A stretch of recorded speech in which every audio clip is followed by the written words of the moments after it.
Peace to the gods. Peace to the goddesses. You know what it is. It's the GOAT. Cut, you killing them.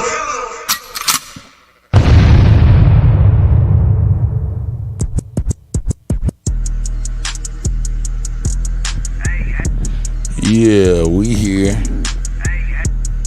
We here. We here. Shout out to Samantha White. First in the building. Snake guy in the building. You know what I'm talking about? We're gonna go in.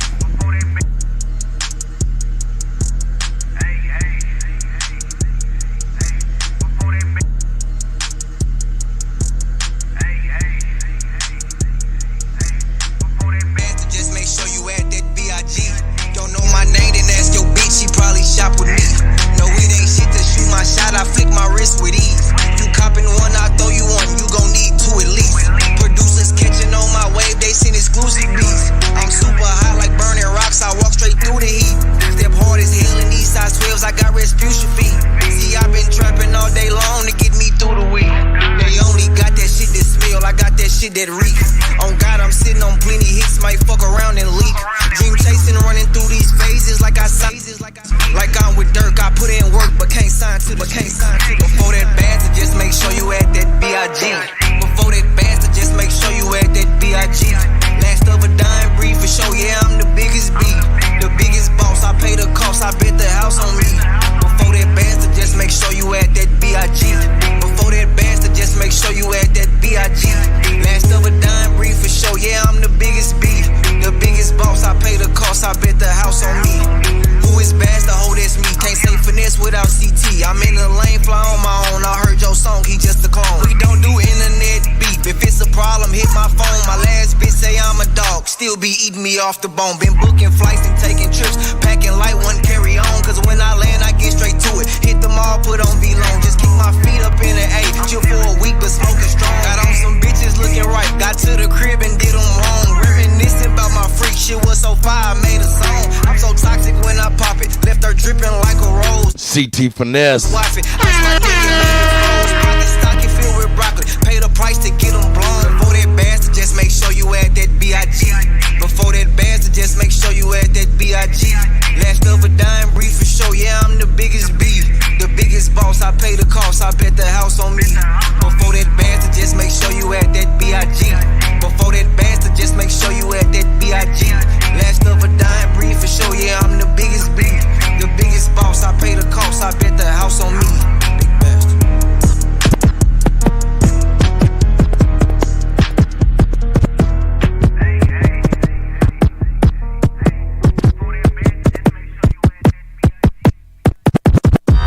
Cut, you killing them. Yeah.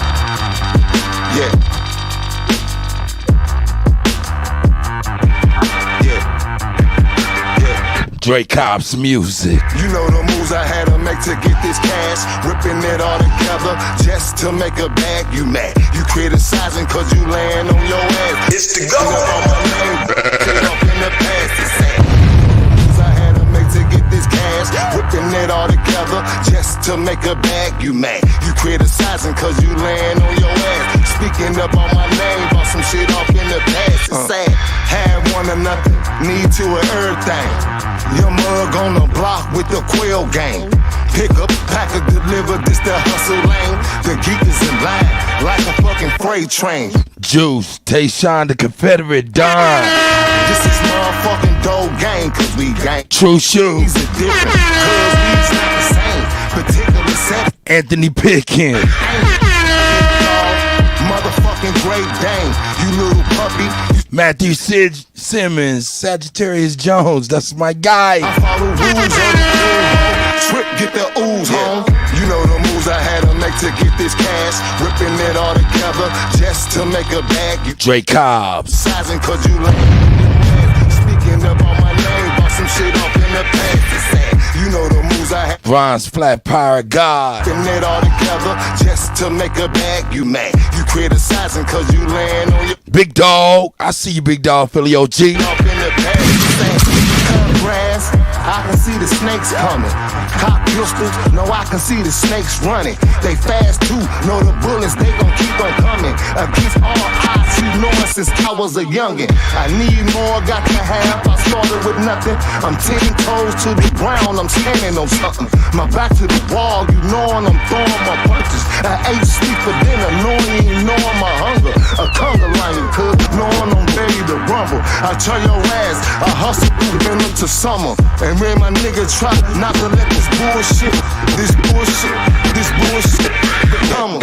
You know the moves I had to make to get this cash. Whipping it all together just to make a bag. You mad, you criticizing cause you laying on your ass. Speaking up on my name, bought some shit off in the past. It's sad. You know the moves I had to make to get this cash. Whipping it all together just to make a bag. You mad, you criticizing cause you laying on your ass. Speaking up on my name, bought some shit off in the past. It's sad.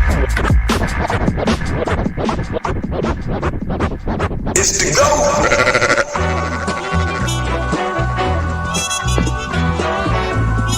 Yeah. Salute to everybody, man. Glad y'all can be here with the Cuddy and the Go. Say she heard about me and she heard I got a whole lot of groupies. Say she heard about me and she heard I got a whole lot of groupies. Say she heard about me and she heard I got a whole lot of groupies. Tell them folk don't worry about me. First of all, hey bitch, don't do me. Say she heard about me and she heard I got a whole lot of groupies. Tell them folk don't worry about me. It's the go. Bitch, don't do me. She like in the way I put it on, and I think the cologne kinda made her juicy. Asking me what I got on. All this that gon' ahead, give me that coochie. I'm so goddamn classic, might fuck a ratchet while I'm in a two-piece. This that grown man shit, you don't know about this. Going shop in a 2T's. Been doing this, you a newbie. Money is the only thing move me. Nigga ain't talking about shit if it ain't about a lick. You remind me of Pootie. Pouring up drink in a liter, counting up money while I'm hitting it reefer. Kicking my shit like FIFA, rocking up a door, killing shit like Jeeper. Man, what stylist? I don't even need them. He'll be sharp on the tip of a needle. Boy, hell no, I don't need no help. Stay feeling myself, no need for a sneaker. I put it on even though it's in me. Won't get me never putting on an image. I swear these hoes eat it up like Dennis. I'm automatic with it, not a semi. I can get flavor out, I got plenty. I wear that heat on me like I'm Jimmy. Since I been counting up, I been envy. Cause I ain't counting nigga like a scrimmage. I put it on even though it's in me. Won't get me never putting on an image. I swear these hoes eat it up like Dennis. I'm automatic with it, not a semi. I can get flavor out, I got plenty. I wear that heat on me like I'm Jimmy. Since I been counting up, I been envy. Cause I ain't counting nigga like a scrimmage. It's the go. Cut, you killing them.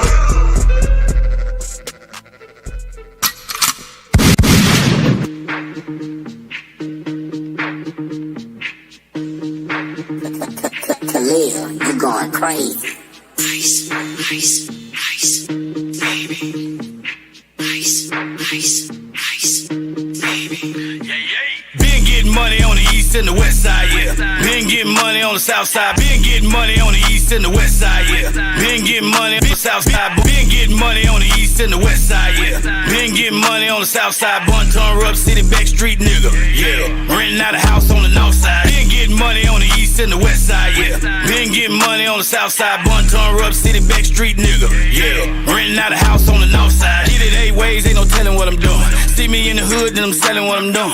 Let the window down, they be smelling what I'm doing. Stay away from rats, they be telling what I'm doing. My OG. Then I put it in a plane. Took it out the pot, then put it in a pan. If you want a cop, then you better understand. Put it out your pocket, bitch, put it in my hand. I never worry about another nigga paper. That's why I never been on another nigga paper. I always been the type to do another nigga favor. So I almost got killed in another nigga cave. Pocket got the blue, but my pockets ain't sad. Got a lot of cool haters, but my partners ain't mad. Still invested in the street, cause the profits ain't bad. Fuck it, I hit them both if a partner ain't trash. Jew Genie, baby, I'm a old ass nigga. Yeah, 45 years, still a throwed ass nigga. I say anything, I'm a bold ass nigga. Like ice, baby, I'm a cold ass nigga. Ice, baby. Jew Genie, baby, I'm a cold ass nigga. Ice, baby. Way before George was a throwback nigga. Ice, got a pound of the Zop, roll that nigga. Got a pint of the drink, hold that nigga. I'm a project like Kuttack, nigga. Everywhere in the city, bitch, they know that, nigga. Better pay that nigga if you owe that nigga. I ain't never hung around no hoe ass. Doom, yeah. Digging in the pussy real deep when I'm in it like doom, yeah. Ride around the city with a Drake in my lap like doom, yeah. Gotta keep a cutter for the snakes in the grave like doom, yeah. Don't ask me why I keep a gun just in case you would know if you ever had a gun to your face. With your baby mama sleeping with your son in the place. Get the niggas what they want, money, guns in the safe. Number one rule is to see another day. Can't die for the streets just to be another face on a RP shirt. Niggas always do dirt till they dead. Now the nigga won't see another day. Bet $1 million, I can bet $1 million. Spend $1 million, I ain't sweat $1 million. Nigga sold dope over 25 years. If you add it all up, that's $7 million. No rap money, but I still rock ice. I done bought me some lands and my car look nice. Still owe back pay on my child support. If they try to lock me up, I'ma pay the shit twice. True Genie, baby, I'm a cold ass nigga. Way before Jordan was a throwback nigga. Got a pound of the Zah, roll that nigga. Got a pint of the drink, hold that nigga. It's the GOAT. Cut, you killing them. Man, I say by my long way. Yeah. You know who it is. Fake niggas and bitches. Yeah. Mr. Munchie. I was sleeping in the slums with the roaches. I think I'm going crazy, I be seeing ghosts. Smoke a half a zip a day, trying to stay focused. Popping up OT like hocus pocus. My cousins on my pop side, we like brothers. Still rocking with my brother if he right or wrong. I ain't going to the club, I'd rather write a song. Pulled off before you pulled up, you took too long. I was moving in the moonlight. I was so high, fell asleep at the red light. Smoking to the neck, bending corners. Lighter on my lap, I got paranoia. Snake niggas, they annoy me. Soon as it comes to the light, nigga, I'm gonna destroy you. You a bitch, you a hoe dude. Yeah. Dolo bending corners, I say, mama lonely.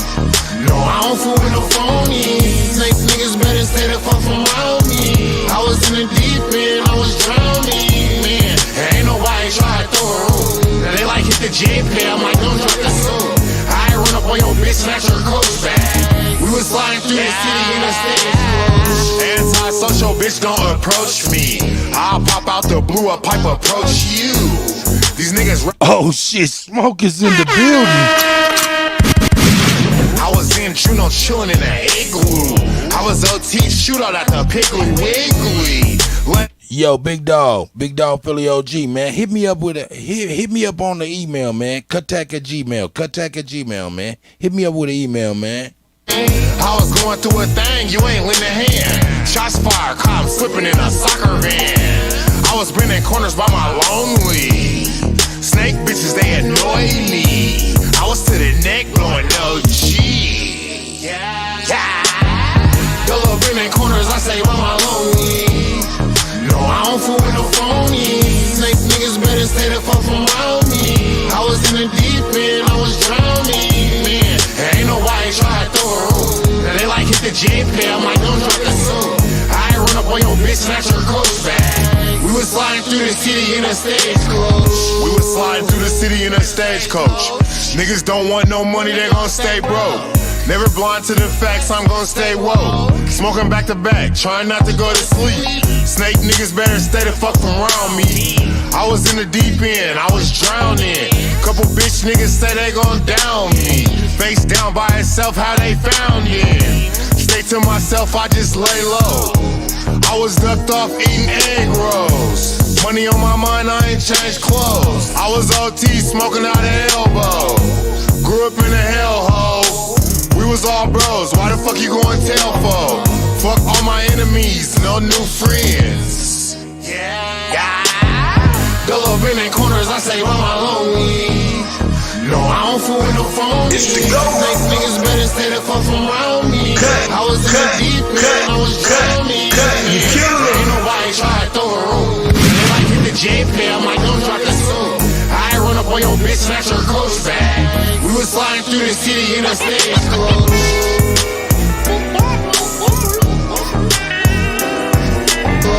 I run up on your bitch, snatch her coach bag. We was sliding through the city in a stagecoach. It's the go. Cut, you killing them.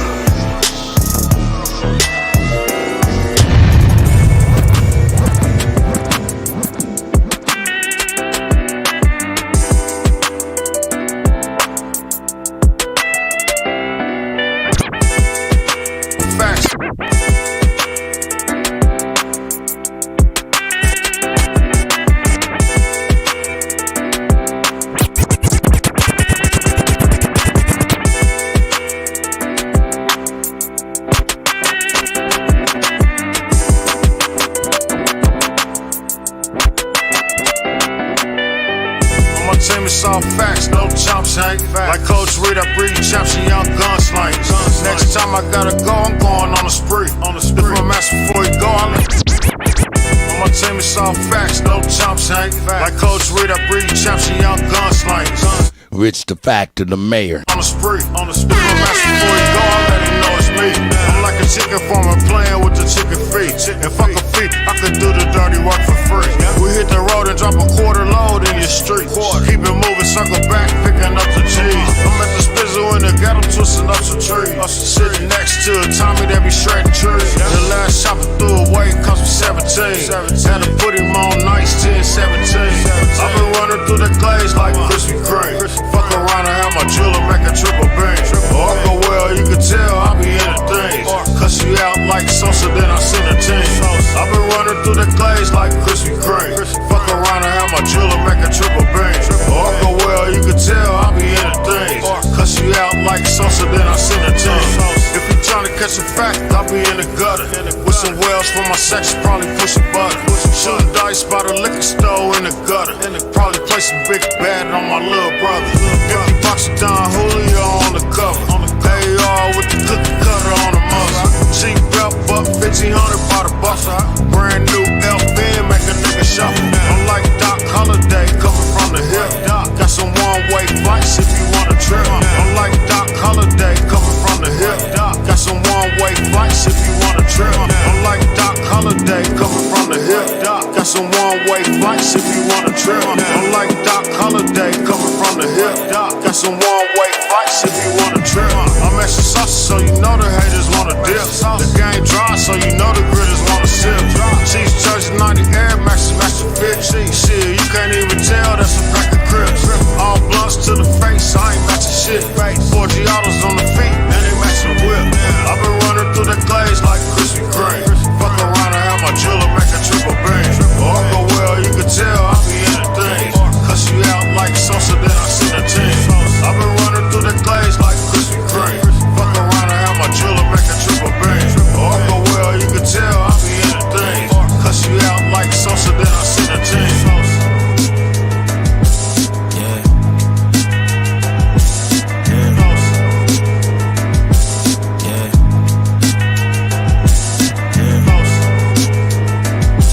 It's the go. Cut. You killing them.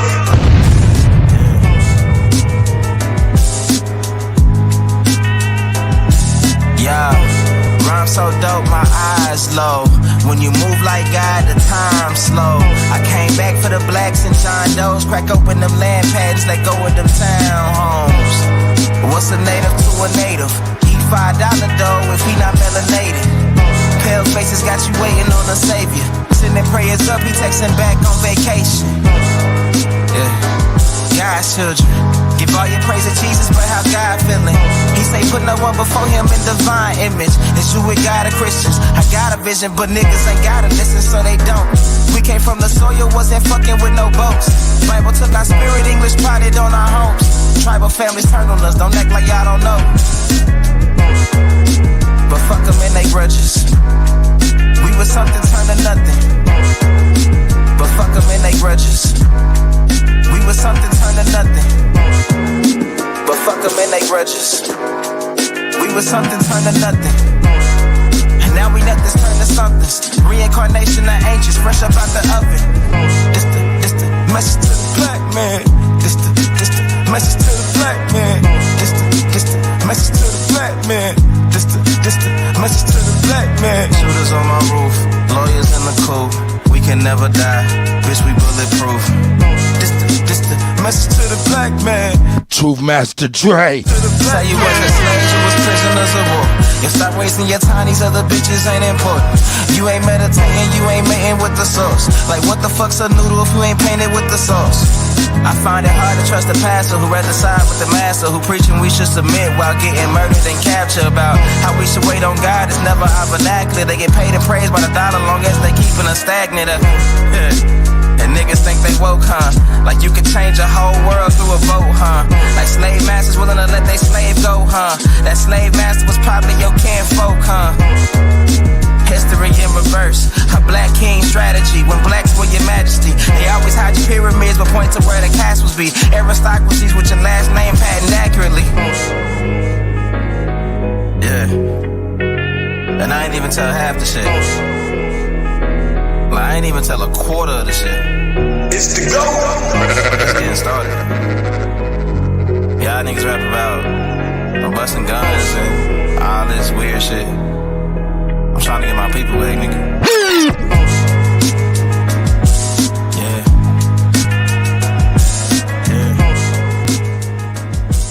Yeah. It's the go. Cut, you killing them.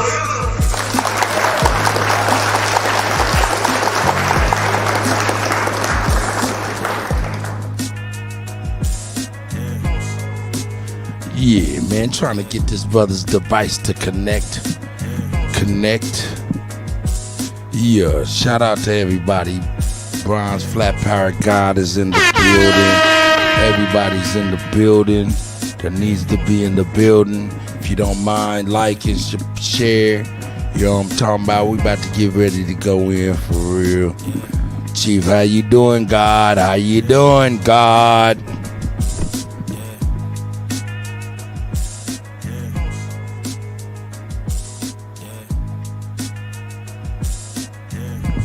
Mound City Mellow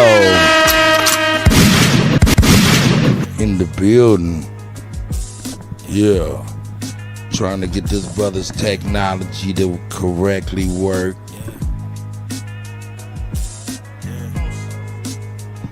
Yeah. Hey, that makes slick. Yeah, I like that. But that's enough. We in the building. It's the go. Cut, you killing them. That's what it is. That's what it is. Cut, what up, though? I'm in here like swimwear. I'm in here. How you doing, God? You in there good? You getting there good? Oh, well. Oh, What's that piece of all the American Aborigines, man? well.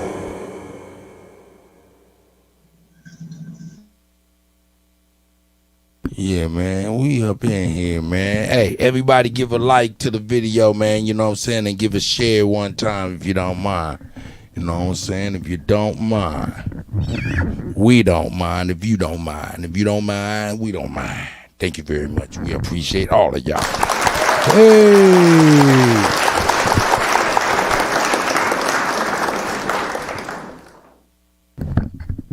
Let's see. Hold up. Empress Freedom Feathers up in the building.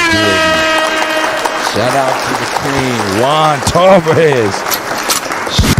Big shots for the brother Juan.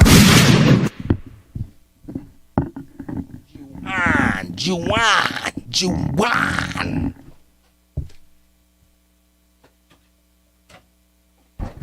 Yeah, let's see what we got going on here. Let's see what we got here. Yeah.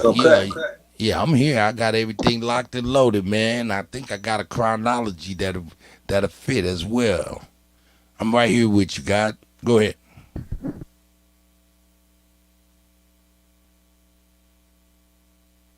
You're on mute.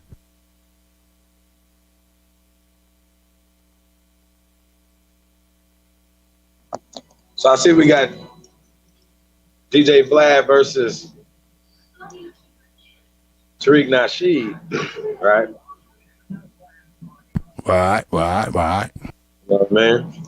And so, you know, we've done a few shows on Vlad, you know, talking about, you know, just being a culture of the vulture. I mean, a vulture of the culture, you know what I mean? Of our culture, exploiting it and things of that nature, whatever. Right. And when those things came out, you know, he doesn't really has anything other to say other than it's just business, right? Yeah, that's pretty much what I hear.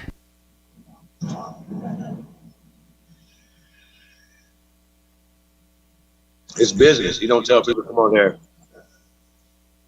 and spill their guts about things, whatever you know. He provides a platform and go from there. So we're gonna get into that tonight.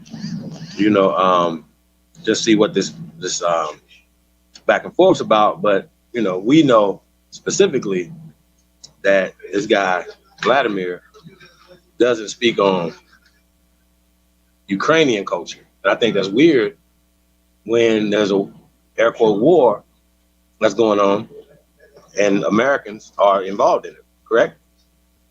So I think it's weird. So we're gonna get into that tonight. Shout out to Cold Figure. Yeah, Cold Figure gets in it, you know what I'm saying? He definitely put him on blast very, very early in the Ukraine-Russia conflict. He put him on blast very, very early, so he was like the first to me. So shout out to Cold Figure TV. Just talked to the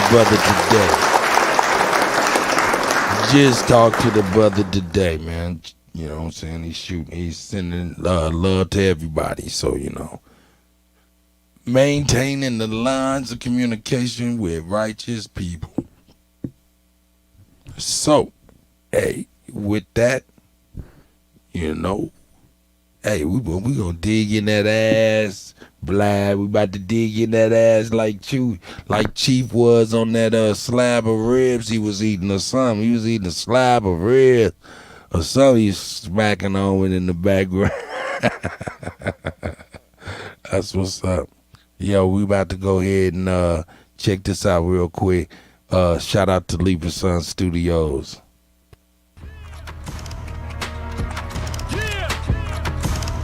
Libra Sun Studios, the first American gods.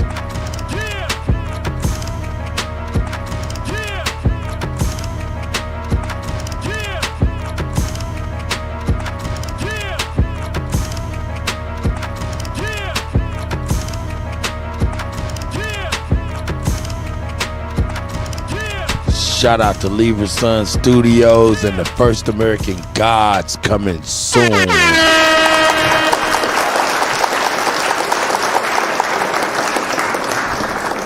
Are you a connoisseur? Are you an expert judge in matters of taste? Are you an expert judge in matters of the finer things in life? From apparel, bourbon, scotches, watches, cars to cigars.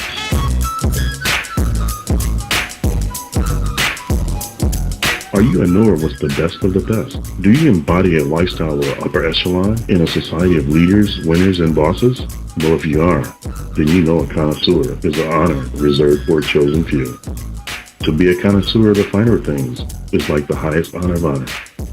Connoisseur of the finer things.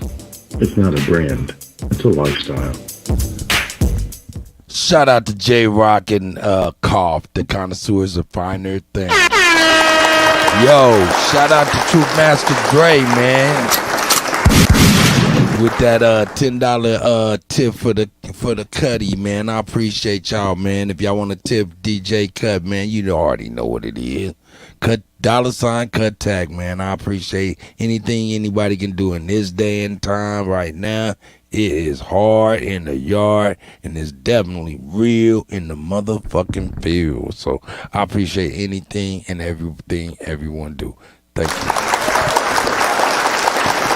All right, let me get this here locked and loaded real quick for us.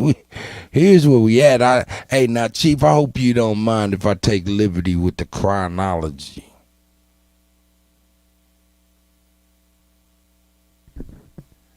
But I just feel like this should be played first. All right, shout out to hip hop cartoons. You know what I'm saying? He do a lot of cartoons. You know what I'm saying? That's informational. Go and subscribe to hip hop cartoons, man. Very good brother, and shout out to them. But check this out. This give you context.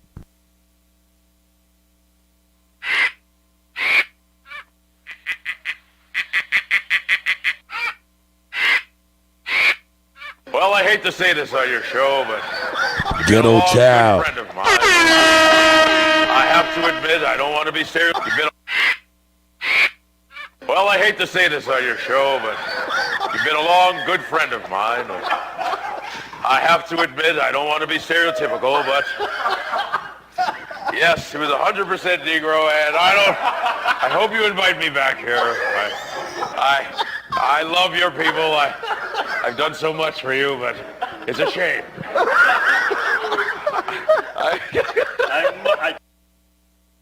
Where you at? All right. Ladies and gentlemen, we bringing them on right now. Answer the hard questions. Vlad, where you at? All right, man. Lord Jamar, Godfrey, what's up? I see you're the disembodied voice that you usually are, huh? Nah, man. I can't get on camera. I've been doing this for a long time, about 10 years. I'm not gonna get on camera. A lot of people ask me, why don't I get a camera? It's not gonna happen. I just rather you guys do the interviews and I just stay off the camera. But what's up? How you doing? Nice to be on your show. Yeah. So what's all this shit, man? Like, you're on some bullshit right now for not apologizing to the minister. Like, what's the purpose of your disrespect towards the people that basically made you a millionaire? What's that all about? Listen, I looked at back. I looked at what I did. I made a statement. That I made a mistake. I already made a mistake. I want to move on. I'm not going to let people try to make it seem like they're not going to bully me into apologizing. I made a mistake, and I said it. I made a statement. I said, I made a mistake. I misquoted the minister, and that was it. I mean, I don't know what the problem is. I mean, I've done it. I even asked to sit down, not to, and I even said that the FOI or the nation, they could use their cameras and use it for their own footage. I didn't say come on my thing just to get ratings and that. I didn't say that. So I've done my part. But doesn't any like journalistic like outlet, if they make a mistake and they have to make a retraction or something, don't they usually apologize for the mistake? Don't they usually? Isn't that? I think that protocol. I think Lord Jamar, you've been on my show a lot of times. You know, I'm a man. I'm going to stand for what I believe in, and I think that my statement was good enough. You know, I'm not. I just feel like I'm being bullied. It's more like a bullying thing. I mean, everything I've done is not good enough. I've even talked. They wanted to bring a representative to sit down and talk to me. I said I would rather personally, or even if it's a phone call, to apologize to the minister, and they refused that. So what am I supposed to do? And I said, I don't need you to come on the show. I'm not trying to clout chase. What I'm trying to do is I want to apologize as a man and apologize to you. You understand? So I don't even understand, but they've refused it. So I'm gonna stand with what I believe in. I mean, I understand if you guys don't agree with me, that's fine. That's fine. I mean, you know, it is what it is. It is what it is, man. We don't agree with you, and so we're gonna stand with our people. You stand with your people, and that'll be that. Oh, well, all right. I mean, listen, I respect you guys. You know, we've hung out a few times, me, you, all of us, and I respect you guys as what you do. And, you know, as long as we respect each other, there's no hate. If you never talk to me again or whatever, you know, who knows? But, you know, I respect that. That's why I came on your show right now. All right. You know, it just is what it is. And, you know, I mean, I don't know what to say, you know, and I tried. I put my hand out. I tried to make amends, and, you know, they didn't want to agree with that. But I don't want to be sitting here. It's not going to be done on your terms, though. See, that's the thing. It's not going to be done on your terms. It's going to be done on our terms. We've decided as a collective that you need to apologize. And if you don't apologize, you're being canceled by the people. Period. It is what it is.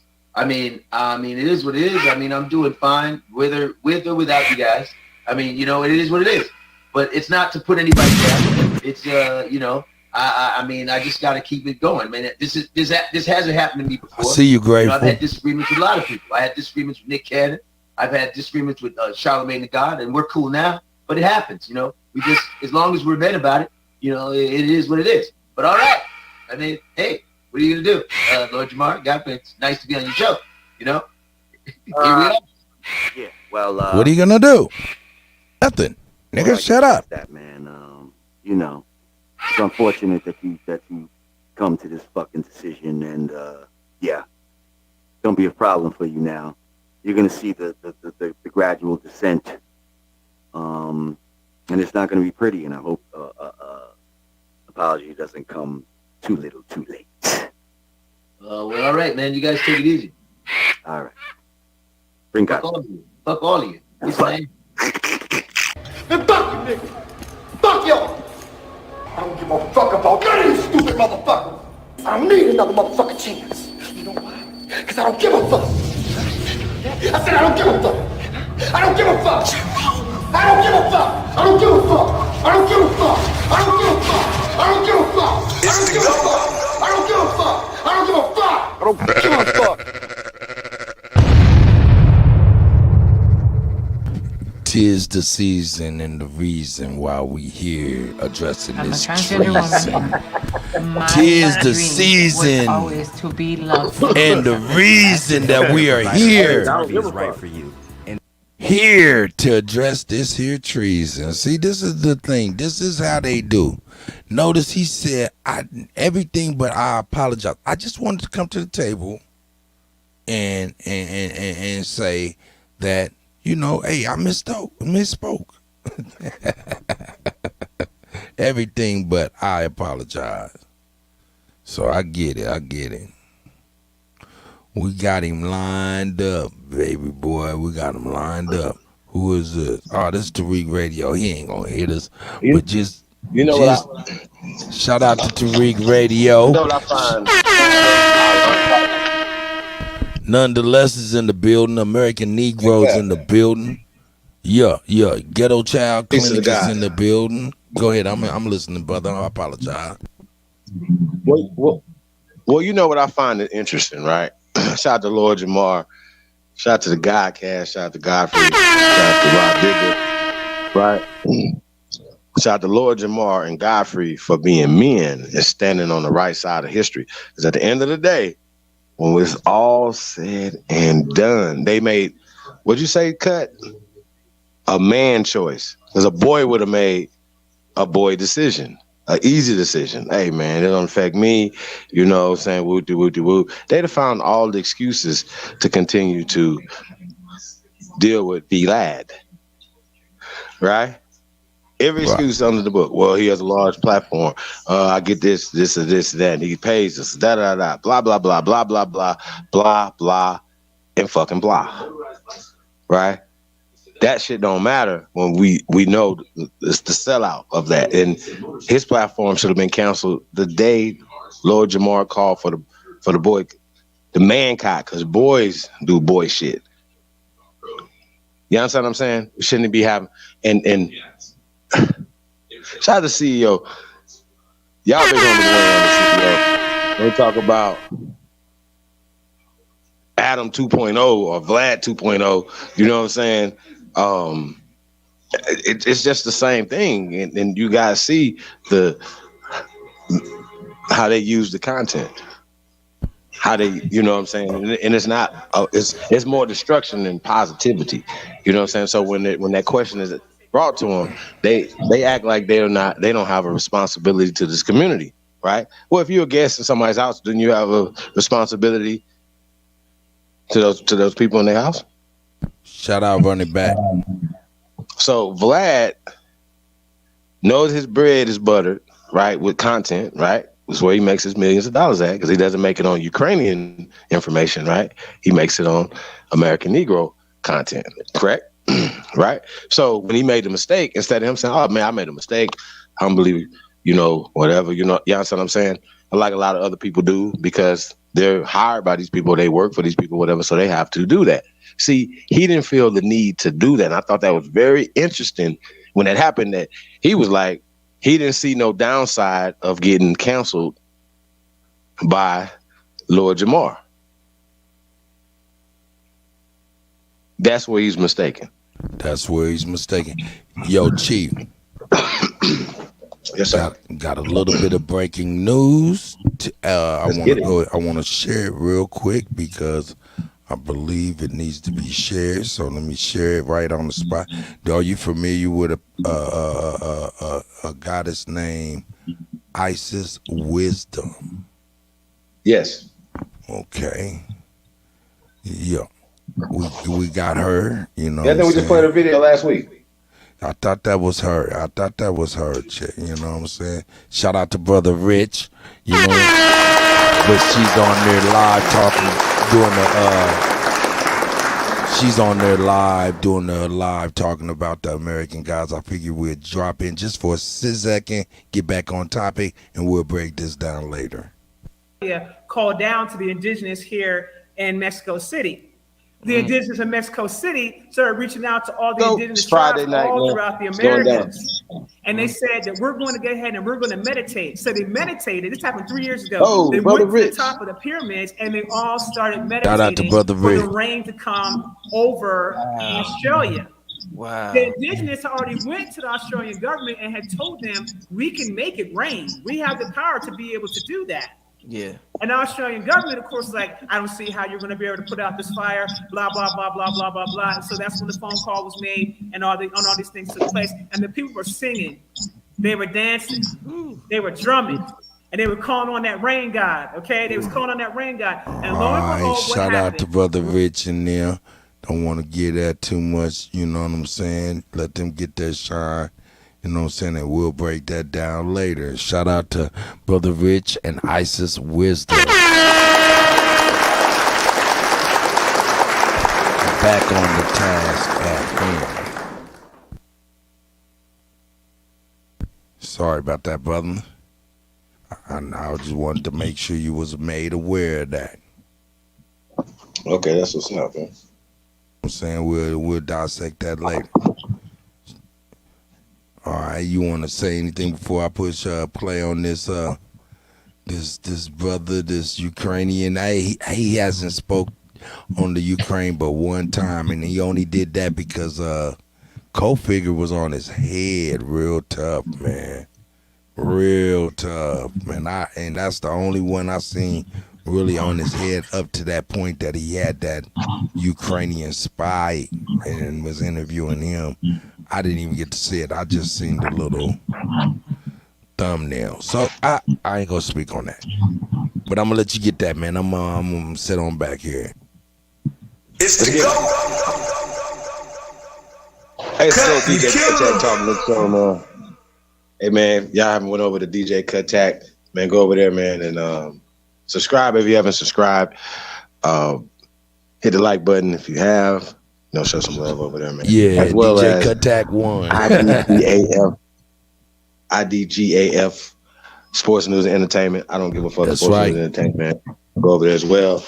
We appreciate everybody, man, that's liking and sharing this, man. It's Friday night, man. We're going to have a good time, man. So this is the video. Tariq Nasheed is responding to Vlad. So I've seen this already, you guys, but we're gonna break it down. There's a lot of interesting things, you guys, going on or whatever. But yeah, so let's get to it, man. And I don't think it's enough for people to keep saying that they okay, if you outside the community, right? And this is bigger than just Vlad. Vlad is just a part of a microcosm of the whole big thing. You know what I'm saying? We talk about these guys or whatever. So in the way our people think, you know what I mean? We allow people to come into our communities and eat off of us. And we don't support each other, and we support other people and wonder why they don't feel any need to give back to our community, whether it's Little League, basketball, baseball, anything. They don't give a fuck. So we shouldn't have think that Vlad should have to give a fuck, but we should stop supporting somebody that clearly doesn't. You could at least do that. So, thanks, Juan. Thanks, Juan Torres, brother. What we say, man? Support you, man. Shout out to Grateful in the building. Peace, Empress. Empress Goddess Namaste's in here. Truth Master Dre. Shout out to Truth Master Dre, man. Appreciate the Only Builders. Man, we shout out to really Elijah appreciate D, man. y'all. Always holding us down, man. Shout out to the Only Builders as well, brother. Appreciate everybody, man, that support the real support. Hey, man, it's the littest motherfucking community on the planet, y'all. Yeah, the most dangerous motherfuckers on the planet, man. We're gonna drop information to y'all. Y'all already know what it is, man. Nothing but information. But we're tackling the social, political, economic constructs and things that are working against us. Because you can have all the information in the world, and your broke ass be living in a cardboard box. You know what I'm saying? So we have to balance this information out. You know what I'm saying? And as well as use these airwaves and better, you know what I'm saying, and do some things better, man, what we're doing. So shout out to Empress Freedom Feather. Shout out. Harris. Yeah. Rob Bourne. Is that Rob? That ain't Rob Bourne from Is that Rob Bourne, the Rob Bourne from Sonetta? No, I don't think so. Okay, but anyway, shout out to you if you is, shout out if you ain't.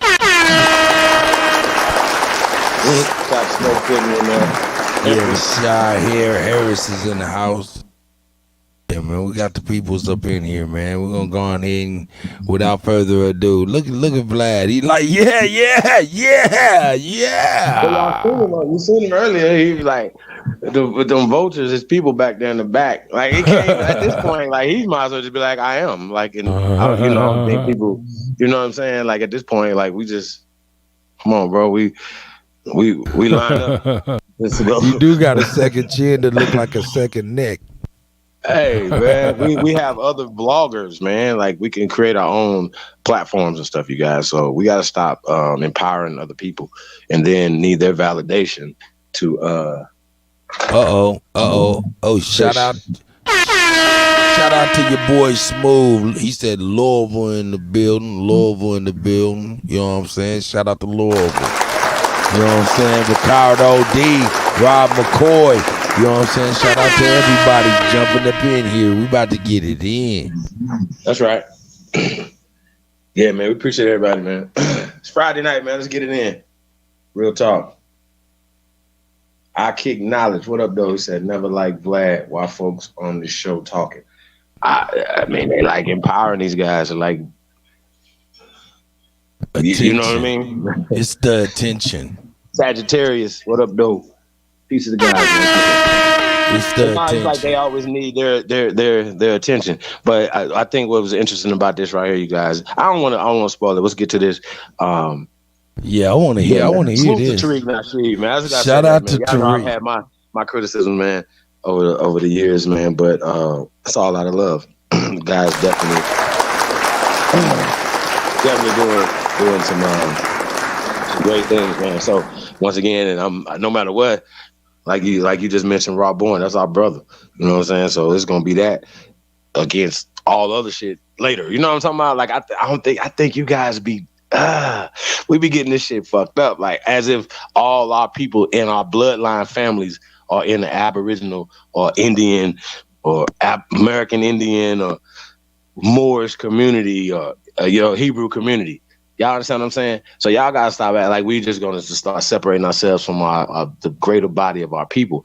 The mission is to wake everybody up. Is to build something.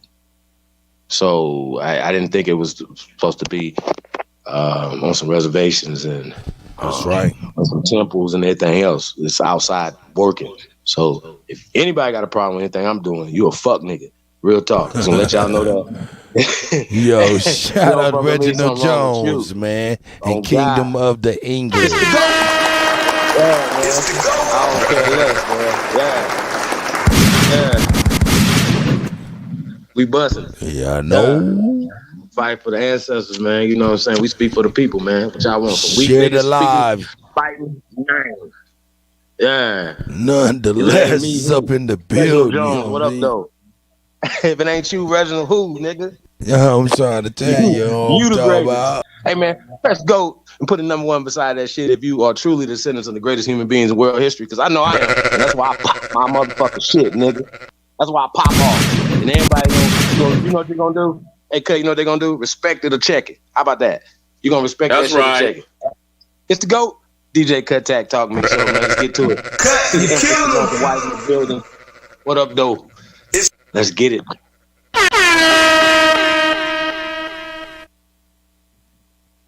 Let's get into the Vlad thing. There's a lot of people in here for a late night broadcast like that. Y'all in here deep. Fair use. Just in case Tariq is on the other side of the sheets, acting like a freak. Fair use. Salute to Tariq Nasheed. Have y'all do me a favor. Number one, first, I need you to hit the subscribe button and then hit the bell notification. Y'all see the subscribe button? Hit that subscribe button. Then I need y'all to hit that share button and share this on Twitter right now. Share this on Twitter right now, ladies and gentlemen. Hit that share button. Share it on Twitter right now. Now let me get into this Vlad thing. Now, family, DJ Vlad was chopping it up with DJ Academics. I just did Academics broadcast a month or so ago. Real good conversation. And my name came up. Now, there was an incident up at Vlad's broadcast. When did that whole thing happen with me and Tommy? That was damn near a decade ago, man. When did that all happen? When did that happen?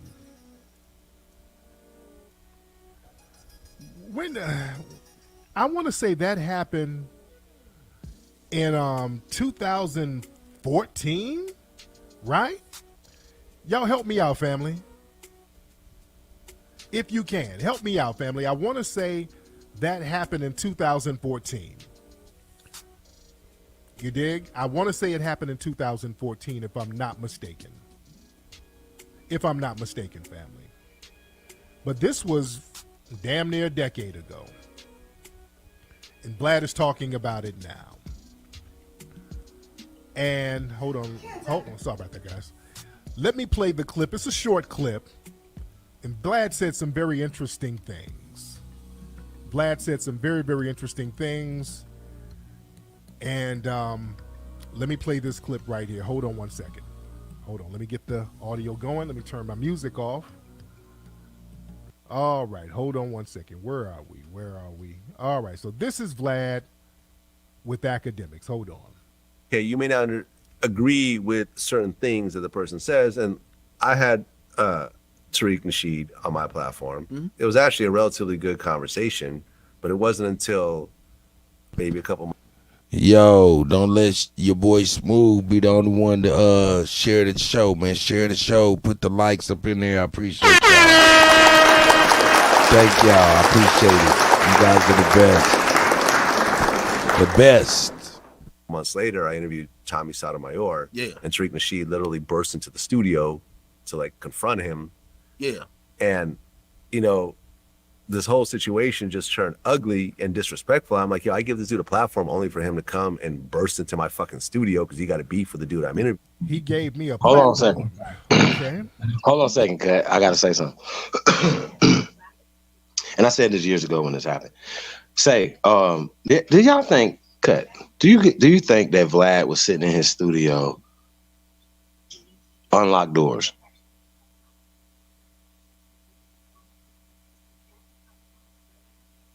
I don't. Well, actually, I don't know. Sometimes, man, I mean, Vlad has been beat up before this situation. Ooh. Vlad has been in situations before this situation. So Vlad was not sitting in that studio where everybody knows he's at with the doors unlocked. Let's start there. I don't give a damn what nobody say. Tariq Nasheed ain't got no keys to his place. And let's say Tommy Sotomayor was telling everybody he was on the story or whatever, and he pulled up on it. Everybody's seen that. We don't have to pull it up. Everybody's seen that. It was laughing and joking. It wasn't no confrontation or nothing. Tommy Sotomayor was scared as hell because he was expecting an ass whooping. Honestly, let's be real about it. And so things went left from there, whatever. And, you know, I don't even know why Vlad's speaking on it at this point on Academics platform. As if he had a problem. But once again, who let him in? Because you're not telling me you had the door open. That's a lie. He's just wanting to drudge up dirt. You know what I'm saying? Tariq is a hot topic right now, and he's just trying to pour a little bit of gasoline on the situation, and we see clearly. But I got another way of looking at it, you guys, and you guys are like it's a little bit more sinister. What if this guy? Hold up. You said it's more sinister? Yeah, like a part of the whole program to tarnish the image of the American Aborigine male. I see. Like, it's not enough for somebody to say, hey, man, I know this is going on. Okay, well, you know it's going on, but then you still be a part of it. Vlad is a part of it, and he knows it's going on, but he still chooses to be a part of the exploitation of our culture. As opposed, tell me, what's the get back? What's the give back since Vlad's been doing this 20 years? What's the give back? Anybody can? That would be my question to Vlad. Like, I understand what you're saying, yo, he busted in there, whatever. You're lying about that because somebody let him in. If you didn't let him in, somebody there let him in because he did not come through an unlocked door. Period. I don't care what nobody say. I know for a fact his doors was locked. Nobody sitting in the old studio, let nobody come in out the studio without. No, not Vlad. He has staff. He got people. He got security. He never called security. Never did none of that. So they came in there with an award. It could have been a gun. You're absolutely right. And Vlad knows that, so there's no way that the door was unlocked. All the threats on his body, him actually getting beat up and pressing charges. Nobody want to talk about that. Who pressed charges? There's an angle. There's another angle. Man. The people, whoever was manning the door, probably wasn't aware of the conflict between the two, and he was able to come in saying, "I'm about to give her an award" or something like that. You never know how he might have played that. Well, then they should be fired. Somebody opened the door for Tariq Nasheed. That would be the question I'm asking Tariq Nasheed. Who let you in? Because you didn't have a key. That's right. That door wasn't open. This dude is the scariest dude ever. Right. I got you on that. I wouldn't protest that at all. I guarantee that door was locked. So somebody let him in. Somebody buzzed him in that studio. That's right. They think I'm lying. Yeah, Tariq gonna be like, wait a minute. Yeah. It's the GOAT. DJ Kuttack Talk Mix Show, man. Best to do it, man. You killed him. Let's get it. Tayshawn, the Confederate Don in the motherfucking building.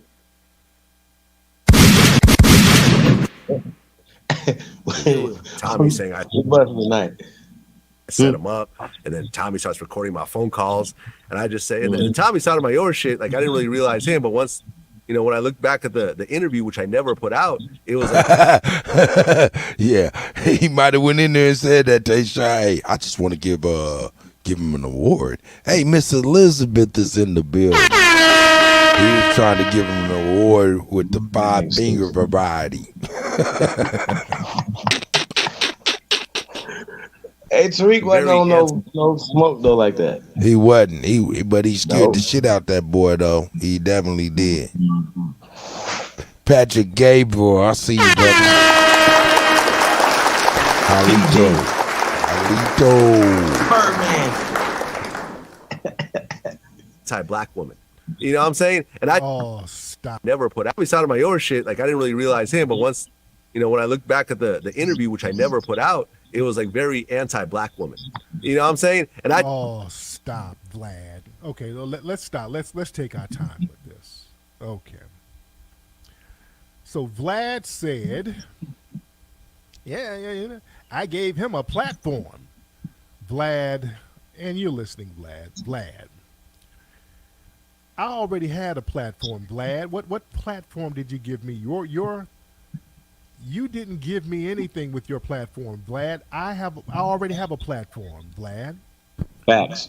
And that's when I a went on fact. your broadcast, I already had a bunch of Vlad looks like under my a belt, used car Vlad, salesman that you best-selling wouldn't even books buy under the my car belt, at Vlad, all. and other very successful things that I've done, Vlad. So you didn't really do me no big favor, Vlad. And I have my own platform on YouTube here. I get the same amount of views, damn near, that you get, just with me talking. Hey, Vlad looks like a used car salesman that's smiling right there because he put you in a Pinto and saying, "Hey, you look great in that car. You look great in that." Let's examine what Tariq is saying. No doubt. Let's examine what Tariq I'm gonna just take said. it back. I'm gonna take it back. I'm gonna take it back. I'm gonna take it back. Go ahead. Well, I want to tell you what he said though. Okay, go ahead. Go He ahead. said And then I'm gonna that play he it gets again. the same amount of views as Vlad do. Now Vlad has over 4 million subscribers. Tariq is under 200,000. Let's give him 200,000. Okay. He says he's doing the same amount of views, right? But he's doing his by himself. Do Vlad have it? Does Vlad have Visit any sweetwater.com for the widest selection of music. Any videos by himself?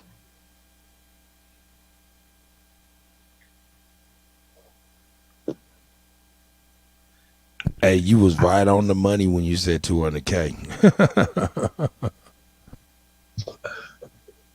I mean, I'm just saying though. Let's be clear, right? So,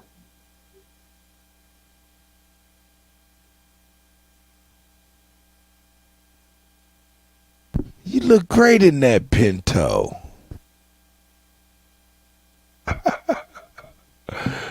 Oh man, is that a members only jacket? that's not a thing. Hey, Chief, was Am I you correct? talking all this time? Yeah, you didn't hear me? No, it fizzed out. I started laughing at my man's jacket. I was saying I was talking about what Tariq was saying, as far as him doing his content by himself, and Vlad. My question to you was, does Vlad have any content by himself? Well, no, not at all. None, zero. Okay, cool. So that means that he's using our culture to create his content. Right? So it's not you that people are coming to see. They're coming to see Michael Jai White and Boozy. That's right. So if Michael Jai White and Boozy say, hey, we're going to listen to Lord Jamar, we're going to stop dealing with your culture vulture ass because you ain't giving nothing back to our culture anyway. Ever. Why should he respect our greats like the minister? Whatever anybody say about the minister Louis Farrakhan, what did your grandpa do? And just shut you the fuck up. Shut the fuck up. That's all you gotta do is have a whole can of shut the fuck up. How about that? You understand what I'm saying? And if we didn't have certain people, man, come on, y'all. So it's certain things gotta happen. And he's not even a religious nigga, but that nigga respect. How is he Jewish if he's not religious? Because Jews is not a fucking race. So I might have to get on that lesson again. But they just be so upset and butthurt about the truth all the time. But you know what I'm saying? And that's a problem for me as well. Being censored all the time, we can't really speak and say the things we need to say to our people. You know what I'm saying? Which is the truth. So the truth is that Vlad is a culture vulture. Period. Period. Let's get it, man.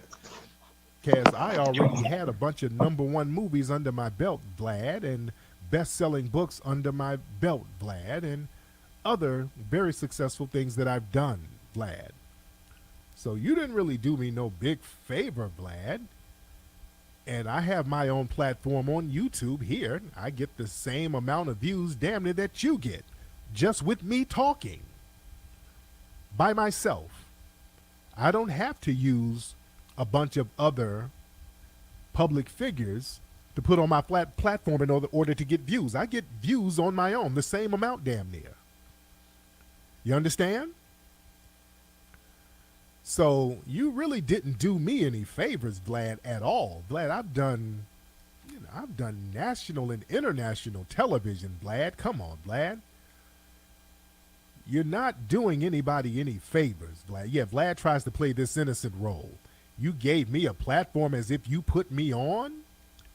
Man, if you don't stop, Vlad. Lord, Vlad, Vlad got the game twisted. Boy, the vulture mentality is something else, ain't it? Let me play some more. Let me take it back and replay some of this. Hold on. Agree with certain Cut things real that quick the person question. says, and All right. So Vlad, he doesn't put people on. He gets people that's already on. So like Tariq was saying, Tariq was already on. He's not going to have him on there to help put him on or help make a bestseller or even an up and coming artist. You know what I'm saying? You feel me? Like, so a lot of these guys, they're not building up the having a platform or whatever. They're eating off the platform. They're not bringing nobody in.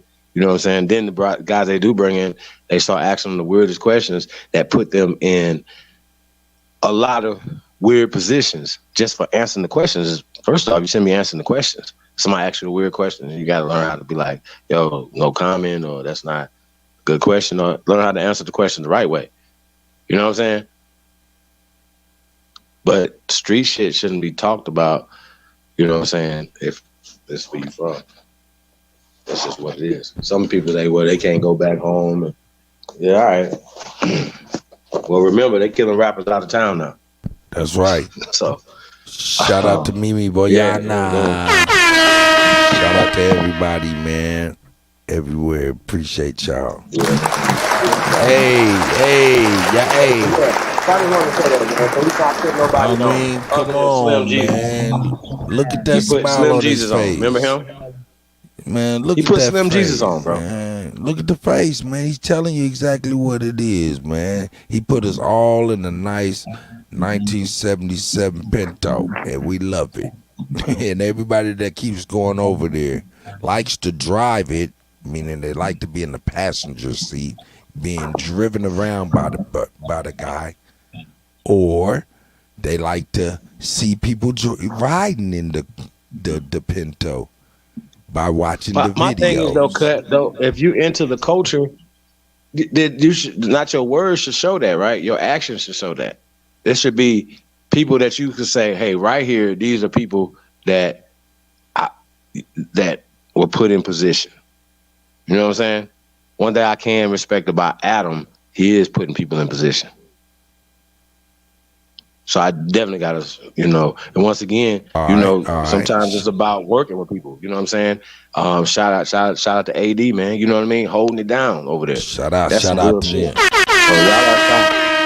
Hey, man, apply pressure. That's right.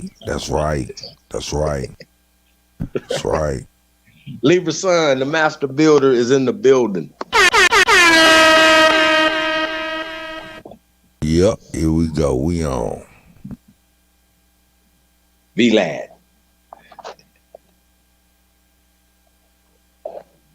Yes, like I had Tariq Nasheed on my platform. Mm-hmm. It was actually a relatively good conversation, but it wasn't until maybe a couple months later I interviewed Tariq Nasheed, and Tariq Nasheed literally burst into the studio to confront him.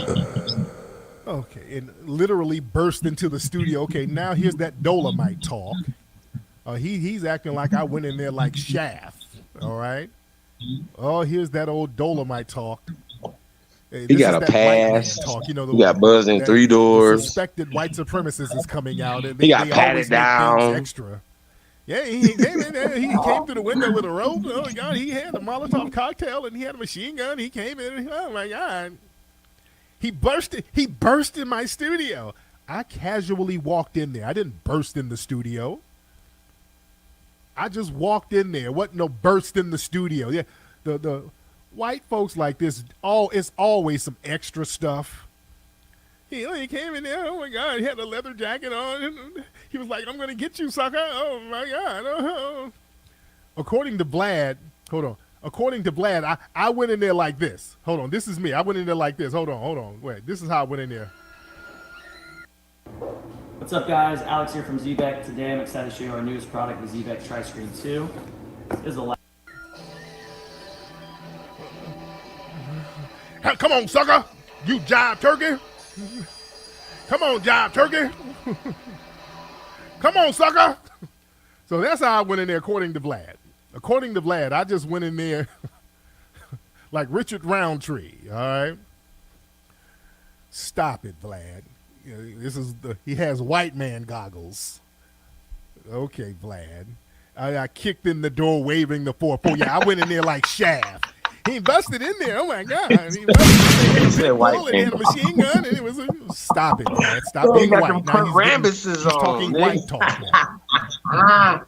All right, hold on. Let me play some more of this. Sotomayor. Yeah. She literally burst into the studio to like confront him. Yeah. And you know, this whole situation just turned ugly and disrespectful. I'm like, yo, I give this dude a platform only for him to come and burst into my fucking studio because he got a beef with the dude I'm interviewing. And Tommy's saying I set him up, and then Tommy starts recording my phone calls, and I just say, and the Tommy Sotomayor shit, like I didn't really realize him, but once, you know, when I look back at the interview, which I never put out, it was like very anti-black woman. Okay, now let's be clear. Vlad is so full of it. Vlad knew that the dude was on that anyway. Vlad. Everything Crispy talks about is anti-black woman. That ain't no revelation. Vlad knew that. Everything Crispy says is anti-black woman. That dude, that's his whole platform is just crapping on sisters. That's why it was like, why you been bringing this dude on here? The only reason you brought him on here was to instigate the beef that we had.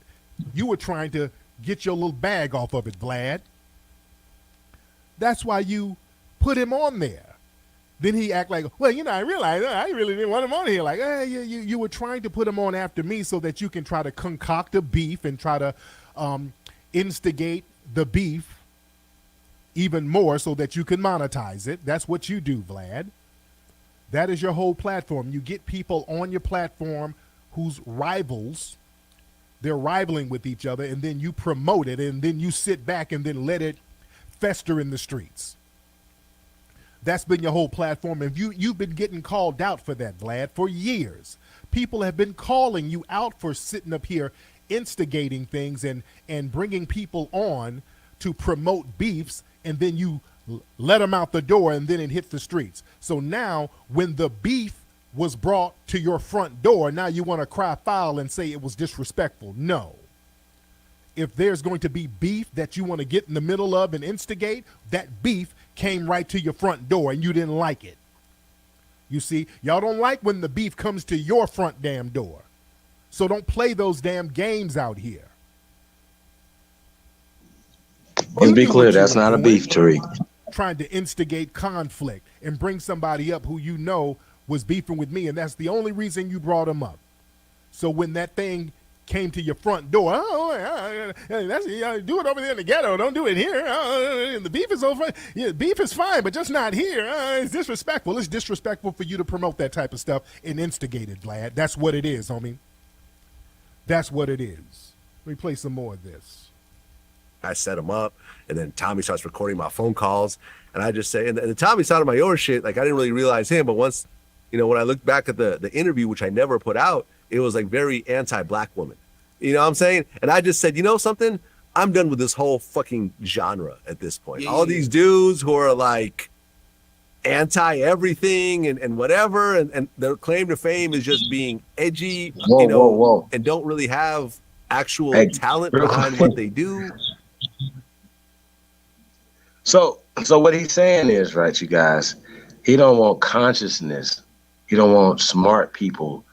He don't want thinkers on his platform anymore. He just wants ignorant people on his platform that he can ask ignorant questions. Because, got to keep in mind, he definitely knew what Tommy Sotomayor, what type of platform he's on. And he knows he makes a living off of playing both sides against the middle. You know what I'm saying? So, and sit back like a puppet master and the only one that's profiting from these things. You know what I'm saying? So even when we talk about academics, you know what I'm saying? For instance, you know, once again, academics still is from the culture, whether y'all like it or not. You know what I'm saying? And he still knows he has a responsibility to the culture. You understand what I'm saying? So once again, the question has to be asked, who let him in the door? Who buzzed him in? Vlad is not sitting up behind no doors, nowhere, unlocked. Not his scary ass. So yeah, who that would be the only question that would shut all that conversation down. What are you talking about? Who let him in? That's an intricate question, but it shuts all the conversation down. Somebody knows the answer to the question, right? Tommy Sotomayor might not know, but Vlad knows and Tariq knows. I'm just saying. And that's not a beef. Him and Tariq Nasheed wasn't beefing. There's stuff going back and forth online is not beefing.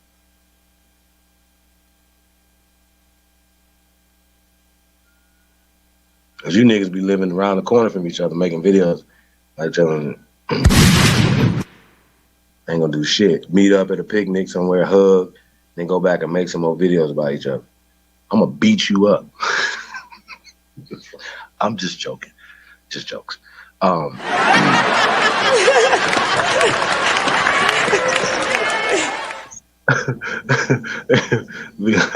Hey man, yeah. Hey, but I thought Tommy was gonna hit him with that belt though when he came in there. I swear to God.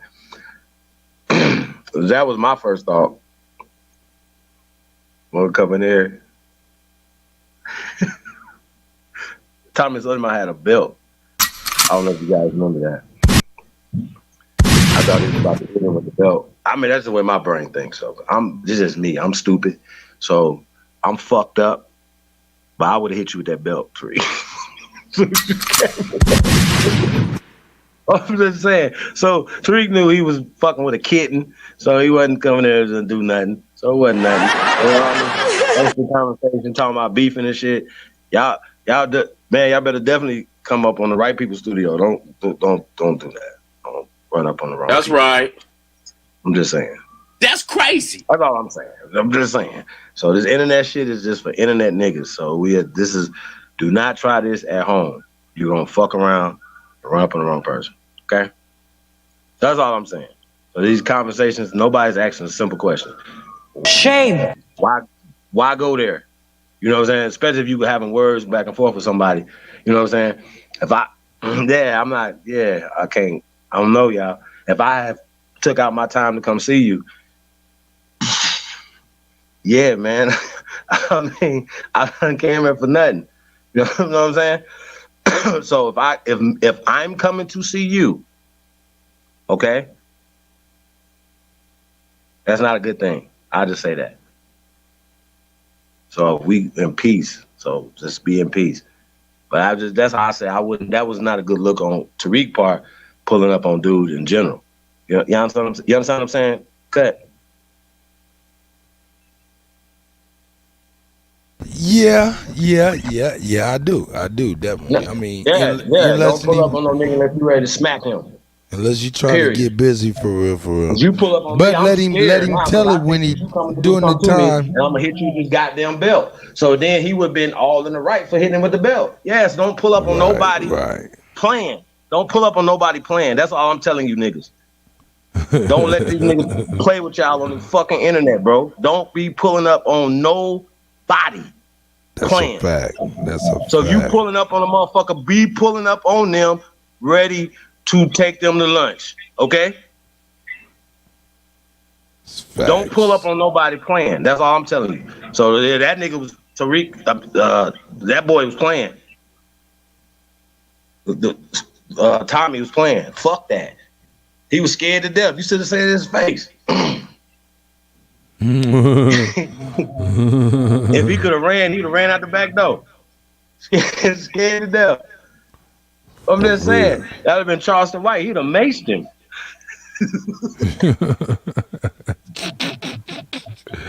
I'm over here trying to figure something out, man. He's got. Yeah, he got face. He's a V lad too, nigga. Man, see, terrible. I'm just telling y'all the real shit. Y'all don't be seeing the way I be saying the shit. Don't pull up, man, unless you playing. No goddamn coon train, none of that. Think about it. Who's pulling up? What? Really? I'm saying, man, I gotta keep it real. I don't tell y'all no lie, man. Just keep it. Don't be pulling up on these folks, man, playing. That's all I'm telling y'all. Leave people alone. Facts. These are whole. No, if he would have been all the way, I would have expected Tommy Sotomayor to hit him with the belt and get busy. That's how my brain works. So if y'all don't see how that understand that, when I didn't see that, my brain is like, wait a minute, what am I seeing?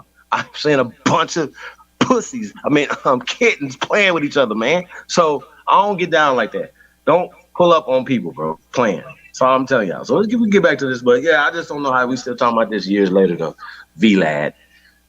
Trying to make itself relevant. But the point was that he don't want to put nobody with consciousness on this platform no more. He had to learn from Lord Jamar. He had to learn, you know what I'm saying? He said, I'm not, that's what he wanted to say. I just wanted to paraphrase it for his vulture ass. That's right. It's a go. DJ Kuttack Talk Mix Show, man. Best to do it, man. Respect the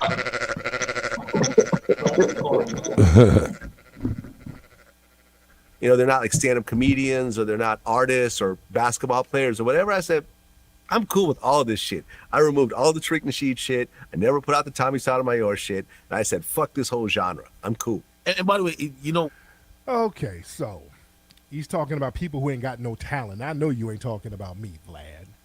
And Vlad, don't sit up and act like, okay, that was the last straw. Vlad sits his ass on here. Vlad has all types of killers and mafia folks, and Vlad has all types of dregs of society on his joint.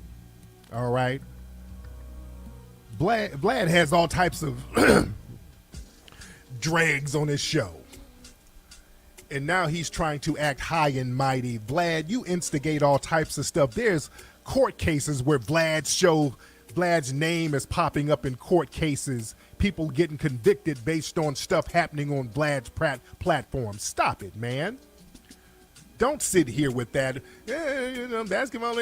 Vlad, this man has instigated all types of stuff and get people on the platform and you're asking them inappropriate questions and all of that stuff and then sitting back like you're innocent. And Vlad, you are talentless. Vlad, I'm a very talented, independently successful black male. Sir, I have had successes in damn near every entertainment genre. Okay? I have had success in films. I have had success in books. I have had even successes in music, sir. My hobby, making R&B albums, those have been on the Billboard chart. So I've had relative success even with my hobby, which is music, something that I do just to mess around on the side. That is more successful than you, Vlad. My hobbies are more successful than you, Vlad. My lectures and events are all successful. See, Vlad, as a foundational black American who never fled, I have enough talent to utilize my own name and be successful using my own name. Vlad, you can't get a YouTube click without mentioning another black celebrity. See, that's where that resentment comes in. See, Vlad is a failed immigrant. who failed over in Russia. His family failed over there in Russia. They couldn't cut it in Russia. They had to come over here and you had to eat off black folks. And as a white man, that chaps your ass and you have a lot of resentment. That's why anything empowering, you have contempt for it, like Minister Farrakhan. Vlad said all that greasy stuff about Minister Farrakhan, and that's why a lot of people who was clicked up with him had to abandon Vlad. Because anything that has to do with black empowerment, you don't like that, because if black folks are woke, they're not going to be rocking with your platform the way they need to rock with it. You need black folks to have a certain level of stupidity to sit here and watch some of the interviews that you put on, Vlad. You see, it's very exploitive. And there's a lot of contempt there. Now, Vlad really don't want to play that game with me. Vlad don't really want to play that game with me. Because see, Vlad, listen, if it weren't for foundational black Americans, your ass would still be over there in Russia, drinking some vodka, combing the fur off a bear's ass. You would be down bad over there in Russia. Struggling and starving.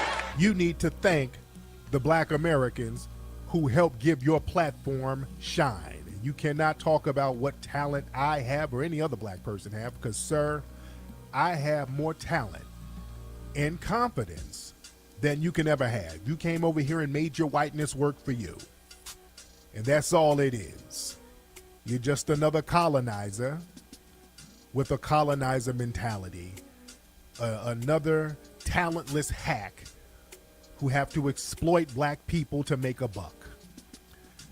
And you got mad when your exploitation of me backfired. I don't play those kind of games.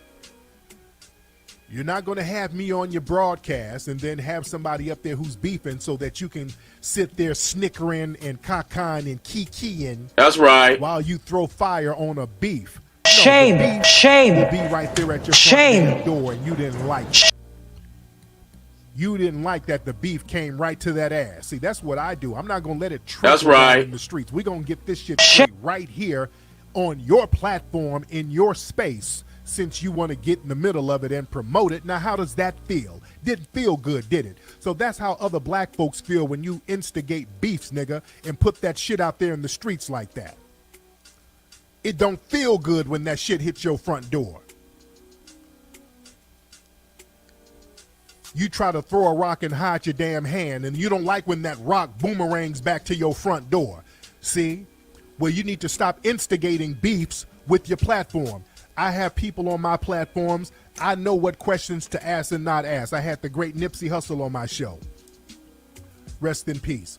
There's a lot of stuff that we could have talked about as far as the streets. I wasn't going to talk about that. I wouldn't put my brother out there like that. I am going to look out for my brother so that he don't say something inadvertently that would get him caught up. That's the FBA way, dude.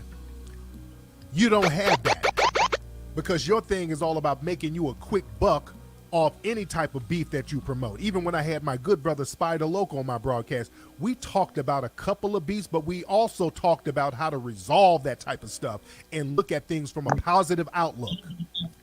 We weren't trying to throw fire on some street stuff that was happening. That's how you're supposed to do stuff. You're supposed to have integrity, but if you are a culture vulture like yourself, Vlad, you don't think like that.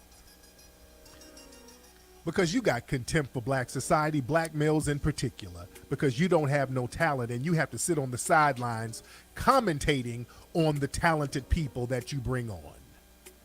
You dig? So, Vlad, understand your lane. Your lane is being a beneficiary of white privilege, the welfare system, which is white supremacy, and your claim to fame is playing second fiddle to the black man, and I know that burns your ass. You got to play second fiddle. You don't have the talent to compete, so you have to report. That's right. On the competitive. And I know that bothers you. I know that bothers you, brother. So you can't talk about. Don't you say a motherfucking thing. Brothers like myself have. Because I built a lane with my talent independent of the corporations out here. See, it's one thing to have a corporation put you on and you get to a certain level, but when you can do it without a corporation, that means you are extra talented. You are exceptionally talented. For me to get to the level that I'm on, doing #1 movies, doing best-selling books without a corporate backer, that says a lot and that inspires others. You could never, Vlad. You can never do that on your own. So, Vlad, stay in your lane, which is basking while you're in the shadows, basking on the sun and the light of black men. You understand? See, we got to get some straightening with these folks. See, like I said earlier, these folks eat off black people, and they have this weird ingratitude. And this ingratitude turns into resentment. They have resentment for black people, especially successful black people. You see? They have resentment for it. And again, when I went up there, when that stuff was happening, you know, Vlad got real white. He was in the background, hella white. Hey, what's going on, Tariq? All his little black scent. You know, Vlad tries to talk with his little black scent every now and then. That black scent went out the window. When I ran up in there, oh, Vlad was very white. Hey, Tariq. What's happening, man? Oh, the black scent went right out the window. Hey, what's going on, buddy? You want to eat some Rice Krispie treats? I got some blueberry scones in the back, dude. Yeah, his black scent went right out the window. When things got real, the black scent went right away. It went. That's the first thing that goes is the black scent. When things get real, when he's instigating beefs and he thinks everything is all cool and gravy. Yeah. How you I heard you beefing with Whoop-de-Whoop. Yeah, how's that beef going? Yeah. I heard y'all on some rah-rah shit. And then when the beef comes to the front door, oh my God, guys, hey. I got some in the back, guys. I got some boysenberry pie. We can have some. I got some vanilla lattes that we can all drink on, guys. Yeah, he gets real white when the thing gets real. Yeah, when I went up there, boy, Vlad was like this. The black scent was gone. Vlad was like this. Hold on. I don't know the street names because I don't gangbang. I'm a white boy. I used to bang, but I dropped all that. I dropped it straight up because I'm not going to get in that life, and I don't want to be in that life. I want to be a white boy like me and you are. I want to be a regular person. I'm a white boy. I want to be white like me and you, dude. Hell out of here, Vlad. Anyway, man, how many? We in here heavy. We got like over 5,000 people in here. We are in here heavy. But anyway, I got to get up out of here, man. I think we had a good conversation on tonight's broadcast. Ladies and gentlemen, don't forget to go to my website, official FBA.com. Go to hiddencolorsfilms.com. buckbreakingmovie.com. Check out my successful films, ladies and gentlemen, and the new movie American Maroon coming soon. And we are still trying to come up with a title for the hip-hop documentary we're going to start filming on next month. So y'all stay tuned for that. Anyway, guys, man, you guys have a great week. I'll chop it up with you later on. I'm a transgender woman, and my dream was always to be loved and be loved and shoved right off of a cliff.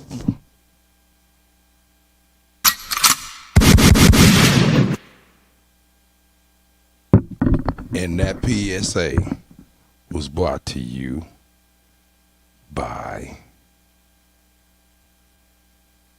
Coughed. Are you a connoisseur? Are you an expert judge in matters of taste? Are you an expert judge in matters of the finer things in life? From apparel, bourbon, scotches, watches, cars to cigars.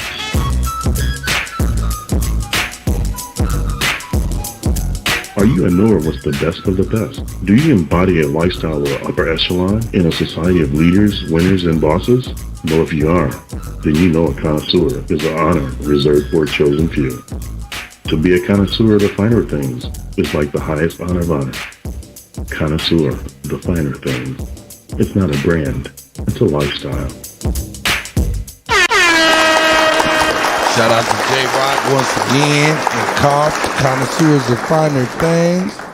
Then I'm going to do this here. Shout out to Libra Sun Studios.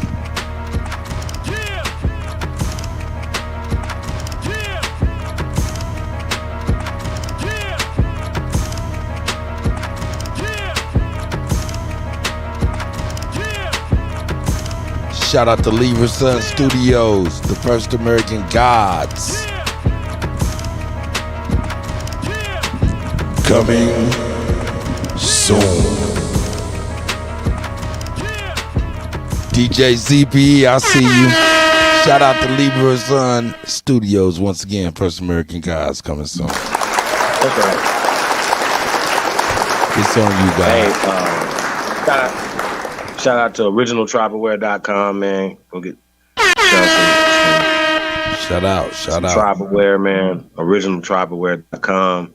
Go check out Coco Travels, our official travel partner. Coco Travels Facebook group, man. Links should be in the chat room, you guys. Also, we got Gretchen Ham Publications. You guys also.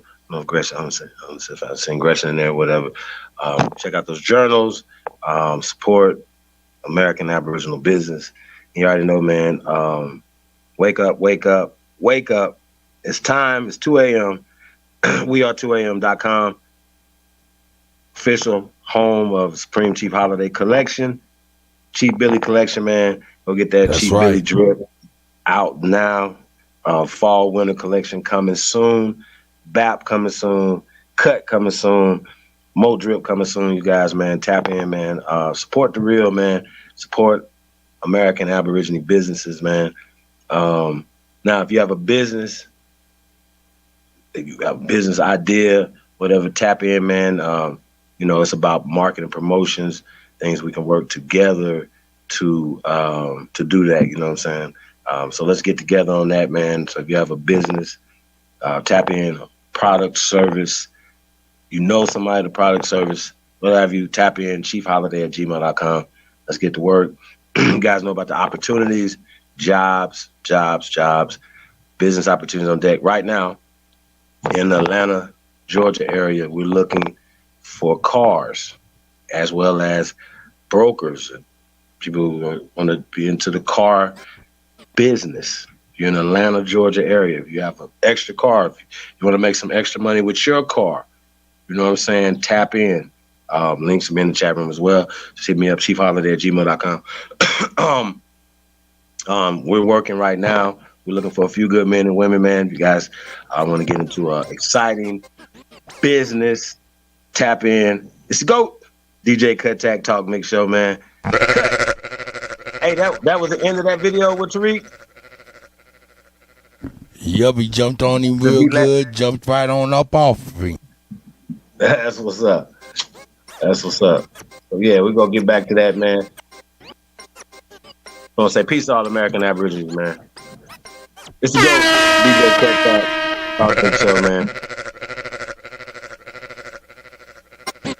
Cut. You killing them.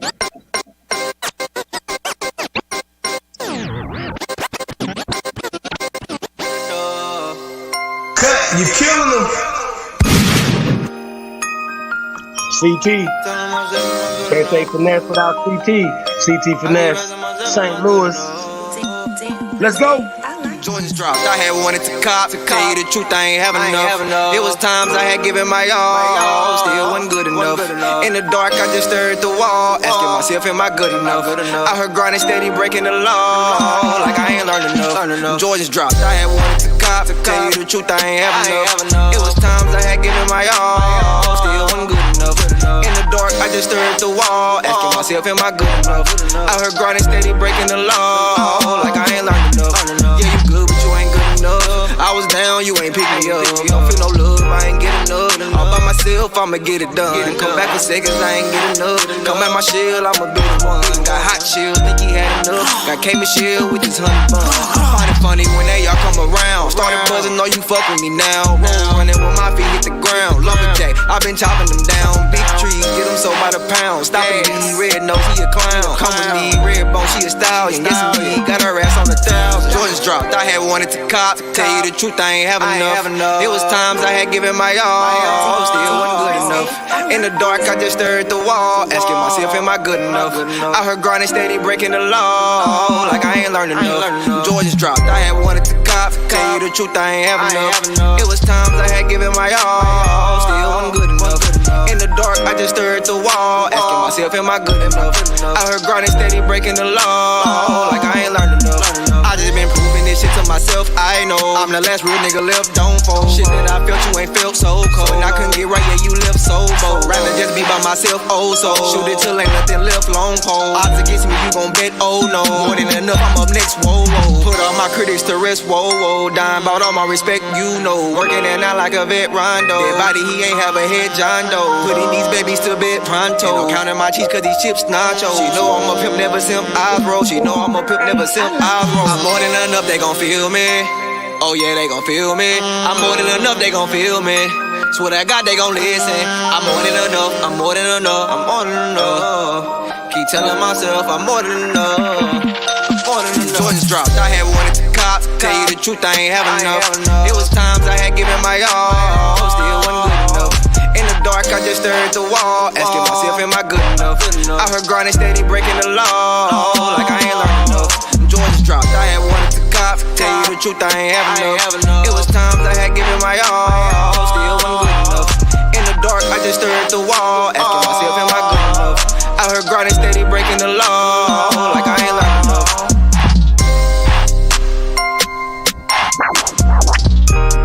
CT Finesse, DJ Cut, like I ain't learned enough. Bocan. That's right. Good.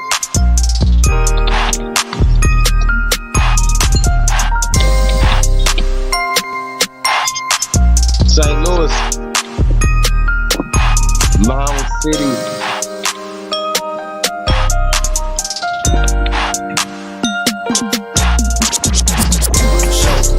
That's where I'm back in that mode. I got them calling me Ross. That boy that out of control. That nigga live sick. Yeah, that boy that like a hoe. I guess I'm back in my bowl. Look like I'm back on that stove. You know. That's where I'm back in that mode. I got them calling me Ross. That boy that out of control. That nigga live sick. Yeah, that boy that like a hoe. I guess I'm back in my bowl. Look like I'm back on that stove. It's I'm back in that mode. Worth on my shine, I'm a beast.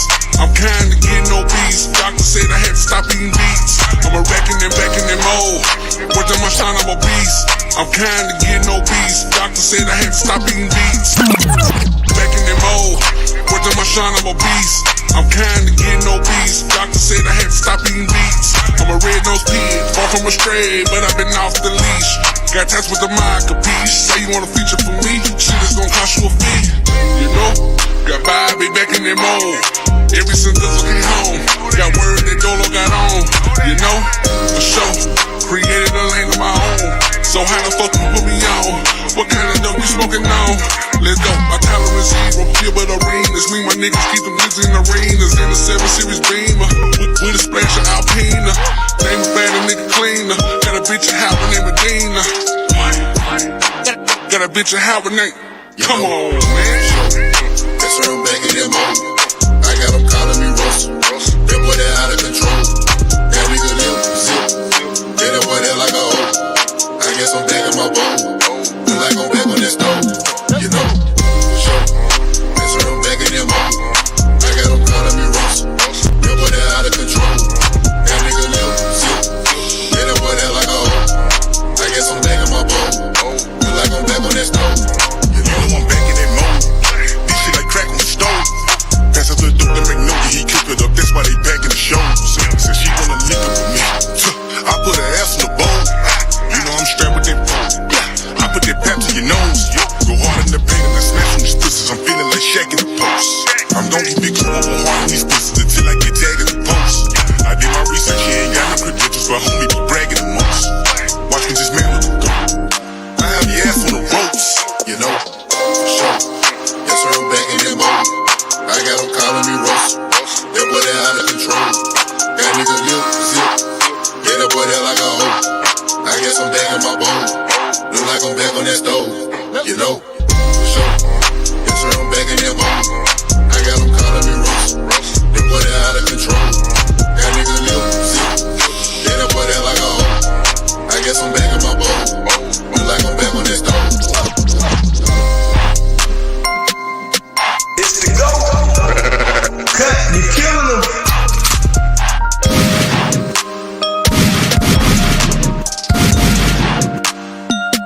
with it and brought the money back to Texas.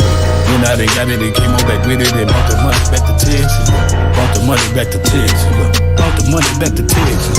I brought it right back to Texas. I brought it right back to Texas. We went to Alabama and Atlanta, then we brought it right back to Texas. We went to Mississippi and Miami, then we brought it right back to Texas. Brought the money back to Texas. Brought the money back to Texas. Look, I brought the game back to Texas. I brought the game back to Texas. Oh, yeah. I'm about to hop off an exit. I'm about to drop off a message. Oh, yeah. Original Purple Panthers, we the opposite. You can't do nothing but respect it. We about to do something epic. Can't do nothing but accept it. Pop up when you least expect it. Pick up the money, collect it. Yeah. Pick up the money, collect it. Yeah. I just been sitting back and watching, waiting, contemplating, when to connect it. Got it perfected. I refuse to be neglected. I refuse to be rejected. Yeah. We got this Texas thing up in the lock, and yeah, bitch, I'm really protected by the same niggas taking bricks and making zips and making flips and taking trips across America, hopping in the States. No, you won't see this on Netflix. I'm trying to snatch all the commas, look. I'm moving past all the drama, look. I'm getting cash all the summer, look. I got some ass from your mama, ask your la mama. Say you like Cali Dro, got the best of the OG that Cali grow. Always stay in contact with my Cali hoe. I do business with killers I barely know. Got a 223 and a Cali coat, but it still is some places I rarely go. Look, I might just go buy some Balenciagas, but you rarely gon' catch me in Bally's though. Coming straight out of Texas, bought the money back to Texas. Bought the money back to Texas.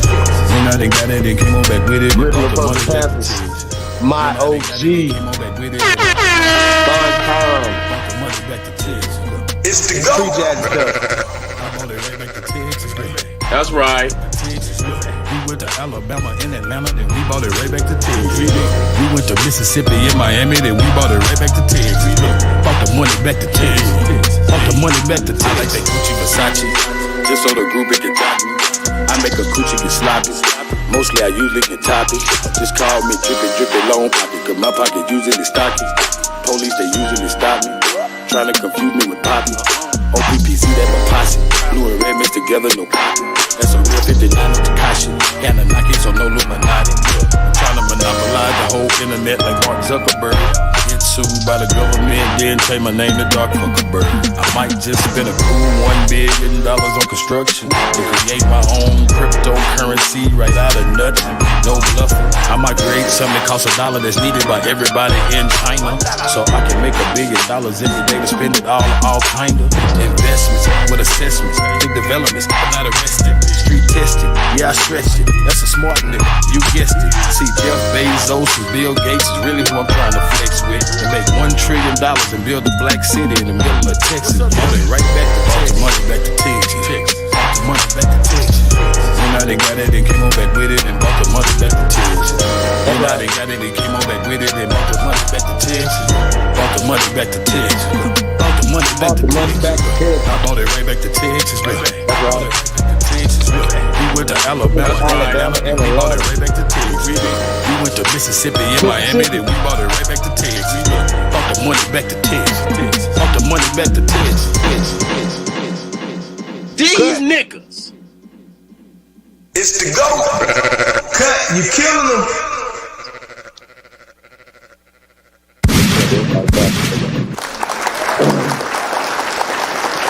Right, Mo Easy, Senior C in the building. What up, though? P-Town in the building. Yeah. Hey, man, packages for Las Vegas September 25th to the 28th are available. Tap in with Miss Elizabeth Young, you guys. She's in the chat room right now. Tap in. Packages, 4 days, 3 nights. Las Vegas, man. Tap in, man. 25th to the 28th, man. It's the GOAT, DJ Kuttack Talk Mix Show, man. It's going down, man.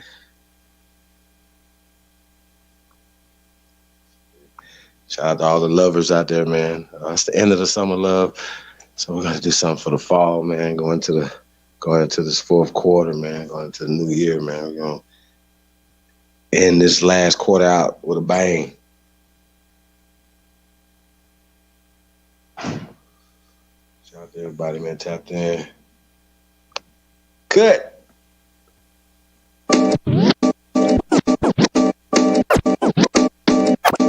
Dre Cobb's music. Shout out to Channel 7. Chi-Town. It's the go. Yeah, I didn't think he was ready. You know what I'm saying? But I'm ready whenever, you know what I'm saying? We ain't got too much, you know what I'm saying? So I'm gonna let you do what you do. I'm right here. Oh yeah, I thought you was about to get it in. You know me. Shout out to the realest nigga alive in the building. Appreciate everybody, man. Hey man, do us a favor. Like, share, subscribe, man. Share us on all your social media platforms, man. We really appreciate you guys. Tag us in Facebook, Twitter, Instagram, Telegram, whatever y'all got going on, man. Packages for Las Vegas to go right now, man. Let's go. DJ Kuttack. You're a builder, man. Only builders 2022 at gmail.com, man. Tap in. I think we're gonna have a little meeting tomorrow, man. So you guys be on the lookout for that email. Yeah, man, we just getting it in, Cut. Got a couple things we're gonna talk about. We're gonna play the co-figure joint on Vlad, right? I didn't get to see that one. We got a couple other things, man. You know, we can talk about. Open up the phone lines to you guys. 816. Yeah, drop the link too. Is it 5053? Yeah, I think that's it. Yeah, man. So I'm gonna wrap the You know taste, what I'm man. saying? Get it in.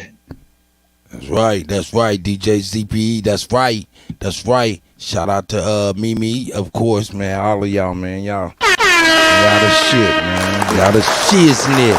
Y'all the real doo-doo.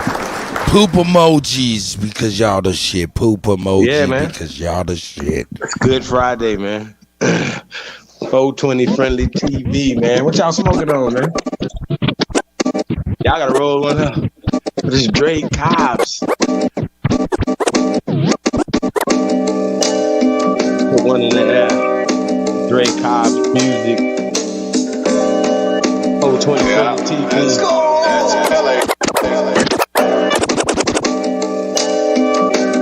DJ Catch. Best to do it. Yo, I think I found the formula. Me and Channel 7, we on the This is not a warning, bruh. I think I found the formula. Me and Channel 7, we on the This is not a warning. I think I found the formula. Me and Channel 7, we on the This is not a warning, bruh. Yo, that's real shit. So how he get so ill with so many verses y'all get killed with? Yeah, venomous balls getting deployed till we recoup. Yeah, venomous balls getting deployed till we recoup. Yeah, venomous balls getting deployed till we recoup shit. Niggas whack as hell and they producers can't even loose. Yeah, venomous balls getting deployed till we recoup shit. Niggas whack as hell and they producers can't even loose shit. Never been a chef, but boy are these niggas stupid. The letters on contracts, jumping around and moving. Keep around for the movement. Y'all mad cause y'all losing. You niggas is human. I tell you what I'm consumed with. Making it to the bodies everywhere. Let me get the mop. Well, if we talking this truth shit, you know what they say about how you use your lips. Mine is a 50 clip. I spray fucking this truth shit. You know what they say about how you use your lips. Mine is a 50 clip. I spray y'all in this truth shit. You know what they say about how you use your lips. Mine is a 50 clip. I spray down. Pray on my prey, y'all better say y'all's now. Lower your heads and everybody bow. Loud. Knowledge yourself, it's only given to a chosen few. The war's on, so tell us what you wanna do. Yeah, we beat the odds. Channel 7 and Drake Cobbs. We spray y'all. Y'all know y'all can't fuck with the gods. Knowledge yourself, it's only given chosen few.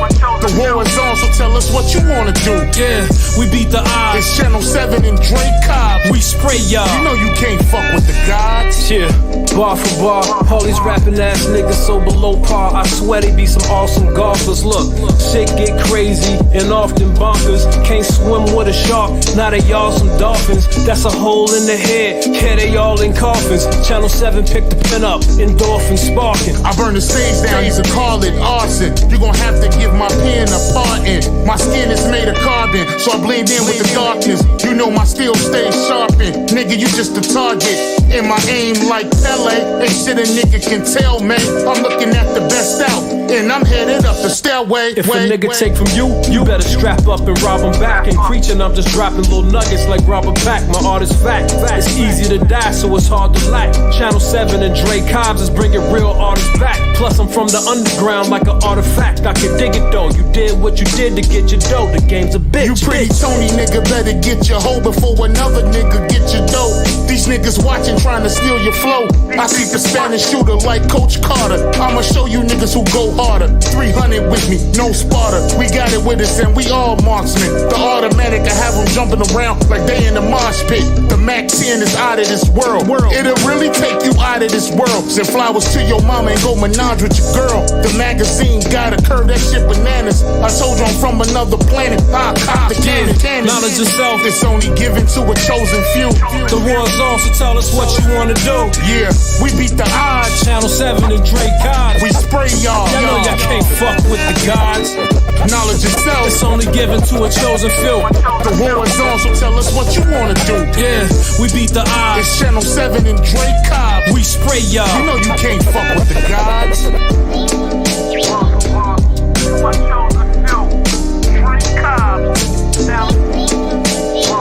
It's the go. Cut, you kill him.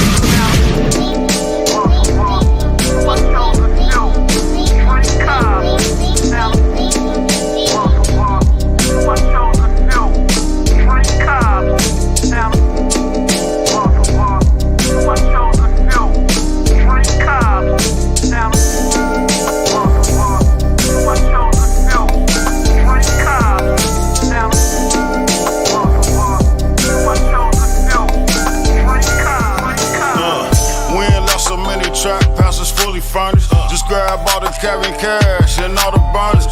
We push it by the quarter like McDonald's burgers. Pull a move, you get murdered by one of my workers. The Eminem gang, nigga, that's money and murder. A few millionaire gangsters in the Chevy Suburban. Sipping something loud, we ain't smoking no. They don't need to smell nothing but this fucking smoke. We ain't left so many trap houses fully furnished. Just grab all the Kevin cash and all the burners. We push it by the quarter like McDonald's burgers. Pull a move, you get murdered by one of my workers. We ain't left so many trap houses fully furnished. Just grab all the Kevin cash and all the burners. We push it by the quarter like McDonald's burgers. Pull a move, you get murdered by one of my workers. The Eminem gang, nigga, that's money and murder. A few millionaire gangsters in the Chevy Suburban. Sipping something loud, we ain't smoking no. They don't need to smell nothing but this fucking smoke. Snakes slither on their team and they breaking oaths. The game will never be the same the way they breaking codes. Gotta cut it before you sniff it, it'll break your nose. Bullets enter through your vest, barely break your clothes. But the exit woman crater, yeah, hella gruesome. We get to the meat potatoes, fuck all that wolf. You a motherfucking llama for the drama though. They be posted eating gates on your mama's post. Fucking with the boy, you get the horns and shit. I pushed you in the bull hump on my horn and shit. I really do this shit, this ain't a movie script. The Glock sound like you 40 with the Uzi clip. Fucker with the boy, you get the horns and shit. I pushed you in the bull hump on my horn and shit. I really do this shit, this ain't a movie script. The Glock sound like you 40 with the Uzi clip. Ain't no playing with the fact that suckers know to play. This Uzi clip and push a nigga shit the other way. Now I don't know Spanish cause of underlay. My niggas showing up tripping about the drama, man. It's candy cane white with the blue guts. They fixed the potholes so I'm shoot up. Or the cookie satellite or the kill zone. Two took a bill melt, smoking real strong. Sipping something 450 a bottle up. On the millionaires high, I get the comatose. Old schoolie souped up on 144. It's like a party bus, we everywhere the party goes. When it's over, do the dash to the hideout. Stash the whip, then it's right back to the trap house. I drop a Hellcat into the gumbo pot. You gotta go through us, nigga, we run the block. Fuckin' with the boy, you get the horns and shit. I pushed you in the bull hump on my horn and shit. I really do this shit, this ain't a movie script. The Glock sound like you 40 with the Uzi clip. Fucker with the boy, you get the horns and shit. I pushed you in the bull hump on my horn and shit. I really do this shit, this ain't a movie script. The Glock sound like you 40 with the Uzi clip. Money on my line, so I gotta go. Soon as it's my time, then I'm out the door. Don't care what they say, cause I'm finna blow. She asked me where I stay, bitch, I stay on go. Stay on go, stay stay on go, go. They ask me where I stay, bitch, I stay on go, go, go. Stay on go, go, go. Stay on go, go. Ask me where I stay, bitch, I stay on go, go. They know it's my time, shine, bitch, I'm about to blow, go. Every day I'm fresh, yes, like I'm off the boat, go. Every time you hear me, see me, everything gon' glow, go. They'll call you girl, cut, you killin' them. I don't want your hoe, no, I just wanna throw, go. We done fuck before, go, and I think you know, go. Said she wasn't at home, gone, you didn't even go, no. Said she had to work, no, she ain't even go, no. Bitches like my smile, why? When I smile it glow, go. And they like my style, why? Cause I start for show, go. No, they want me, trying to get me on the low. I'ma fuck you like I want you, then little bitch, I got to go. These bitches be on me cause I'm finna blow. I went to Atlanta, they was trying to go. I went to Columbus, Georgia, did a show, and they was looking soon as I hit the door. All of Decatur fucking with some hoes. I damn near shot some niggas at the store. Went to be live and I showed them my flow, and I made a rain on them up the top flow. Go, go. Money on my line, so I gotta go, go. Soon as it's my time, then I'm out the door, Don't care what they say, cause I'm finna blow. She asked me where I stay, bitch, I stay on go, go, go. Stay on go, go, go. Stay on go, go. They ask me where I stay, bitch, I stay on go, go, go. Stay on go, go, go. Stay on go, go. Ask me where I stay, bitch, I stay on go, go. G-O-G-O-G-O, he know, she know, that's just what we D-O, smoking on this sleep. Folks say what you tryna see, folk, made $1 million in this street, hey now I'm tryna see, folk, I am my own boss, baby, what I gotta pee for, I've been smoking 30 years cause I don't have a P.O. Started with a 2 for 20, made it to a kilo, used to get a key, now I get a kilo. Get kilo, 4, 5, 6 up. I ain't talking CeeLo.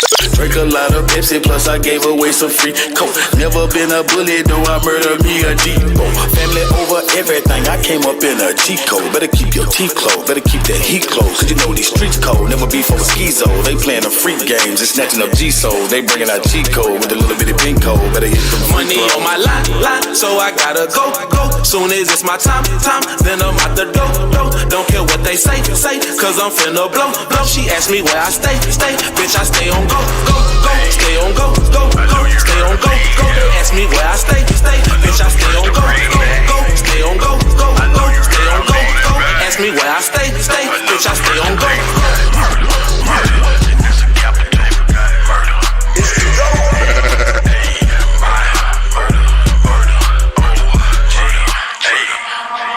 I'm a I know you heard of me. Yo, this my shit, dog. I know you heard of me. You know what I'm saying? That's my shit. Another first. That's that we murdered. Bitch, so run me my bucks. I so pussy on the street cause I knew nothing but sluts. What? Just came Pimp C. Bitch, so run me my bucks. I so pussy on the street cause I knew nothing but sluts. Just came back from Dallas, Texas in a 6'8" lack. Bitch, I got ostrich on my seat, my candy paint red and black. When I left, I had 1, but I'm coming back with 2. And she bought a girlfriend, hey, so now I got a few. Hey, hit the website and make it do what I do. I make 3,000 in one day, so motherfuck what you do. If I told you pussy number, you would think I was fibbing. Going in and out of town, you might think I was tripping. In the game, I ain't coming foreign with Jag. I spent 1,000 on a Sachi shirt and left on the tag. Bad Snow Bunny and that bitch is legit. I hooked that hoe up with my plug and that bitch hit for a brick. Whipped it up, double back, cut them rookies some slack. Bitch, I came up, I'm corrupt, I'm selling pussy and crack. Got some kush from California, had to take me a trip. Bitch, I mailed myself a 30, made 2,000 to split. Studio with Sam, cause I got something to say. Pussy stay up out my face, cause I got something to spray. True hustler out the South, big bag man. Haters see me drop his head and get mad. And X see my new bitch and get sad. And start crying cause she eating out the trash can. Central Texas motherfucker, that's where I stay. I be in Corrupt City every goddamn day. Big paper, I'm stacking. Hoes gon' let me beat they back in, cause all this dick that I be packing. A black man and a poet. Pimp C, one of the best to ever do it, and I'ma make sure that y'all know it. My best friend a real killer, so you best not trip. Pussy keep on popping off, he gon' get shot in the lip. Slow ass nigga. It's the first degree. I know you heard of me. It's the first degree. I know you heard of me. It's the first degree murder. It's the first degree murder. It's the capital murder. I brought it back. Shout out to Bun B, check this out. Just like Bun B, bitch. I was a king of moving chickens in my kitchen whipping. Never slipping, pop the clipping. I kept my sink dripping. Just in case the task force is flipping, they got them stitches tipping. I ain't tripping, pain dripping. Plus I got bitches stripping. Now peep this game from a heavy brother, the fetty lover.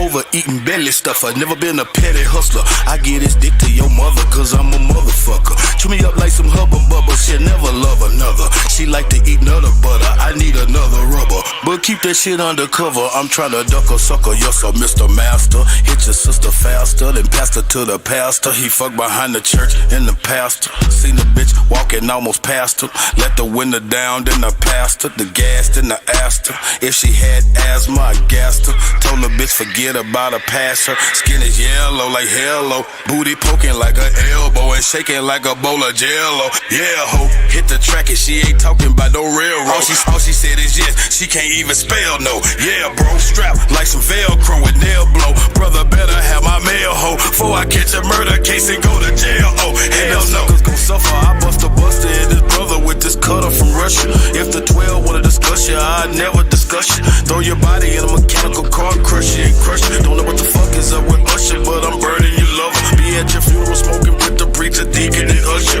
Bust your head, have your head leaking red like a gusher. Throw your body in the water like some tissue. Hit the master, the gas, then I asked her if she had asthma. I gassed her. Let the window down, the he fuck. I'm tryna duck a sucker, yes sir, Mr. Eat another butter. I need another rubber, but keep that shit undercover. I'm tryna love another. She like to eat another butter. I need another rubber, but keep that shit undercover. I'm never let it hustler. I get this dick to your mother, cause I'm a motherfucker. Chew me up like some hubba bubba. Shit been a bitch stripping. Now peep this game from a heavy brother, the fetty lover. Overeating belly stuff. I got tank dripping. Just in case the task force is flipping, they got the tipping. I ain't tripping, classic rewind. Kept my Bun B, bitch. I was a king of moving chickens in my kitchen whipping. Never slipping, pop the clipping. I like Gotta bring that whole verse back. Real tasty. Like Bun B, bitch. I was a king of moving chickens in my kitchen whipping. Never slipping, pop the clipping. I kept my sink dripping. Just in case the task force is flipping, they got them stitches tipping. I ain't tripping, pain dripping. Plus I got bitches dripping. Now peep this game from a heavy brother, the fetty lover. Overeating belly stuff. I never been a petty hustler. I get this dick to your mother, cause I'm a motherfucker. Chew me up like some hubba bubba. She'll never love another. She like to eat another butter. I need another rubber, but keep that shit undercover. I'm tryna duck a sucker, yes sir, Mr. Master. Hit your sister faster than pastor to the pastor. He fucked behind the church and the pastor. Seen the bitch walking almost past her. Let the window down, then I passed her. The gas, then I asked her if she had asthma. I gassed her. Told the bitch forget about her, pass her. Skin is yellow like hello. Booty poking like her elbow and shaking like a bowl of jello. Yeah, ho, hit the track and she ain't talking about no railroad. All she said is yes, she can't even spell no. Yeah, bro, strap like some Velcro with nail blow. Brother better have my mail ho, before I catch a murder case and go to jail. Oh, hell no. Suckers gon' suffer. I bust a buster in this brother with this cutter from Russia. If the 12 wanna discuss you, I'd never discuss you. Throw your body in a mechanical car, crush you and crush you. Don't know what the fuck is up with Usher, but I'm burning you lover. Be at your funeral smoking with the preacher, deacon and usher. Bust your head, have your head leaking red like a gusher. Throw your body in the water like some tissue and flush you. Chop you up like a machete, like you been fighting with Freddy. Face and belly looking like a bowl of meatball and spaghetti. You ain't ready. All of my niggas deadly. They'll piss on you like R. Kelly and shit on you like a white freaking leave stanky and smelly. Kelly and shit on you like a white freaking leave stanky and smelly.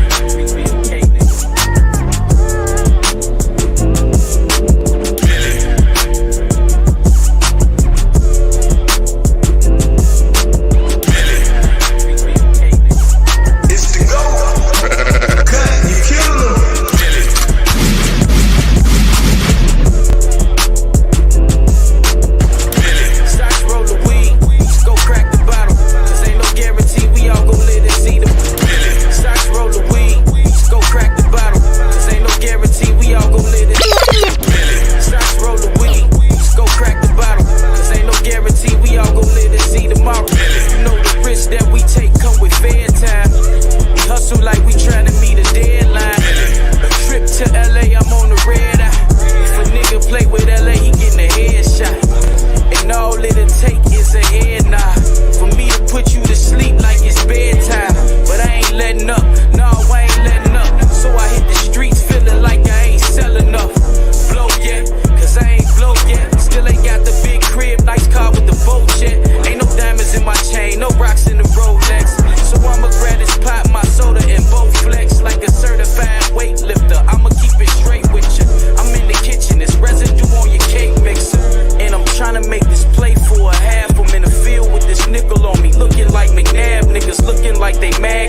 I was raised in that water, all I know is swim. Them doctors told my other brother he won't walk again.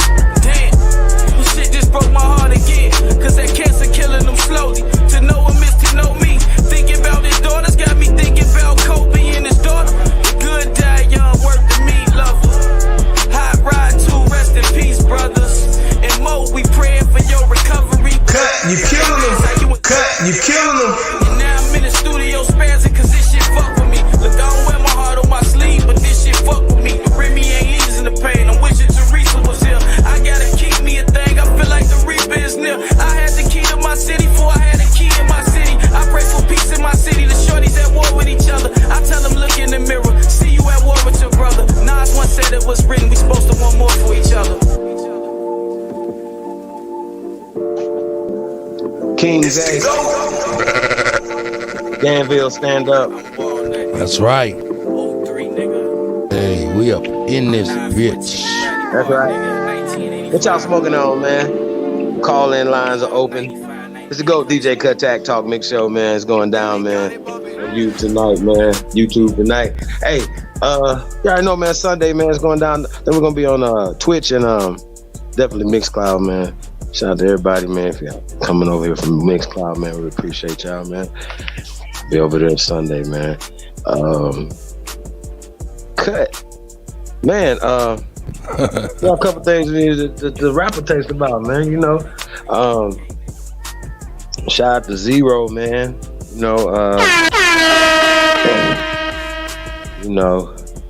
Wanted to kind of I think it's really big, man. You know, I don't know if you seen the interview he did on the news, and you know they asked him a question, you know, and I just gotta ask you guys a question, you know. When they asked him the question, is he gonna press charges, right? And Zero said about Trade the Truth and them jumping him and stuff, right? And he said that his job description said that he can't do that. He can't press charges, right?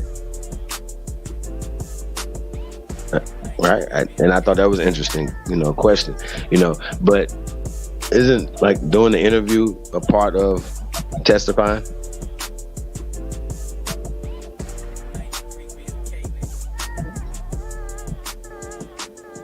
Right, because like, see, first off, it was cops there watching him get punched on, at least at the least part, right? Yeah. I mean, I'm just saying, so they had to be witnesses to the situation, right? First off, nobody went to jail. That was crazy. You know what I mean? So, but I think that's a part of pressing charges is suing, right? Ain't that a part of it? I'm just saying. Now, are we saying that it's the grown man way of doing things? Is the question that's on the table. For Zero says he's in his 40s. I think Trey is probably just a little younger, but he's close to him if you're not in his 40s as well. They said it's family, right? But since family business is spilled over, you know, we're gonna talk about it. But I just gotta ask the question: isn't that a part of testifying? Doing an interview on television and suing. Ain't that just all that? Isn't that all the same?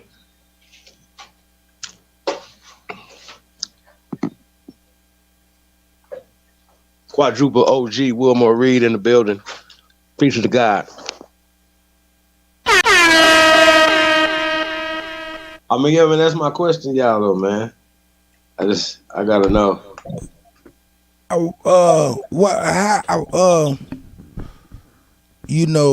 I'm wondering why you talk about that. You should have been asking the question about Tariq and Vlad, because I thought we had something lined up. You know what I'm saying? You jumping the gun like a motherfucker. What is the deal with this nigga? What's up? Golly. What's up? You jumping the gun, nigga. Okay, well, let's rewind it. Strike that from the last 7 minutes. Rewind selector. Nah, man. Hey, but that's a valid question, and that's why it's gonna be like really good. You know what I'm saying? That's why I'm gonna give a call first in the morning, see if I can get something jumped off early, and see if we can answer those questions from the triple OG down there, and you know what I'm saying, and you be able to build that. You'll be able to build that with some good content. But what about Vlad over there? He looking like he sold you a nice Pinto. Yeah, man.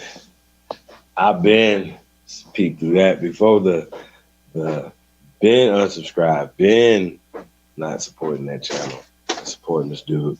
Because, you know, before the situation happened with Lord Jamar, and that was pretty much the only thing I would watch on the channel would be Lord Jamar. You know. Yeah, and Godfrey, you know, Godfrey had some pretty good content on there. Yeah, shout out to Godfrey. Godfrey could have been a sucker. Hey, he could have been a sucker though, and be like, "Man, I'm gonna stay over here where where the bag is." You know what I'm saying? But shout out to Godfrey, staying strong and 10 toes down. That right there is about because he's a part of the culture. Think about it. Now, flip side of that though.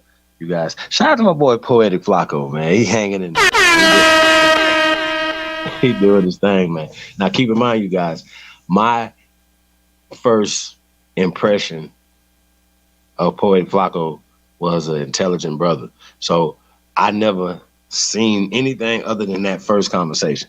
You understand what I'm saying? So the knowledge and stuff that, the stuff that he speaks on, yeah, in that conversation that we had, bro, you know what I'm saying? Like it kind of, for me, I have a different viewpoint. So if I see something else now, it's like, oh, I still see that. That would be my first impression. You follow what I'm saying? So I'm saying that all to say, we're talking about, are we gonna get in? Man, we got so much. I got whack on, man. We got a lot of stuff over here, man, to get into these culture votes now. I know. It's a lot of shit now. Y'all want some of this work now? Let me know. You know what I'm saying? Hey, man, as far as man, I got some work for y'all. Whack 100 went for what, 2.5 hours? I don't know if it was that and long. No. It's about 2.5 hours. I'm looking at it.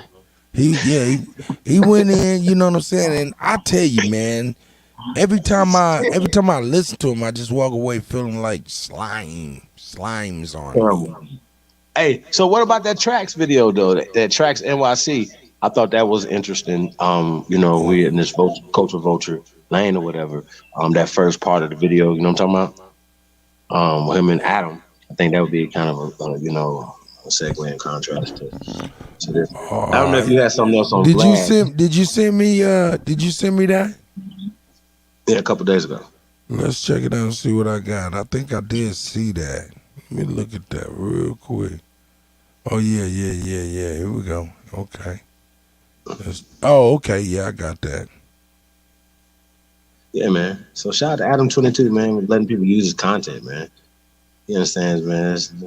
That's you don't have to do that, man. So shout out to Adam, man. You don't be blocking people and shit for that. And once again, it's about educating people. So I feel like some people will say, okay, I can learn and then, and do something different. You know what I mean? Some people don't want to do that. Boy, I tell you what, this looked like some straight up. I ain't even gonna front. I started watching it. I was like, yeah. I was like, yeah. Well, listen, once you got a business and you got Here we go, yeah. Let's get him to the meat and potatoes or whatever. You don't see it, so you don't even worry about it. All right, here we go. Let's take him back. Fair use. Now understand this.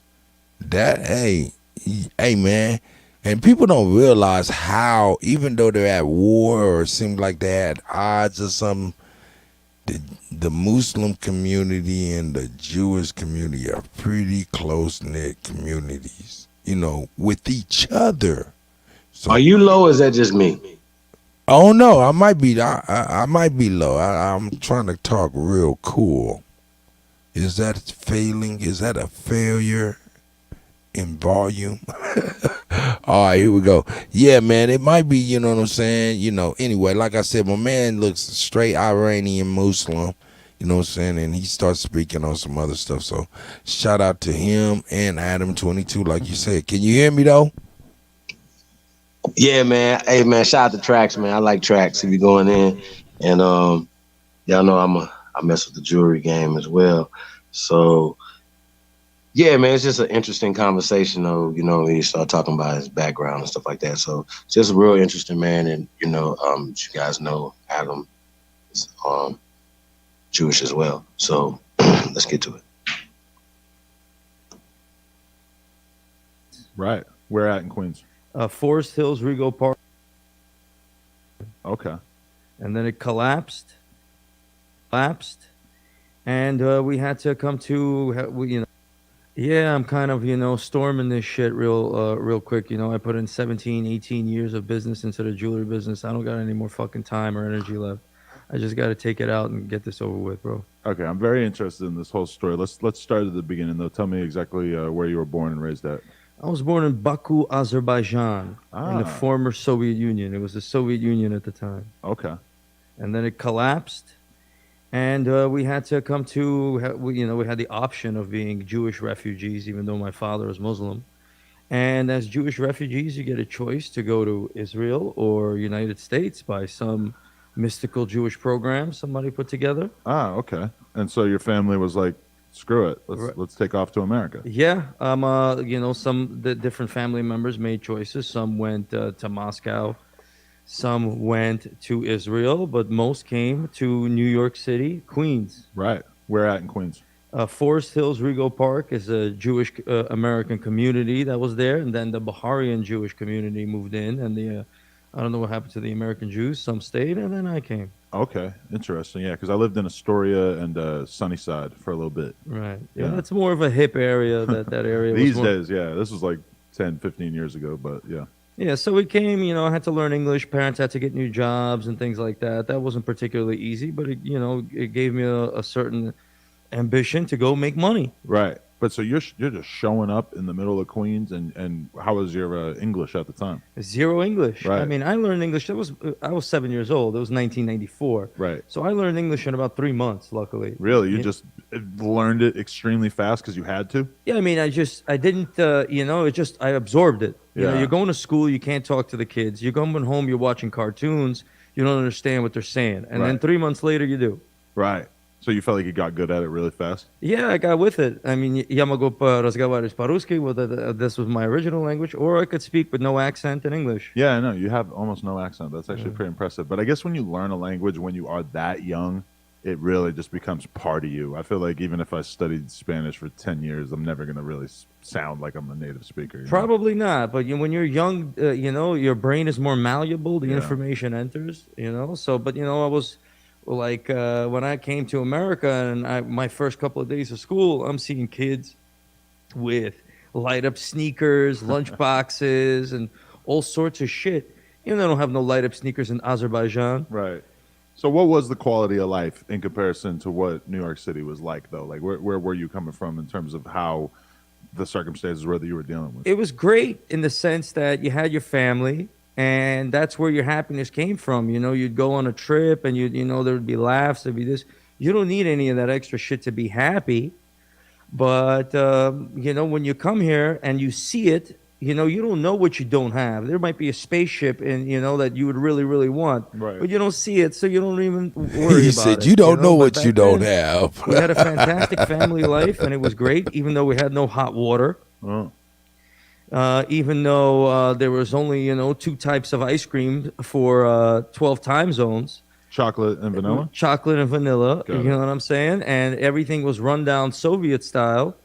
You know, life was good. You had your family life, and, you know, people were kind of happy. But when there's a choice and a leap to make, but when you get here and you see everything, and people are having cars, and there's homes and swimming pools, and it's a long list of shit. But so was that one of your main observations right away? Was that the family unit was far less important to society in America as opposed to where you were coming from? That seems like one of the principal elements of our culture, really, right? I suppose so. I mean, when I came here, I just realized I was a have-not. That's all I realized.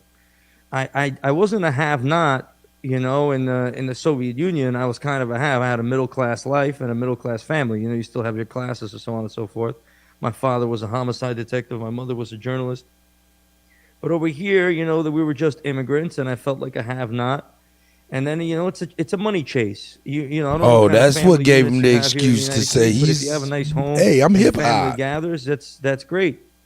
You know, that's really what it is. Right. So did you start to really internalize that Shout sense out that Wolf. you were I see you, not brother. having all the things He is that complaining other about the people American had early dream. on. It seems like that was a pretty important memory. Yeah, I mean, listen, it wasn't like, you know, I was a little bitch about it and I'm crying that I don't have things. It's just that you build a fire. You want to buy a video game. Your parents can't buy you one. They can only buy you one a year. And if you know, you don't even know how to read the box, the game sucks. You can't play another game for. You just want to make money. You know? And every young man has that. But for me, you know, I have a slightly big ego. You know, even as a child, I want to be important. I want to do an interview. I want to be asked questions. I want. But I don't have shit. You're speaking my language. I wanted to be interviewed for a long time before I ever got interviewed. Yeah, I mean, I just wanted to tell my story. I wanted to speak my truth. Right. You have something to share with the world or something like that you want recognized, but you don't even have sneakers. You have sandals. You know what I'm saying? Not to indicate that that's what you're wearing, but that was me when I came. No, these are amazing. Yeah, I got I'm to sure. sit here all day. I love these things. Yeah, you're you chilling. can say whatever you chilling. want about them. Yeah. Well, listen, once you got a business and you got your, you know, prestige, it doesn't really matter. You could be walking around in rags, but when you don't even have that, then, you know. I feel you. So, okay, throughout the rest of high school, like or junior high and everything like that, what kind of kid would you say that you turned into? Did this hustle start to manifest itself pretty early? I mean, I turned into, you know, a little bit of a troublemaker, man. Like some of the shit that I look back at, you know, I was just talking with my cousin because he was also an immigrant. You know, you'd go to Burger King and, you know, you'd fill up, you know, they had free refills back there in the fountain. You know, you'd walk out of there, you'd have your burger, you drink your soda, then you take a free refill, you fill it to the top, you realize you don't want it, and you pour it in a mailbox. You know, scumbag shit. You know what I'm saying? Somebody's bills and letters are there. When I look back, I'm like, what the fuck was I doing? But I was a frustrated kid. Yeah.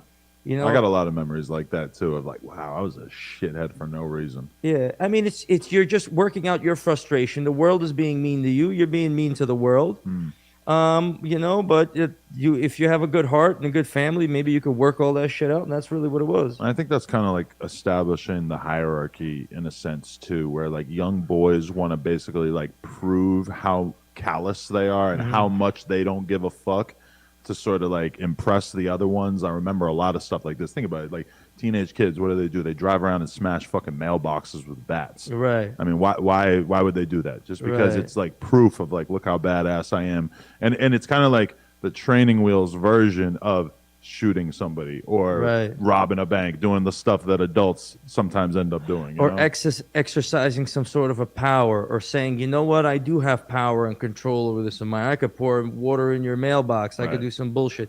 But that's all, you know, kid shit. Yeah. And then as you become closer to adulthood and you're like I was about to graduate high school, I realized that, you know, I bought into this American dream that people told me about. And, you know, to when the shit you're thinking about on the plane ride over here is, you know, to start a business and to build a happy life. And that's really what I tried to make happen Right. as soon as I graduated high school. So you didn't have a job during high school? Yeah, I was washing dishes at the Senior Citizen Center. My mom got me that job. Right.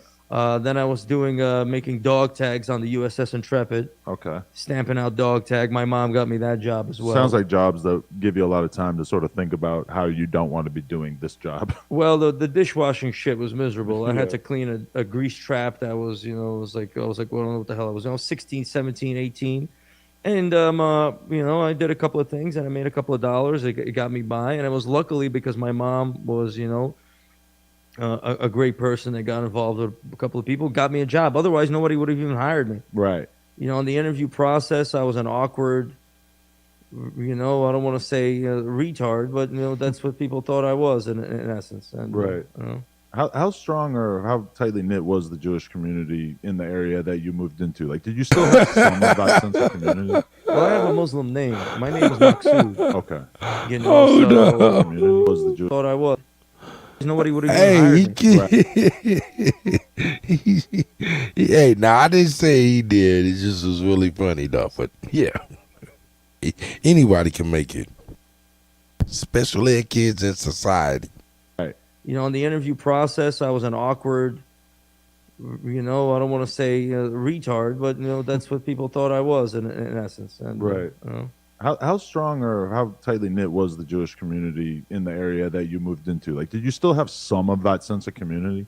well, I have a Muslim name. My name is Maksud. Okay. You know, so that made me even more of a little bit of an outcast. My name is not Jacob and Isaac. A lot of people couldn't really wrap their head around what they were dealing with. Well, you know, you're in the synagogue and the rabbi asks you your name and you say Maksud and he looks at you a little awkward and then you feel like an outcast. So that was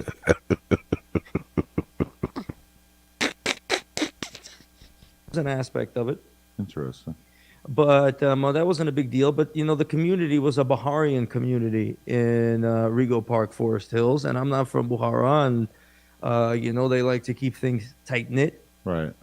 And this you is know, crazy. I mean, but it was, and then there's, of course, all the, you know, a lot of mixed people in there. I mean, Right. you got India, you got Korea, you got Vietnam, you've got Jamaica, you've got African-American, you've got Italian-American, you've got Irish-American, all in one school. Right. You know, it's, you know, but the Baharian community, the Jewish side, came from there, and that's essentially, that's what that Tariq community went from American Jewish to Baharian Jewish community, and with a mix of everybody else. And so did you always know that you were going to be the type of person who very much worked with other people and stuff, that you weren't going to be sort of limited to dealing with only your own people? Yeah, well, I didn't have my own people to begin with, so to speak. Right.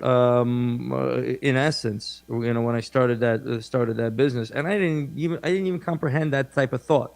Right. You know, I got a Muslim name. I'm from Azerbaijan. I'm this and that. I'm from a different place. I'm me, and everyone else is themselves. And I'm trying to start a business. I'm trying to make money, and that's it. And I got into the jewelry business through you know, a couple of Puerto Rican friend of mine. So that wasn't even in essence anything.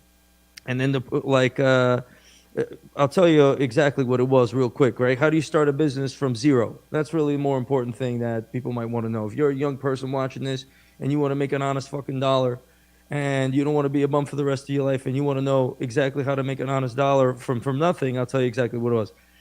I just graduated high school. I was hanging out. My friend asked me to install Counter-Strike on his computer. and you were good with computers? Yeah, at I the was time? good with computers. My mom bought me a computer, you know, that was like $1,500 or 733 megahertz, you know, 64 megabytes of RAM or whatever the hell it was back then. And it was a decent enough computer to use, you know, back in 2003. And I'm just sitting on it, checking out the internet back then. And I could download games, I could pirate software, I could do all that shit. That was the first thing I started to do when I got the internet in like 97 as well. Yeah, you know, Started downloading games. And I shit felt for like a free. hacker. I used to Yeah. use a MIRC. I Yeah. don't know, you remember that shit? Yeah, C++ or some shit like I was that. into punters, where you would on AOL, you'd be able to knock people offline by sending them like 1,000 had one of messages those, at the same yeah. time. That was my main foray. Yeah, but when I was doing it, I was on AIM, just AIM, Right, yeah. essentially. And there was one little dope punter that came out that nobody had, and I was kicking all of my friends off of the thing until they patched it or I whatever. felt so powerful. Oh, that was the power right there. You'd get into a conversation with somebody Right. knowing that at any time you could kick them off. And then they start talking shit like you can't do nothing, and then you just start knocking them off. And in the early days of the internet, it was like I had AOL, and my friends list was only other kids I went to school with, Right. and it was only like 5 kids or some shit, because it's like the idea of like meeting people online took a little while to Right. click. It was like Right, I was right. kicking people offline who I actually went to school with, Yeah, so that yeah, felt yeah. extra good. Wait, okay, so you go to install the video game on your friend's computer. I go to install the video game on my friend's computer. He's got viruses out the ass. You know what I'm As saying? everyone did at the time, yeah. Yeah, so I have to go battle his computer for 2-3 hours, and I'm doing this, diligently. And his cousin sees me, and you know he sees I'm a worthwhile dude. and he sees I'm a useful guy. So he's like, why don't you come roll with me? I start rolling with him. He's moving clothing from Canal Street, which is Chinatown, and he's taking it out of state. And I find a couple of jewelry shops around downtown area. This guy that runs a Vietnamese shop. He's like a Vietnamese or Thailand or what have you, dude. A couple of brothers. They run a jewelry shop. I meet them. I realized that I could photograph their jewelry. My other boy, his cousin, whatever, the business goes sour. So I realized I could photograph some jewelry at this jewelry shop where I have a connection, put it up on eBay, which is, at that time, an up-and-coming auction site, sell the jewelry, then buy it. You sell it, then you buy it, and you keep the difference, you ship it, and you put your pinky toe into the jewelry industry right then and there. And it had nothing to do with, you know what I'm saying, the stereotypical shit that people might even think, that I'm this and I'm that, and I got into the Jewish or whatever the fuck. It had nothing to do with that. My parents had no relationship. I was installing Counter-Strike on my friend's computer, who happened to be Puerto Rican. His cousin saw me. Right. We started doing business of clothing from Canal, and through him I met this jewelry shop. Because people have like a real resentment towards like, people who are able to get into industries that they feel like are kind of gate kept. Closed? And Yeah. so it's like a perfect thing for people to sort of feel like they're justified in letting their anti-Semitism out with when people talk about the jewelry game, because they feel like they didn't have that opportunity. But you're saying that you really kind of got lucky. Well, this business, is usually passed on, and the information is by heritage from generation to generation. The knowledge of gems and who's cutting, who's sorting, and who all that shit is. But for me, I had nothing to do with that, and it's totally racist for me to look at me and say anything. And I, like me personally, I wait for somebody to press on that issue. You know what I'm saying? The nerve, just because my mother happens to be Jewish, I gotta fucking hand it to me and get the fuck out of here. But that's interesting, because probably most of the people that you work with in the industry, would you say that it's usually a safe bet that they got into this position through some form of nepotism? I suppose so. Yeah. A significant amount of people do, because But then you still have to be good. Yeah, right? you got to know what the fuck you're doing. I mean, there's several ways to get into the jewelry business. You could work for free and work on a bench, and you could sit here and work with your hands, and you could work for free for somebody as an apprentice, and 2-3 years later, you're gonna learn how to work that bench, and you're gonna be able to take on jobs, and you're in the business. You wanna work in the jewelry industry? Go work behind the counter if you look like a trustworthy person, and you could work for free, and you could help a sales guy, and then maybe you make some sales and you become a valuable person. Then you'd be able to be in the business. Okay. So you got 2 entry points right then and there. Right. Work for fucking free, like I did when I was installing Counter-Strike. Right. Go and work on the bench and learn how to work with your hands, and then maybe your grandson's going to own a wholesale manufacturing operation. Go sit here and go behind the counter, and maybe your grandson's going to be with Celebrity Jeweler.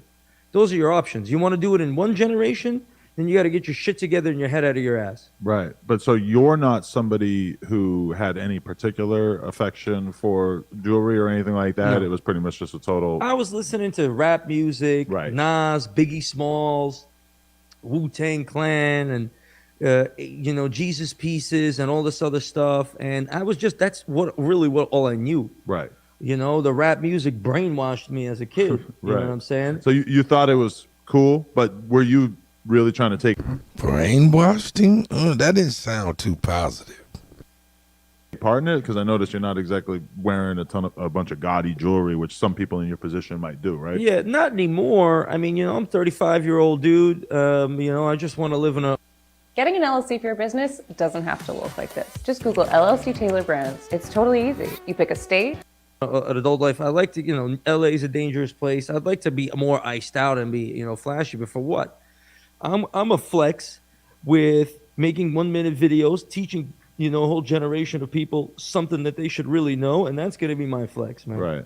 And I'll wear some nice and this and that, but there's no greater flex for me than that. When I walk into the room and people have learned from me, that's it. Right.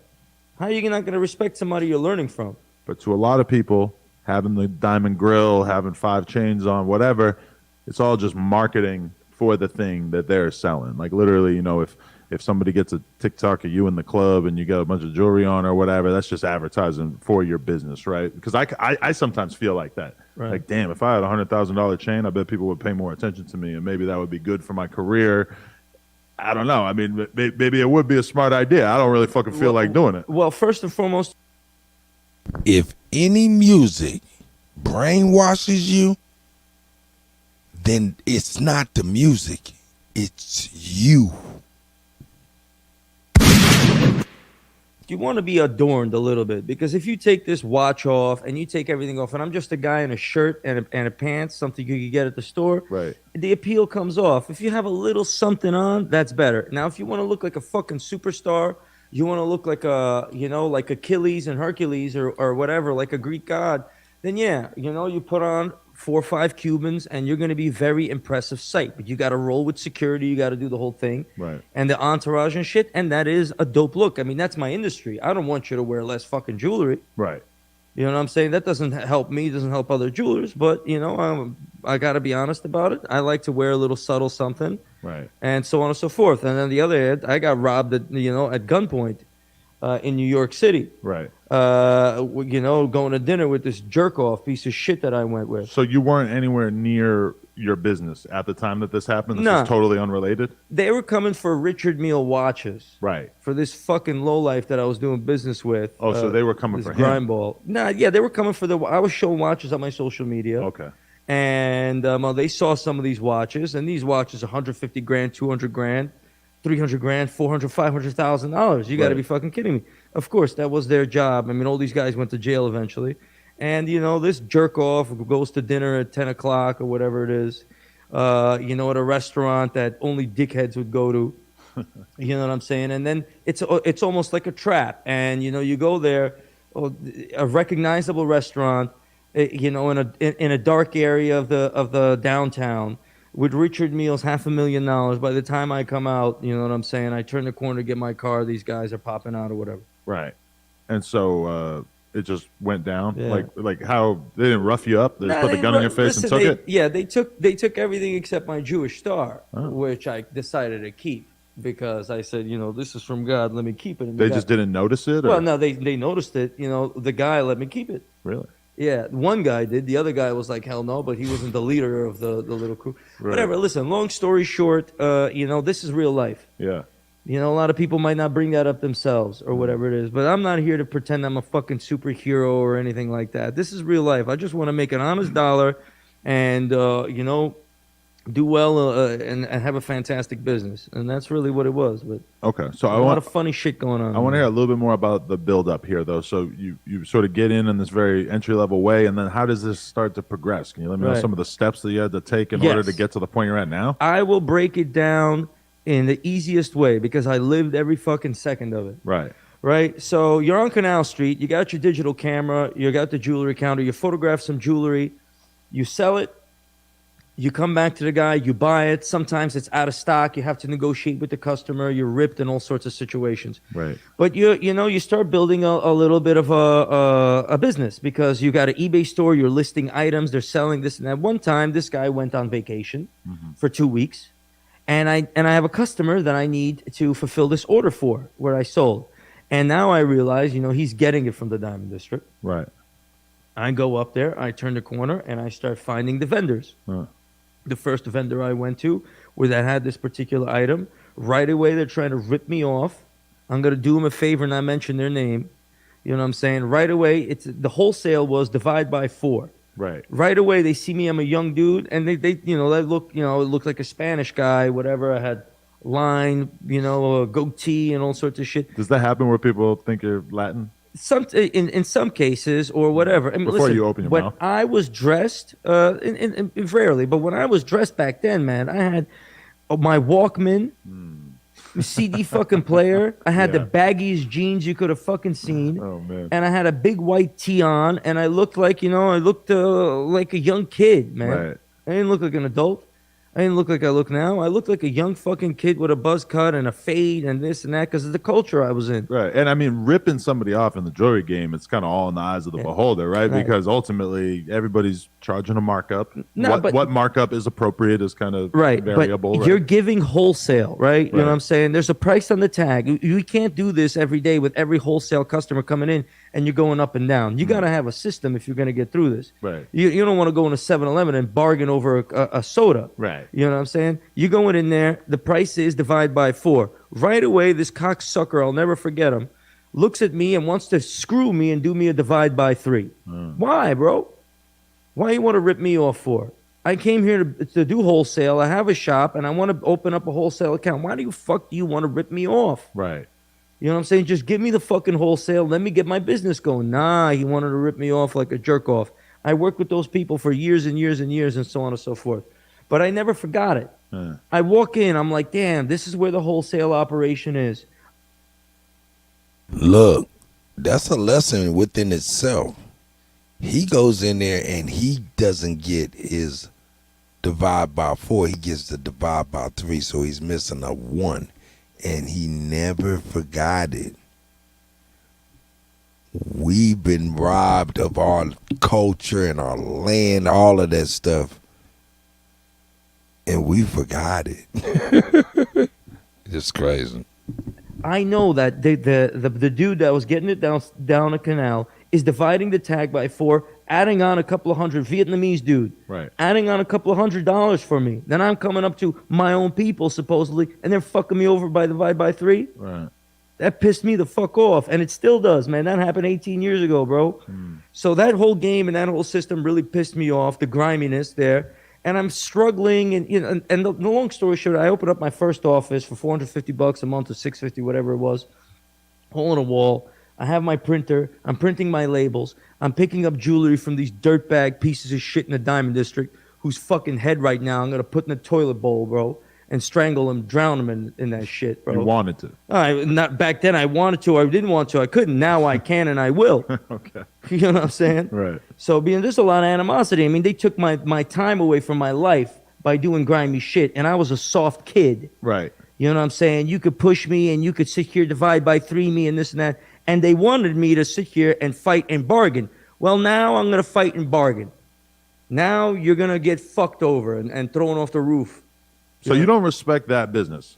I don't respect the people that are there because I know them so well, and I know how much they love money over everything else, bro. Right. But you got to know your mark. You know, if you're selling something to somebody, I mean, the bodega that we were going to when we were staying in Brooklyn last week, one of the guys went there, and I guess he seemed super out of town or whatever, and they charged him $7 for the sandwich instead of $5. Right. And we were all kind of laughing about it afterwards. But also me, I respect the hustle. I think you're not even allowed to legally. I don't think you're supposed to do that, but I would be doing that if I owned a bodega. I'd be trying to upcharge people a little bit if I could tell that they could afford it. Sure, that's a.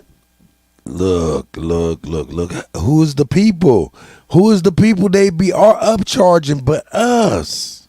A style of business. Right. But then if you get a customer that comes back and fucking takes his sandwich and throws it in your face because you ripped him off, then maybe you might not want to do that. I don't really know how it is in a bodega, and I don't know this, but I know I put my dues in, you know? I didn't walk in a bodega, bought a sandwich, and came out.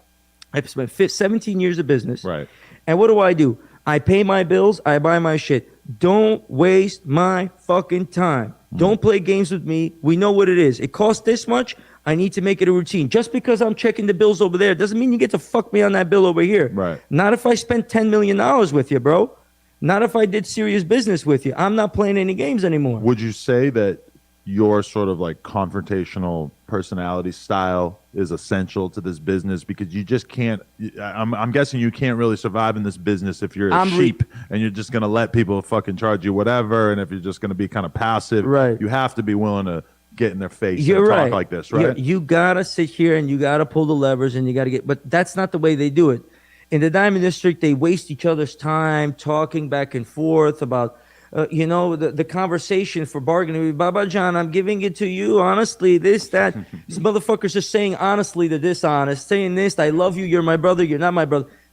Cut that shit out, bro. Right. You're not my brother. We're not doing all this shit. Let's get down to the fucking business. Make sure my shit is correct, because I'm going to correct on my side of the business. I'm not going to take a bill and then you call me and I don't pick up my phone, bro. I'm going to pick up my phone, make sure you get your money. I'm not running off on the plug like these young fucking dickheads out there who think that's cool. You know what I'm saying? I pay my bills. I handle my shit. I have a different standard of business. I'm not being aggressive. I'm reforming it. I'm just not tolerating corny shit that's a waste of time, that's not productive. I put my dues in. You guys, I did business like everybody else did, struggling to be me. No, you motherfuckers struggled to be you in the Diamond District. You go fuck yourself, bro, because I'm right. I'm going to handle my shit. Sorry to raise my voice, but when I think about these motherfuckers, bro, you know what I'm saying? My blood boils, dude. Yo, bro, there's some really grimy shit. People saw me as a young kid, took advantage of me. You know what I'm saying? We could have did other businesses. They could have did business with me, fantastic, but they thought I was like them. Case in point. Another example. You know, I was on Canal Street. There were several jewelry stores. I'm a loyal guy. I could have went to one of those jewelry stores where, you know, people speak my language, Russian, and the Russian immigrants and so on and so forth. And they would never give me a job. They would never give me they wouldn't let me photograph the jewelry on the counter. I had to fucking go to the other guy, the Vietnamese guy, to photograph his shit. They would be like, buy it now.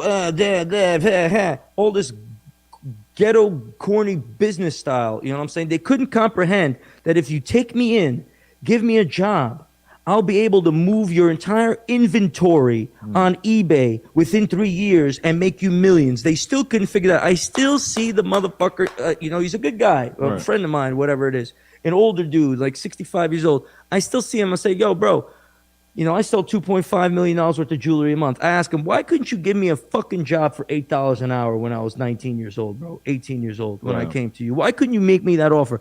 Because I moved $220 million worth of inventory. We could have did that together. You could have gave me a shortcut. I could have moved 400, 600 million. But you couldn't have the insight, could you? You had to sell it right there and push it. Buy this, get this, get that. Now. Let me give you an example. Like a lot of young rappers will, you know, kind of want to be in my good graces, or they want to get an interview early on or whatever. And I'll be basically like ignoring them at a certain point. You know, like some percentage of them, you know, I'll see a young artist and I want to work with them, and some percentage of them I just don't really see the vision early on, and then maybe a couple years later they get signed or they start doing their thing or whatever. And I've kind of got to acknowledge at a certain point, oh, hey, you had it and I didn't notice it. And, you know, that's okay. And sometimes I see them sort of have this grudge where they're like, no, you didn't fuck with me when I was on square one. So I don't fuck with you now. Which and is then corny. Other guys have the attitude of, hey, you proud of me? Like, look, I did it. I blew up. And, you know, I appreciate that when I see people have an attitude about that. You seem like you're kind of attached to this, you know, grievance that you feel like you dealt with in this situation. Do you think it's entirely fair, or do you kind of empathize with it? Because I'm sure that there's talented people who come to you now who want to fuck with you. And, you know, you already got a whole staff of employees. There's probably plenty of qualified candidates that don't make it through. Listen, in your example, you know what I'm saying? You're willing to acknowledge that they came up, and you're willing to, you know, say, hey, I was wrong in essence. You know, you are a star, so to speak, or whatever the fuck the case may be. For me, it's not about that, bro. I'm not rolling backwoods and having a fucking great time and making music and fucking He wants to say he's not a nigga. That's just, I mean, I'm hearing something else. I have to run this business. I got to make sure that the diamonds I buy, the price is fair. If the price is X per carat, don't add 20 X plus 20. I'll fucking destroy you, bro. You know what I'm saying? I'm good. He said, don't do that ghetto stuff. Like, don't do that to me, what you do to the niggas. That's what I'm getting from this. I'm going to come after you. I'm going to hurt your business, and I'm going to make it. Don't waste my fucking time.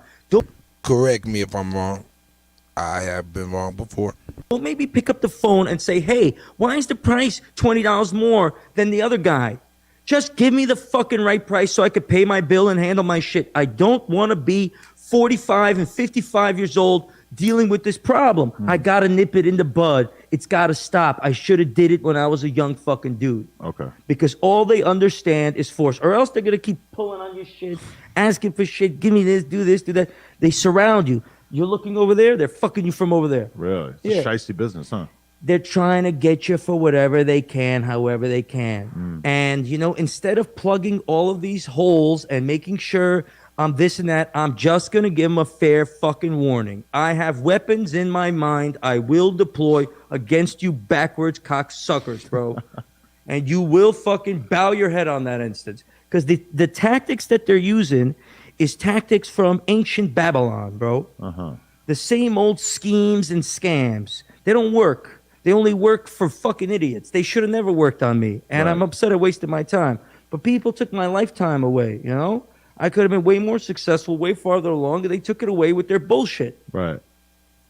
And now I want to cripple them, bro. So when does the business really start to, I'm sure there's many different stages of this, but when do you really start to get shit together and start calling yourself even some level of success? Here's the way the jewelry business works. Getting an LLC for your business doesn't have to look like this. Just Google LLC Taylor Brands. It's totally easy. You pick a state, you fill out your information.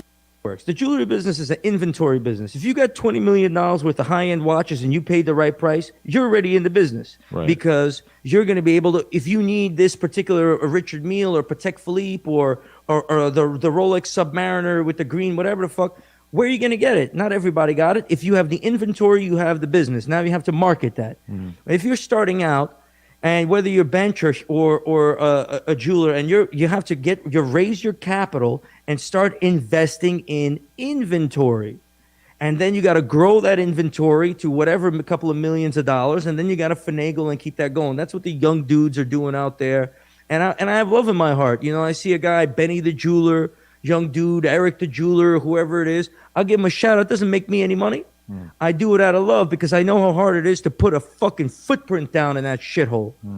So I see these guys doing this, and I'm rooting for them, but you got to get the inventory. Someone's got to get the watch. You got to do the marketing. You got to do this. You got to do that. And then you got to compete with all the other motherfuckers. What was the marketing in those early days? Because now it seems like it's largely social media, but back then, you buying TV ads, all this kind of stuff? And the one thing that I want everybody to understand out there, and I'm sure you're going to understand it, is once in a while, or especially now with technology changing, opportunities show up. Right. eBay is not a big opportunity anymore. It was a huge opportunity. I was the first dude on eBay. I know a lot of people that made a lot of money in the early days of eBay just by being early on selling shit. That's it. Yeah.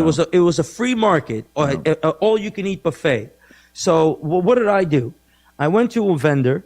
I photographed a couple of $1 million worth of jewelry, just the showcases, and I put the whole fucking showcase up on eBay for $2 million or $3 million. And I put the $2 million, $3 million, and so when you put, I'm not going to sell it.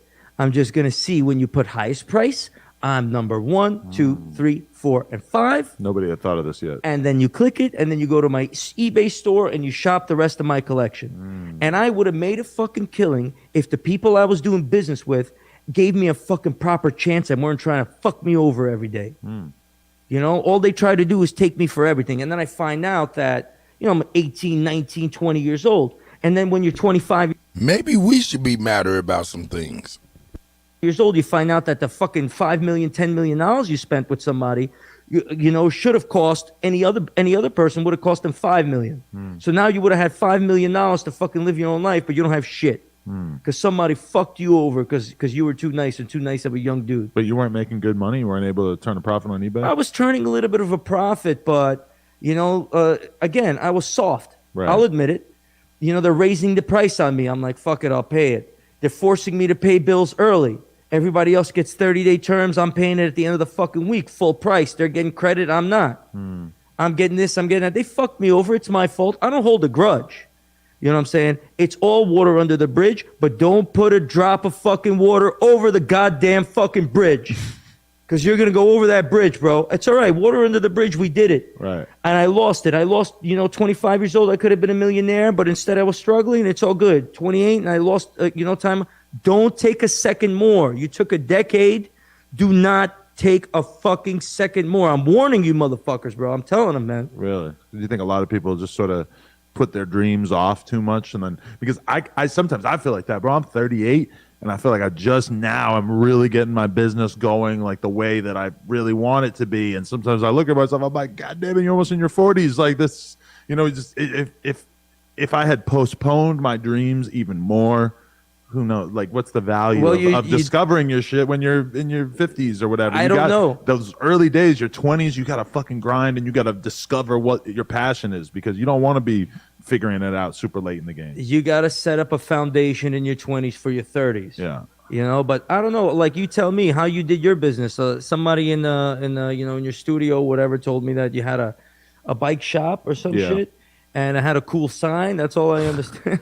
Well, I mean, I was doing BMX content, bike content for like 10 years. So I started like the first BMX blog, basically, and, posting about shit online. That sort of turns into making YouTube videos. At a certain point, I decided I want to start doing a podcast and interviewing BMX companies and pros. And then all of a sudden that turns into me interviewing rappers. Right. And then that turns into me interviewing everybody under the sun and all kinds of different people. Yeah, there's a secret ingredient in there that made you make it happen. I mean, look around at this studio and what you guys got going on over here. It's the dream.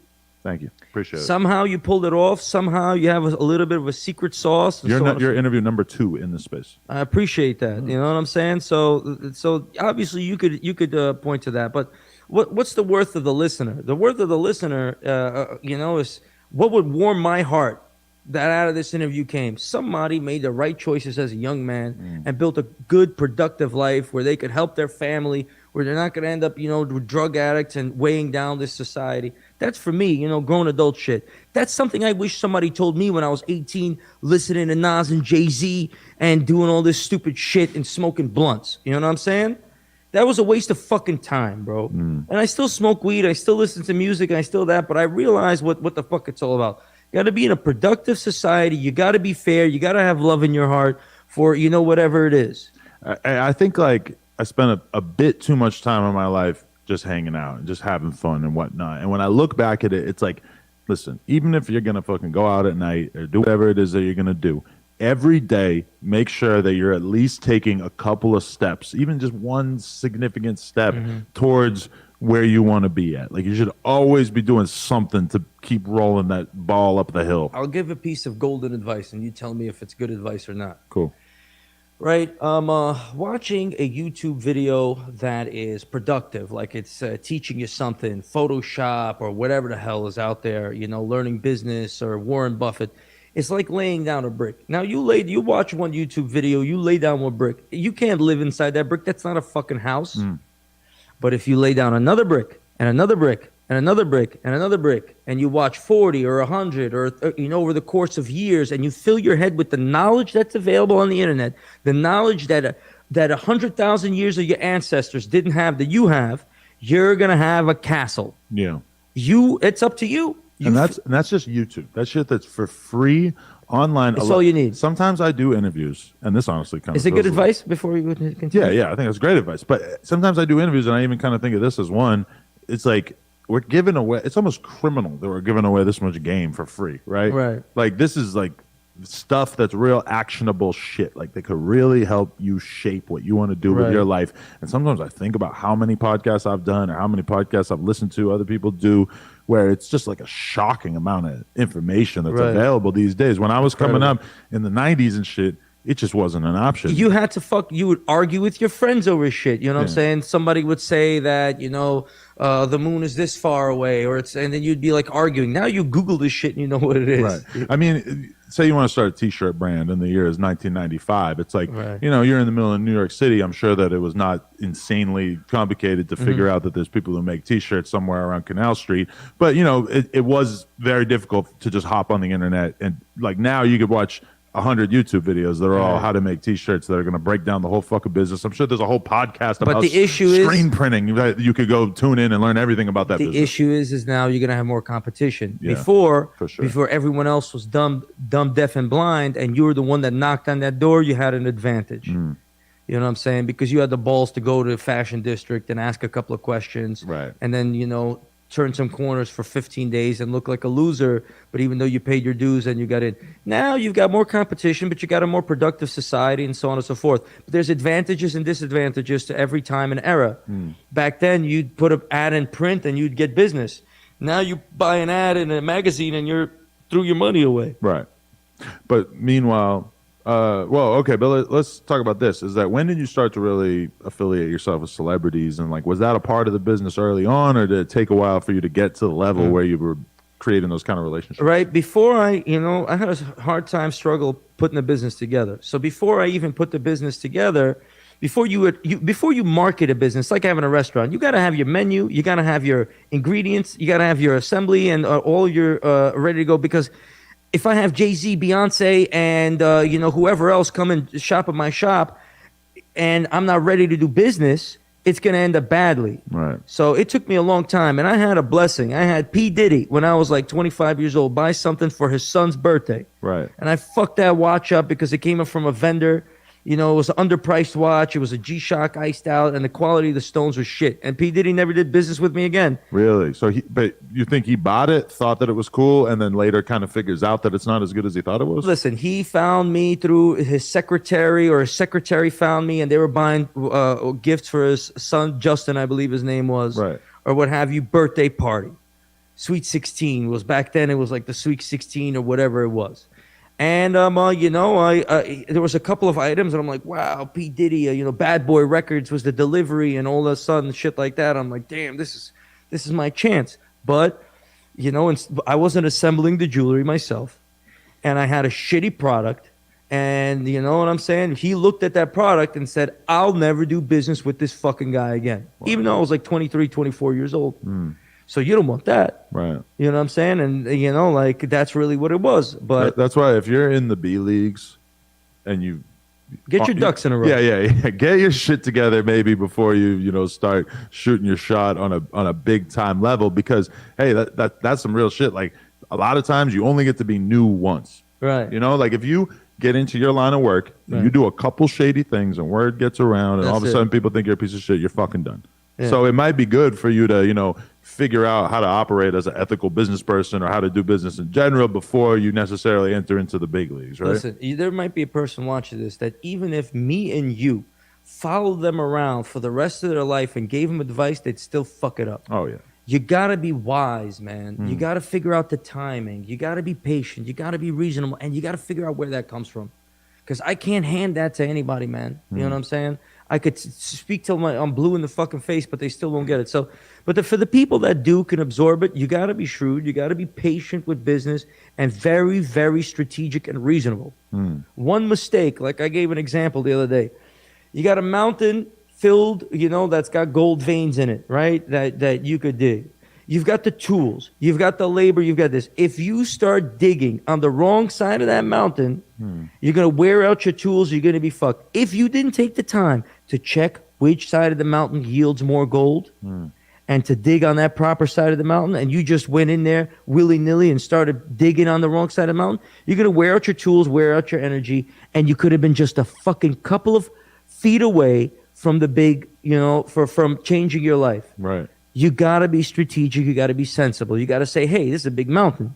I know it's got gold in it, but let me try a couple of spots before I go. That works if you're panning for gold. What you're doing or what anybody else is doing has a different strategy. You got to find that works. Right. But you got to be right within yourself and be reasonable enough to make clear choices, and you're going to do fantastically well no matter where you're at. Right.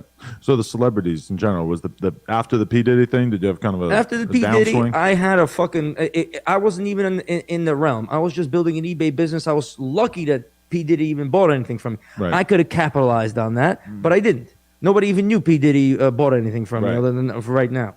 So when I was a young dude, then I had to figure out the manufacturing process to be able to get the materials properly from all these scumbags out there. You buy the diamonds, you get the model making and the manufacturing process down. And once you got the manufacturing process down, now you're able to start marketing the business. I started marketing my business with Tekashi 6ix9ine. Oh, okay. Right, where he came in and they was in the gang and this and that, and they were using him and whatever it is. And so he's already big at this point? Yeah, that's when he was on fire. Okay. And I had the opportunity. I saw that. I jumped in. I was literally trying to give him some jewelry to make sure that he could market my business, but he was such a fucking idiot that he wanted to finesse like these other young dudes. They want to run off on the plug, and I finessed somebody. You think you did something fucking awesome when you finessed some shit or ran off? You're a bum. Right. You can't be trusted, bro. But so what did he do? He just tried to skip out on the tab? He was trying to be a gangster, bro.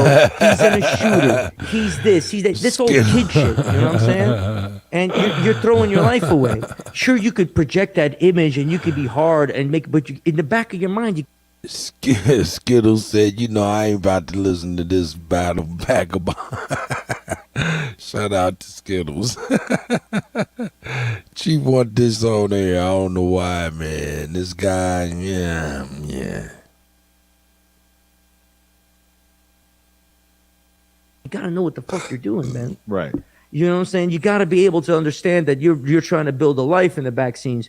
Like even, serious rappers or whoever it is, you could see it in them, like a Gucci Mane or whatever it might be.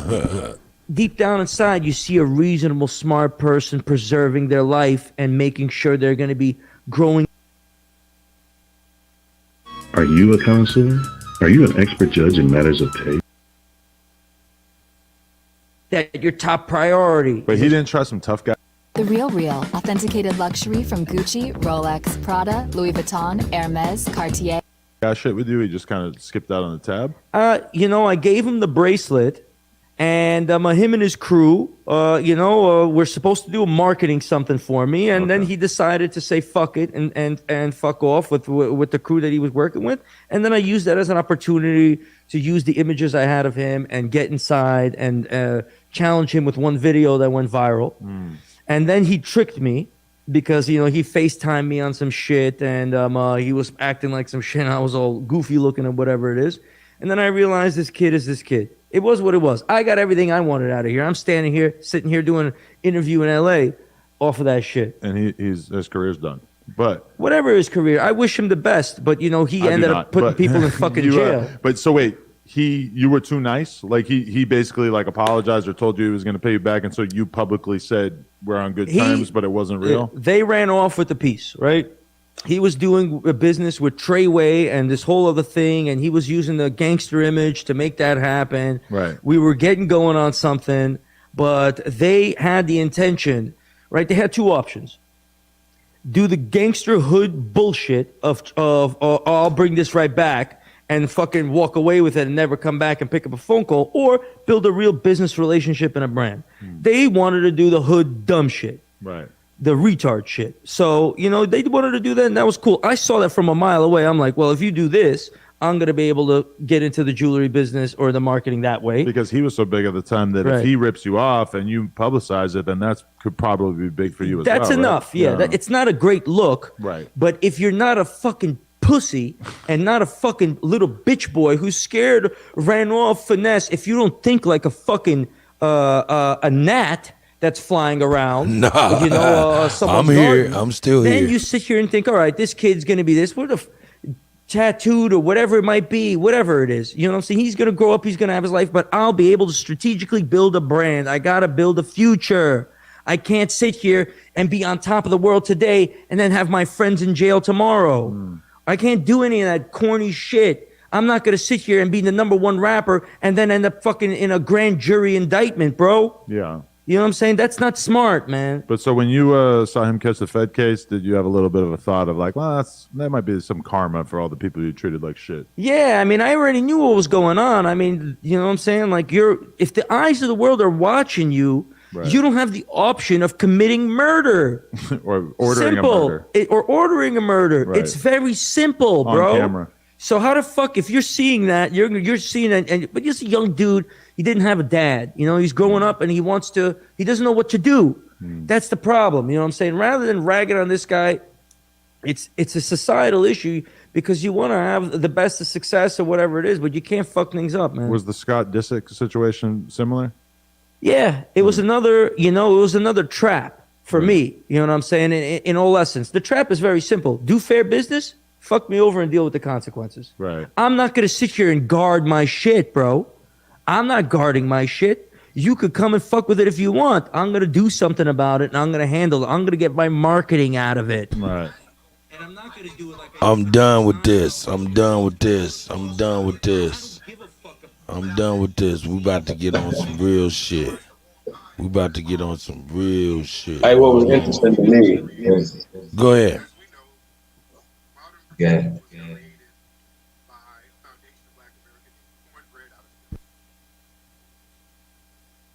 Yeah, we got some shit on here.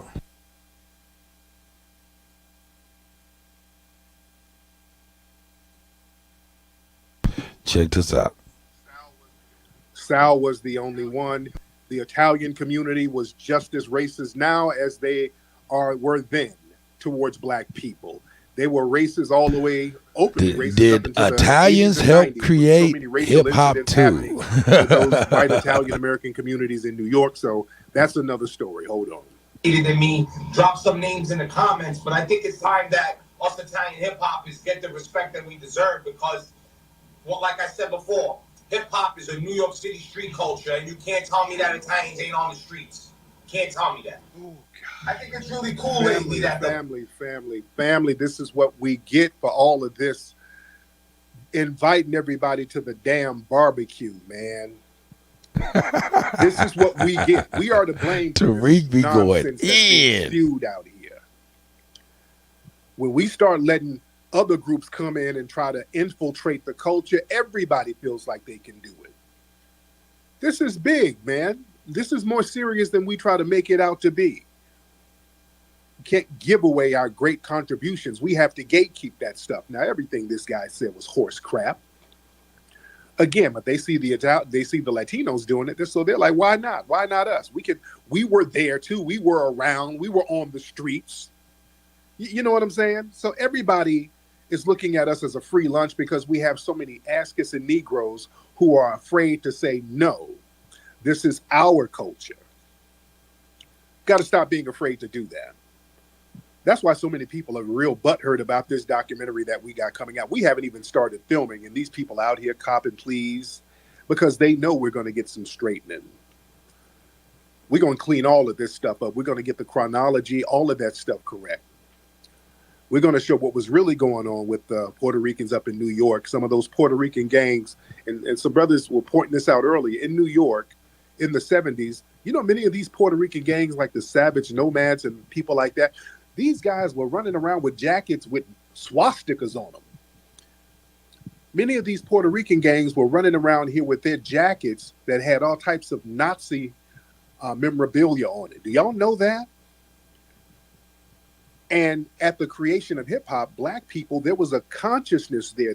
That's the what I call the sixth element of hip hop. A black consciousness was there. You had a lot of brothers who were motivated by the 5 percenters. You know, that was a big movement at the time. So there was a black consciousness going on at the time. These brothers with a black consciousness mindset, they're not going to really be running around too close with dudes with swastikas on their damn jackets. We got to tell all of this stuff, see? We're going to get all of that stuff straight, ladies and gentlemen. It's very important to get some straightening. But like I said, when it comes to certain parts of our culture, if people can't glom off of it and attribute it to some of their culture, they try to ignore it. We've been having a friendly debate on Twitter, and our brother, where's Marcel? There's Marcel in here. People were talking about, there's a friendly debate, just a debate between the FBA family, talking about New Orleans food and South Carolina's food. There's a big debate about that. It's a friendly debate. And I'm on the side of South Carolina. And I love Louisiana food. I love New Orleans food. I love it to life. And I made a joke earlier. I said, hey, man, South Carolina food is just a tad bit better. And people thought I was BSing, but I really believe that. The food is just a tad bit better. That food in South Carolina hits different. Really? Wow. Gumbo originally came out of South Carolina. This is what they told me out there. It's like okra stew. And we're debating back and forth about that, but the people in South Carolina said gumbo came from there. Now, why? I don't know about that, though. That Louisiana boy goes hard. We've got to look into this thing as far as the culture and how other groups can glom off of it. Louisiana food, it's more popular, and I think South Carolina food is just a tad better. Not too much better, but a tad better. Just a tad. I think the reason why South Carolina don't get the recognition is Louisiana, because with Louisiana, they can always attach the cuisine there to French society. You know what I'm saying? So the food there, a lot of them, the food there have French names or Creole names, so they can say, well, this dish, well, it's a combination of Black American, Native American, and French cuisine. So they can glom on some Native Americans and they can glom on some French people to the food cuisine in New Orleans. First so off, ain't no Native American cuisine. That a Stop little bit that. more. I was in San Francisco, up in the Bay, some months ago, and there was a Louisiana-style soul food restaurant owned by an Asian woman. She was the cook, and they were saying that, well, Asians had a hand in creating the Creole Louisiana dishes too, because there was a large Asian population of Filipinos down there. So they glom on everybody to Louisiana food. And let's be clear, all of those dishes, it's from Black folks. It's all Black people, because there's no food in the Philippines or in France that tastes anything like the food down there in Louisiana. The missing ingredient, that's the Black people there. Let's be clear. That's right. But they don't give that type of props to South Carolina. Why? Because South Carolina is all FBA. You can't attach some French and all of these other people. You can't attach Asians. You can't attach all these other people. It's all FBA in South Carolina. You dig? So they don't give it the same kind of props that they give Louisiana. If they give some food in South Carolina or over there in Georgia props, they got to give it to a white woman who stole the recipe, like a Paula Deen or somebody. That's the only time they'll give it some props, if there's a white woman that they can latch on to the food. You dig? See, this is why we got to start saying, hey, this is our culture. This is what we created, and we have to start taking ownership of the things that we created. Let me get my brother Nas Esco in here. All right. What's up, brother Nas? How are you, sir? Hop on, brother. Hey, what's going on, man? I had to, when y'all brought up Louisiana and South Carolina, I had to get up in there. Because I didn't say nothing about it, because I haven't had South Carolina food, so I can't compare them. And yeah, I think that you're right that there's nobody else to attach people to over there. And also I think that, Black people in general, we pretty much, I think, communicate with ourselves when it comes to food too. So there could be a little bit of cross and all that. But what I would say about Louisiana, a couple of years ago, Gordon Ramsay did a show where he was traveling everywhere and eating food. And it really upset me. He came to Louisiana and he did not talk to one Black chef, one Black Creole chef, not one. They eat, and they strong-armed them Asians in there talking about they call them Cajuns, like Cajun plus Asian. Oh, Lord. And they were talking about, well, out here we catch the crawfish and, we part of the culture, and they put together some old sauce nobody ever had before. So I can see how they're trying to attach these people. But I tell you one thing, my grandma was a Creole chef, and I've never tasted food as good as hers ever to this day. And I'll tell you right now, beans and rice, I'll cook some beans and rice. I haven't found a restaurant in Louisiana that makes beans and rice better than I do. And my grandma didn't directly teach me. I'm just cooking off of memory. You know what I'm saying? So, yeah. And in New Orleans, there's a lot of other people owning these restaurants that ain't owned by Black people. I mean, there's some there. There's some. But half of them are not. So who knows what you're eating down there. But anyway, I just wanted to say that, But thank you, Tariq.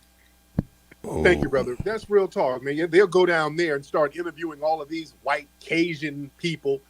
They play that game they like to play that little word game instead of calling it soul food. Well, this is Cajun food. This is Bayou food. Then they'll get some white man who's talking with a thick swamp accent. I guarantee I'm eating it every day, and the po' boy so damn good. They get one of the white boys I to talk all that bullshit and won't guarantee. interview none of the Black folks down there who's really cooking that stuff. So yeah, that's why they'll big up Louisiana food. I'm telling y'all, man, y'all are sleeping on South Carolina. They are slept the hell on out there. That food out there hits real damn different. But again, like I said, ain't nobody else to attach it to. You got to give the Black people their credit. They get busy in South Carolina, nigga. For real, for real. Let me get some other people. Let me get my sister Lioness in here, my beautiful sister Lioness. Hop on, dear. Hey, beloved, how are you? I'm doing.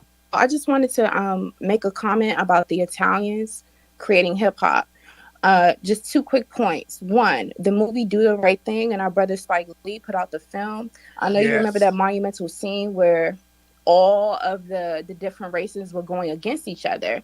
And if you look at Sal's Pizzeria and his son, who was very hella racist and indicative of many of them folks during that time, he was using like those epithets, Moulian and Mouli, and just saying really derogatory things about us. So that is something that came up. Like, there was definitely a separation. My father was from Atlantic City, and we would go there during the summertime. And so there was a lot of Italian kids around. And so we would hear the word Mouli a lot. And they weren't on hip hop. They were on something else in the late 80s and the 90s and stuff growing up. So I wanted to mention that. And then finally, you know, we have to remember that the brother, 16-year-old boy Yusuf Hawkins, was murdered in the Bensonhurst neighborhood back in 1989 in New York City. And he was just passing through the neighborhood. And so if you ask any of the older folks, you know, like folks in their 50s, 40s, especially, who grew up in Brooklyn and had to pass through Bensonhurst, whether they went to one of those schools or played football or something like that in the area, those brothers can tell you stories about how they used to get chased home every day by Italian teenagers that didn't want them in their neighborhoods. And I'll land on this point too. I lived in Philadelphia and during my college and graduate school years, and there were some neighborhoods even in South Philadelphia and in parts of Philly that Black folks weren't welcomed in, and that's still the case in New York and other places. So there isn't this large like camaraderie of like Italians or second, third, fourth generation Italians participating in foundational Black American culture. Thank you. Real talk. Thank you, beloved. Yeah, man. Where my New Yorkers who remember Bensonhurst and Yusuf Hawkins, the FBA hip hop community was real big talking about that. There were some people rapping about that at the time. Don't let these people rewrite history with Italians. Man, please. Really?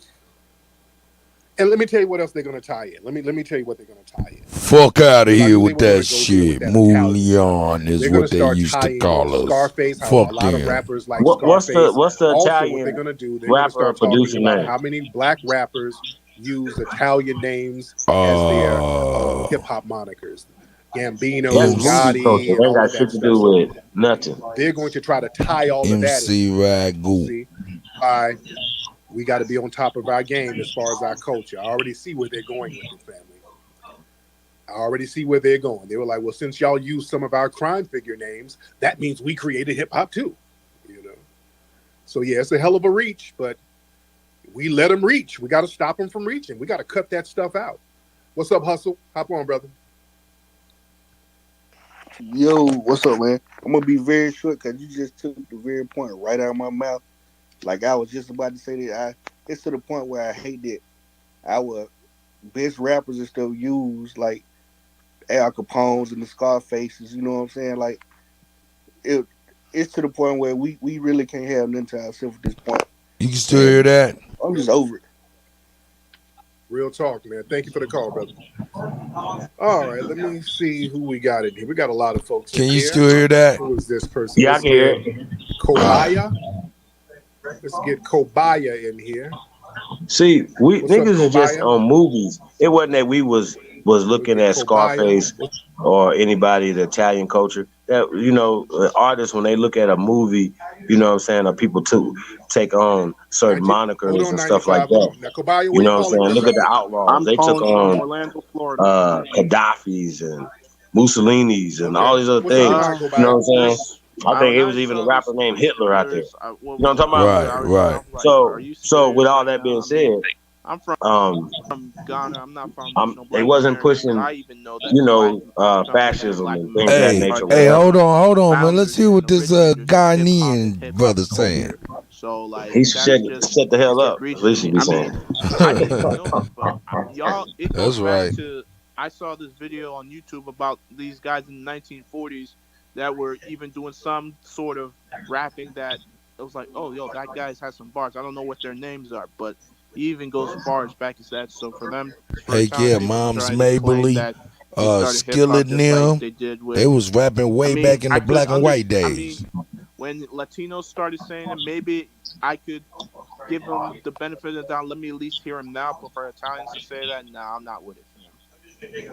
Real Yeah, talk. And, no, we don't And that's do all coming of from that an stuff, but we got to get African. this history straight. 1995. What's up, brother? Then I get Andrew. 1995. Yeah. What up, Tariq? Yeah, man. I just wanted to tap in as far as like the whole, Italians and their racism, because I had a god brother he was Italian and he was Puerto Rican, and he would tell me like his Italian family was super racist in that they used to give black people names like they used to call us eggplants.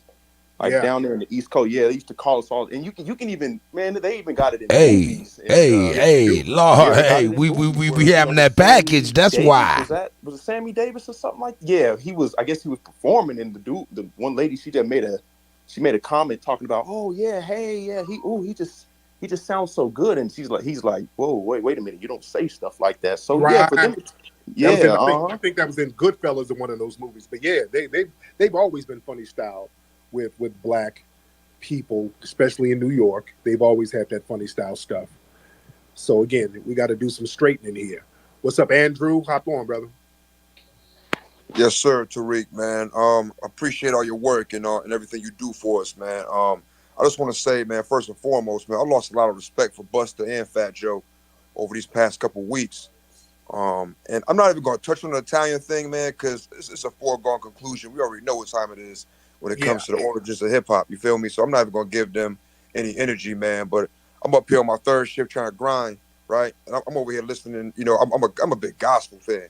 So like my thing is this, man. I'm listening to Dr. Matty Moss Clark, John P. Key, Hezekiah Walker, all these legends. I'm like, they better not touch gospel, man, because they'll give white people credit for gospel next, man. Oh yeah, they won't stop. Man. Yeah, they won't stop. Yeah, it's like hell. We already lying. Let's just keep the lying going on. They're gonna say Billy Graham started gospel. Okay, Ozzy, what's up, man? Okay, damn, Ozzy. Okay, this Ozzy dude. This dude's phone was hella janky. Okay, let me see. We got a few people. Let me get on here. We got a lot of folks in here. Okay, let's get this person here. Let's get Not in My House with Van Silk. Hop on, sir. Let's get Not in My House with Van Silk. Hop on, sir.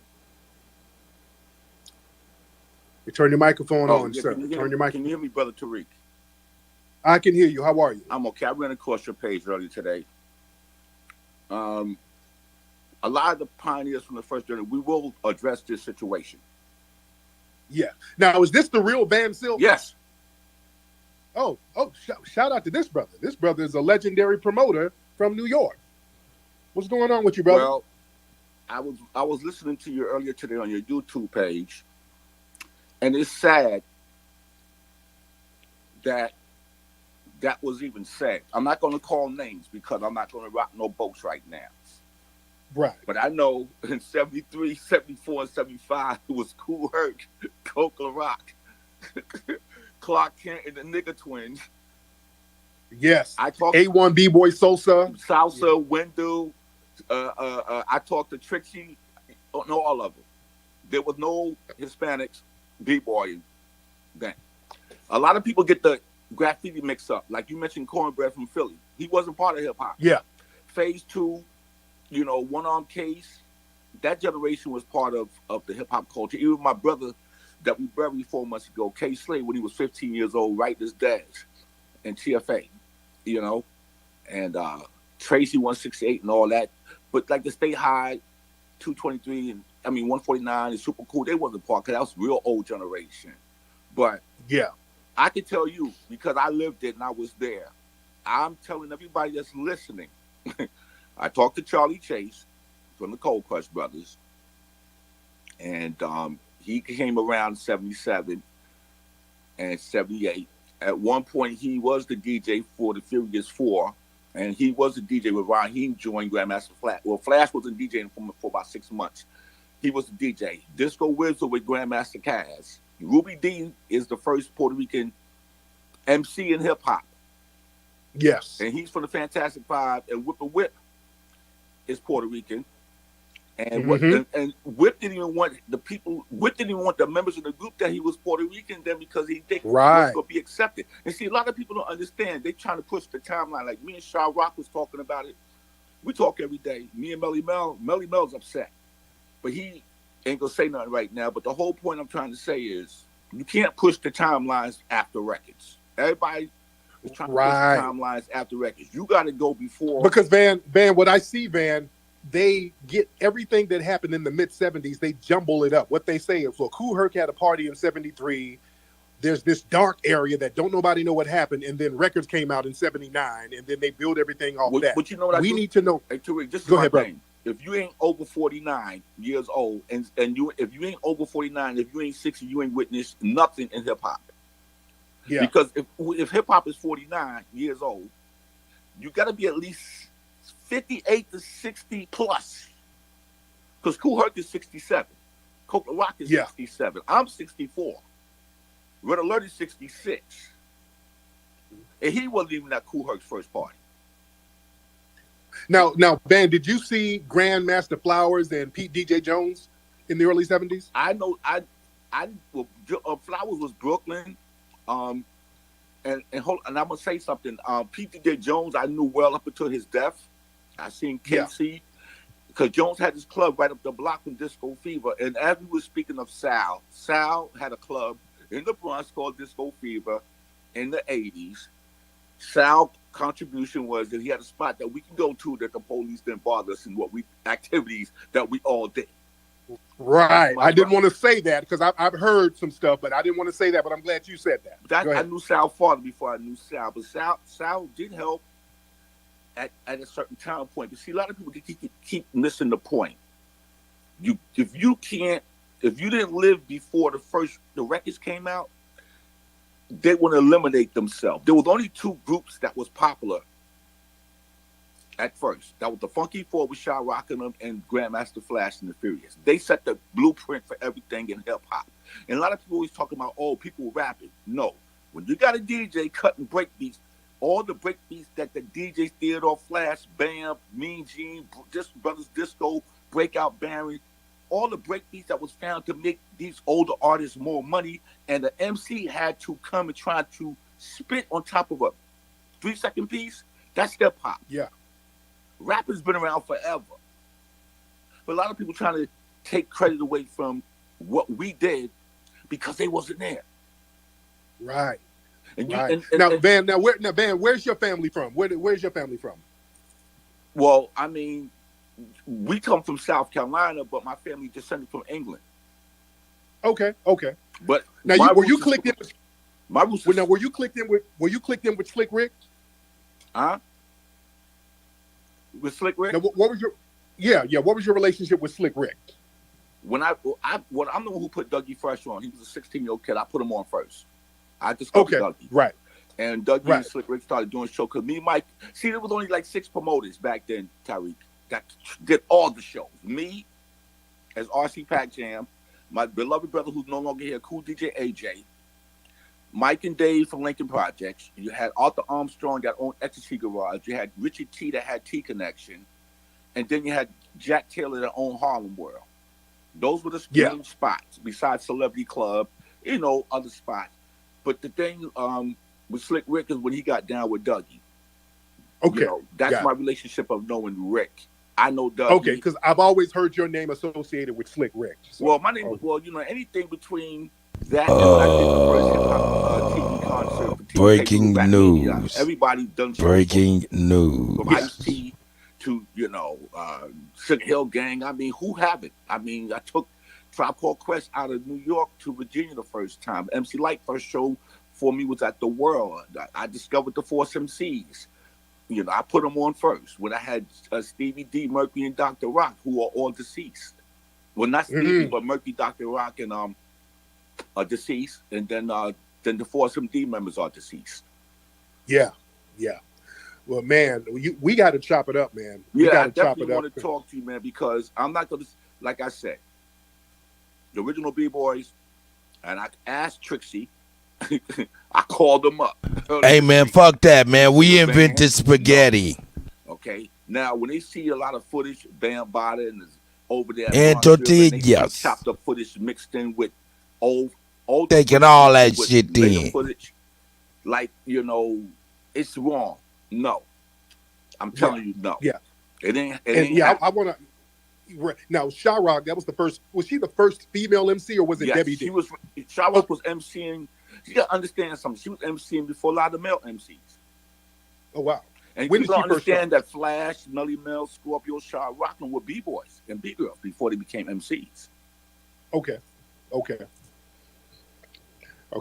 We really gotta chop it up, brother. I thank you for calling up, man. I'm gonna follow you, so send me a DM because I want to get you in this. I live in Florida now, Sarasota. I mean, I've been to New York 5 times because I had to go and pack up all of K Slate stuff. We had to pack all his stuff up and put it away for the Universal Hip Hop Museum, which is very important because we're making sure everything is right. Timeline. Yes, absolutely. But man, I thank you so much, Brother Van. Man, I appreciate you, brother. Thank you so much. Oh, that was great, man. A lot of y'all don't know, man.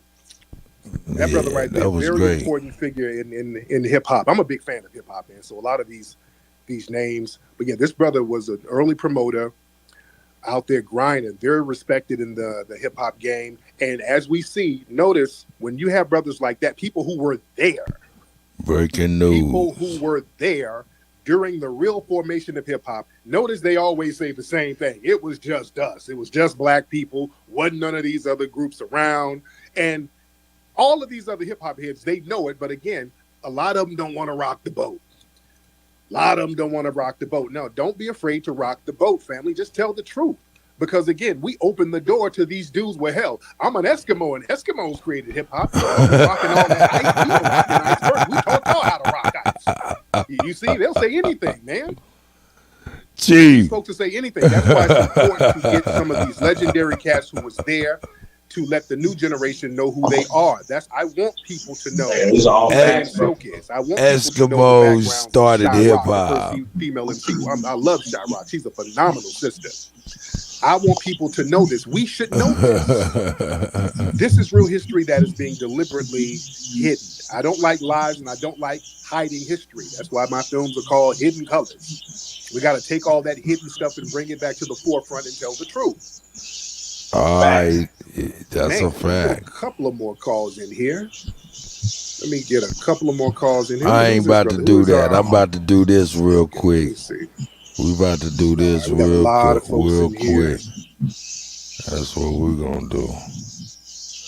We're gonna do this. Breaking news. Did Trey the Truth tell the truth? Cool Figure TV. Wow. Y'all ain't jumping, Trey? And TMZ got y'all it. Ain't jumping? Look at Trey. Y'all ain't jumping? Y'all ain't jumping? Y'all ain't jumping? Y'all ain't jumping? That's bad. I want to do this better, y'all. Y'all didn't jump him, Trey? Huh, Trey? Good TV. Oh, y'all didn't jump him, Trey? Y'all didn't jump him? Y'all didn't jump him? Y'all didn't jump him? Y'all didn't jump him? Y'all didn't jump him? Y'all didn't jump him, Trey? Huh, Trey? Yeah. Trey the fucking liar. Huh? Ooh. Wow. You want to swell him up. Hey, I wasn't gonna try not to talk about it, man. But Co-Figure is on it. Oh man, there was more video. Oh, Trey, you thought there wasn't that much video, didn't you? Boy, you was down in there, man. Swell up, right? Y'all want to swell up? Roach making sure his face wasn't fucked up, Trey. Let me calm down. Trey, this comes from Co-Figure. You definitely a bitch-ass nigga. And every single one of y'all bitch-ass niggas who jumped on road, some fucking suckers. All that lying. You ain't no activist, Trey. You a fucking actor. You fucking phony. They just exposed your punk-ass nigga. Y'all punching on the king of the ghetto, talking about a bitch-ass nigga. You taking his jewelry? Trey, you's a fucking fake-ass fraud nigga who sold your soul. Co-Figure. Yeah. Well, go around, come around. That's fucked up, bro. That's fucked up. All these people knew y'all was lying, Trey, and you coming out lying. All them people knew you was lying, my nigga. You brought them niggas down here and jumped on zero, bro. You's a fucking bitch, my nigga. I can't believe them niggas sitting around your bitch ass thinking you anything other than a fucking faker, my nigga. Look at you, bro. Look at you, tough guy. That's crazy. That's crazy. Let this be on the record. Trey a fucking sucker. Cuff figure as a revolutionary or never be anywhere around this phony ass, lying ass nigga. He should be held accountable for his fucking sins. He's a fucking phony. Anybody have anything to do with Trey, they use a phony. Anybody standing with this type of nigga, use a fucking bitch, nigga. You niggas who said, oh, Trey and Roe, man, that's between them. You're a fucking phony. That's for every rap superstar in Houston. You niggas down with this. Your bitch ass niggas is frauds. Jealousy in your heart for zero. Don't worry about it. Your bitch ass niggas don't got to say nothing else. Don't worry about no OGs or nobody else saying nothing, fam. Let the fans and the people who love Roe go ahead and defend Roe. Because you bitch ass niggas don't got to say nothing now, nigga. Nothing now. Nothing now. So the fans don't even get at none of them rap phonies who act like Zero was lying. No, they just shaking their boots. Fuck them too. This real talk. Come figure. For all the revolutionaries out there, forgive me, man. This is really pissed me off. Trey, you a fucking phony, bro. People keep that same energy. Bitch ass nigga, what you did to Zero, you need to keep that same energy when you see people, bro. You fucking bitch ass nigga. Y'all jumped on Zero like that, my nigga. I can't have no other energy for bitch ass clown ass niggas like y'all, bro. You brought them popcorn ass niggas down here to do that to Zero. You been saying your fucking self, phony ass nigga.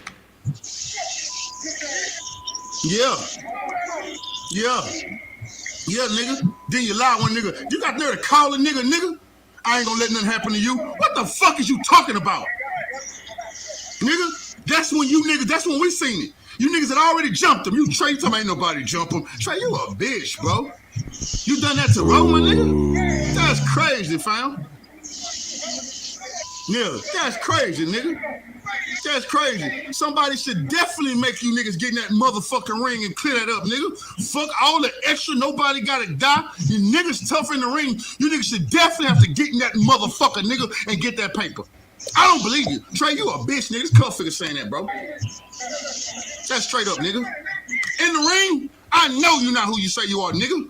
In the street too, but I want to just keep this above reproach because the kids watching. You a bitch, nigga. Nigga said because the kids watching. I feel that way. You a bitch. I know my people don't tell me culture. No, nigga, he playing revolutionary. That's me. Now I beat a white supremacist Ku Klux Klan member like that, not my brother. Fuck them niggas. Nigga. You don't nobody call me, talk to me about nothing, bro. That's fake, bro. I don't want to hear it. That's fake. Fake ass, phone ass niggas. And don't nobody try to take my temperature. This is my temperature, nigga. Boiling hot. That's fuck shit, bro. Ro was telling the truth, bro. You niggas jumped him. Then you try to lie. And you police officer, what the fuck is y'all sitting there doing, bro? Watching niggas beat and smoke and kill a man like that. You bitch ass police officer should be sued too, my nigga. What the fuck going on around there? That is that is the fact of the matter. The hugest fact of the matter. Bro got set up. Tycoon weekend, y'all. Remember that. There's gonna be some real motherfuckers in the Tycoon weekend next year. I see that. Peace alert, peace alert. It's gonna have to be some real ones there next weekend. I gotta put this out. I tell you a fucking phony, y'all definitely drunk, bro, nigga. Shout out to Co-Figure, man. Breaking news. Trey on the news line on the lip talking about, nigga, this is the last time I'm gonna talk about it. You mean this is the last time you gonna lie about it? Damn. Oh, he thought they just didn't have all he thought they had was him looked like he was trying to break it up or something like that.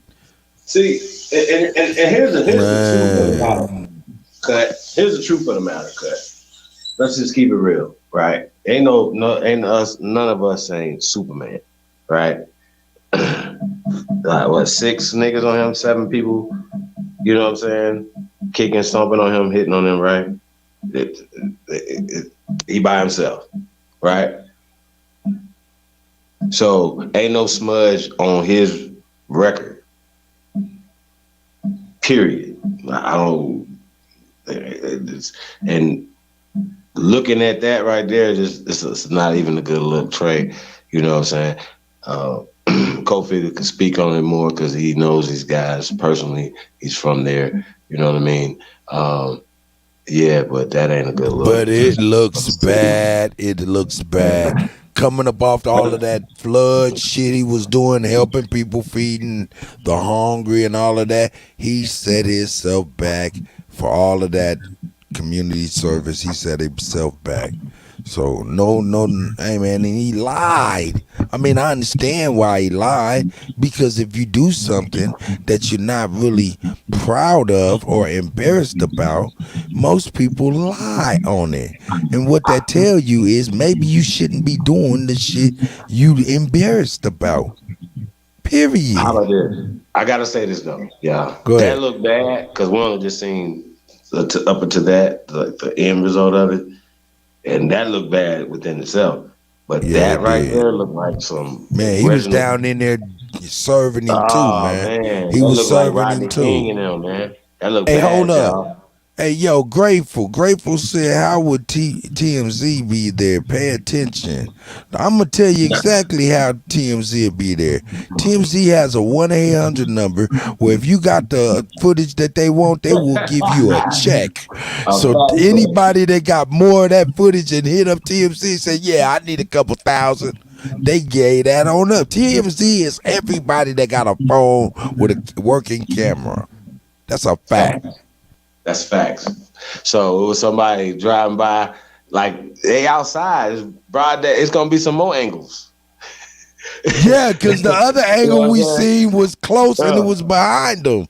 You know what I'm saying? This is a whole total different phone, camera, whatever. I mean, man, the cops sitting there watching this though, man. So I still gotta say that. The cops stood there watching for a while. Yeah, nah, man, I'm good, y'all. Oh, he got some paper coming. But I gotta say this. Like I said, anybody can get caught, right? You could be at dinner, right? You know what I'm saying? Anybody can get caught, y'all. This is not a thing, right? I gotta say that. However, there's a flip side to that. Well, me watching that right there, do y'all understand? You can't. Certain people that can't happen to.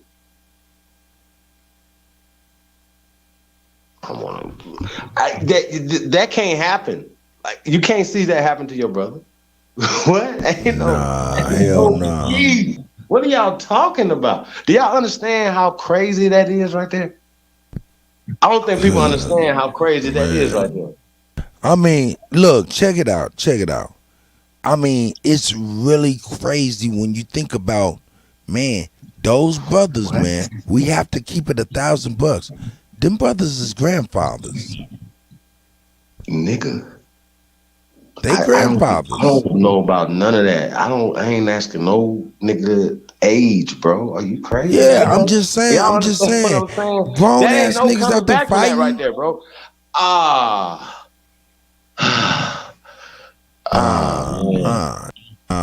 Man. I ain't gonna lie to y'all, bro. Keep y'all hands to yourself, bro. Man, that's a fact. That's a fact. I mean, just think about it. What I'm saying, though, Chief, they are grandfathers. Now, you think about the grandfathers when we was little. Man, ain't no way we would think of, man, them motherfuckers would cut your ass up and kill you. They'd shoot your ass up and kill you, or just beat you to death. Just thinking about what you would do to a grandfather back in the day. It'd be like death. It'd be death. That's all you could think about. Now you got these grandfathers out here fighting like it's some kind of middle school, after school, some shit, man. And it's absolutely crazy in this day and age, man. Cause that is Texas. And if I tell you what, I don't know about Zevo's criminal record, man. He may not be able to protect himself. That's why you young people, if y'all listening to me, be careful what you're doing, young. Do not mess up your constitutional rights to even protect you or your family. Because see, Zevo, for some reason, could not protect himself adequately in the age of being a grandfather. That's a whole fact. That's a whole fact. Think that he was moving where he felt like he had to, though, bro. What? I'm just saying in life, like he got to move like that. Yeah, I ain't gonna lie to Zero. You shouldn't have been outside like Nah, that's no bullshit. tycoon You mean weekend. Well, all right, I'm Zero. just saying, y'all. He had Zero to protect himself. No, I'm just I'm gonna saying bite that's one of these Texas though, motherfuckers. and he must not be able to. I mean, because everybody in Texas has their thing. Everybody has their thing in Texas. So it's like, But that's yo, what I'm saying. Though, this brother is in a peaceful space, as you guys can see. Like I couldn't get no, no interviews where on social is media. a peaceful space? Well, he was just like you know, when the first interview I seen, you know, he was saying that he didn't have like a real ill feelings and stuff like that. You know what I mean? He just wanted things to Just be over with, like But when he that was right, in he the didn't see fetus that tape position. right there. Yeah, he didn't see that right there. He had him in the fetus position. He was over there cowered over, just like, I need to protect my eyes and my face. Hey, but That's he said just some something though. crazy. If he took them shades off, he would we would be like in that interview, bro. That I gotta say, just like I said, I'm not gonna put, especially watching that. When I asked the question earlier about how he should maneuver, it's only one or two ways.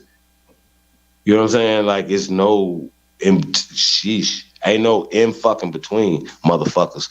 I want to bite somebody. Nah, Hey, listen to me. hold Ain't no up. talking about that, bro. Like I can't, bro. Y'all, Man, are y'all serious right hold now? up, man. We can't just gloss over that though. Hold up. Man, I'm trying you not to. said something that was key. How he was moving, talking about he in a peaceful space. Motherfucker, the world is almost on the brink of war. What do you mean you in a peaceful space? This is bullshit, man. He know he in Texas. He knows he should have had some security with him. Come on, he's a big Texas star.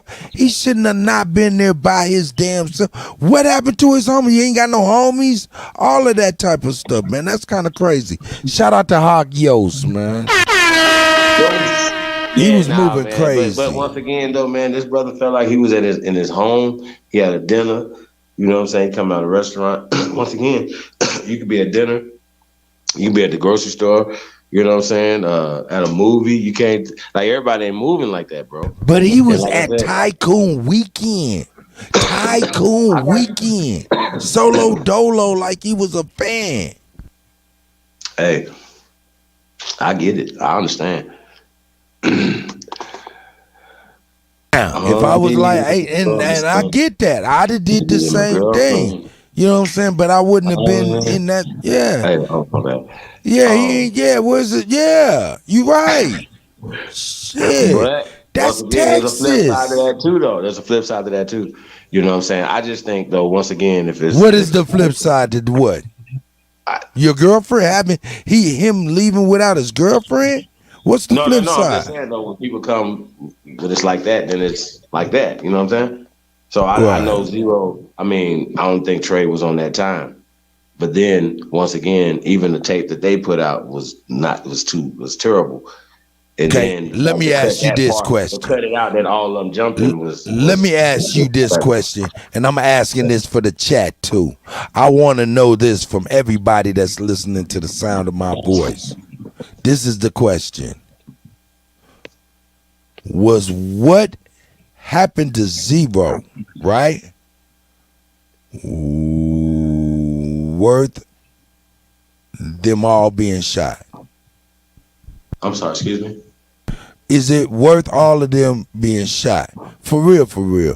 Do you think they, at that time, it would have been warranted for them gentlemen who was not being gentlemen to Zero to be shot at the time of what they were doing? Is it warranted? Do you think that would be justified in that moment? You asking me that?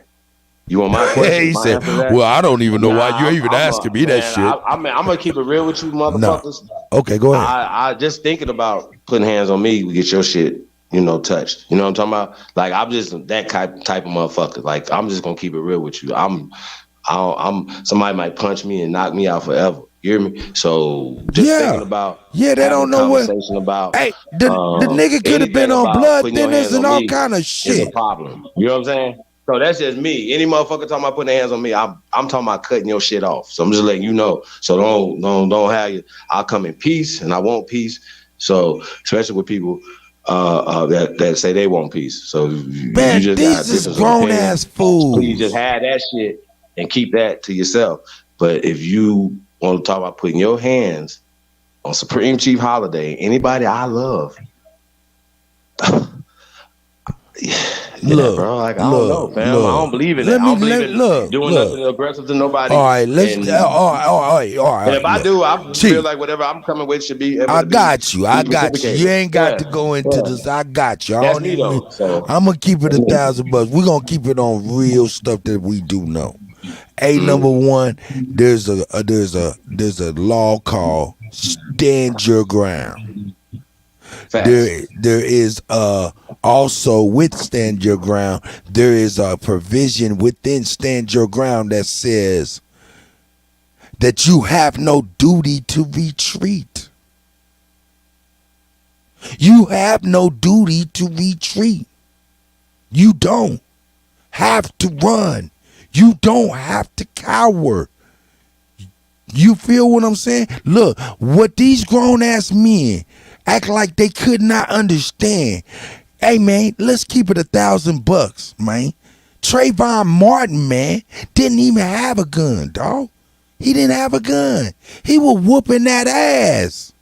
And he got shot and killed. The dude walked from stand your ground and some other provisions. You feel me? Man, these grown ass men potentially could have been 4 or 5 different Trayvon Martins, man. Grown ass men didn't learn that lesson. See, to me, in Texas, factually, if that man had the means to be able to protect himself via the constitutional rights, man, all of them, we'd have been singing, we've been talking a whole nother story. We'd be weighing up whether or not Zero was right for doing what he did. See, this is different, man. Hey, man, Trey should have got his brains blown out, dog. And all of them niggas. Because they should have learned the lesson that they seen many people die before them. So, to me, hey, I keep trying to tell people, man, even these women, don't keep on running up on people and fighting like you in school. You gonna go to the penitentiary or you gonna get your brains blown out. That's the only thing for you here. This is the real world. That's all.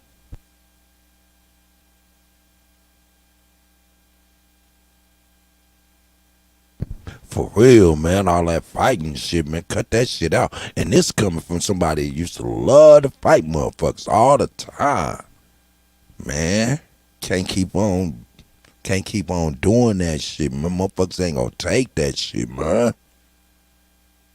Nigga, ain't nobody gonna, this ain't the fights at the MGM Grand and shit. Motherfuckers dap you up at the end. Motherfuckers be mad, be ready to kill you motherfucking there behind touching them, man. Leave people alone. Just leave people alone, man. Now, Zevo thought he was gonna be left alone. I don't think he gonna think that again. Now, let's get on them old pussy ass police though. Whoa, that's where the big bulk of the money gonna come from. Zevo gonna get paid because them police was there to provide a level of protection that they did not provide for him. That's a whole fact. That's gonna be some change. That's gonna be some good change for real. And his lawyer, that's the TV lawyer, don't know if you know it, he's an ex-cop that likes to go after cops. So it's crazy. Man, this might materialize into some crazy stuff, man. I wouldn't doubt if Zevo walks away with at least $10 million. when it's all said and done, at least 10 million.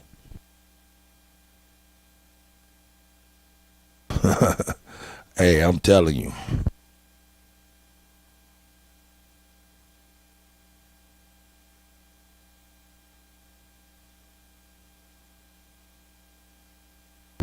All right, she said we can't be on any of that unless it's time. Hey, man, look at how fat these niggas is. These niggas on insulin, on motherfucking water pills, motherfucking high blood pressure pills, blood thinners, all kind of shit. Anything can kill a motherfucker that fat eating all that shit all the time. Man, everything is life and death, man. Everything. You don't know how you gonna go out. People have died from eating chicken. They said Prodigy died from eating the egg. Come on, man. Can't be taking your life for granted, man. Especially when motherfuckers mean you some kind of harm. Man.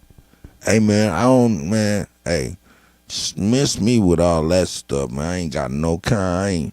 Hey, I look at it nowadays, and because it's real, you got to look at hand-to-hand combat and fighting and things of that nature.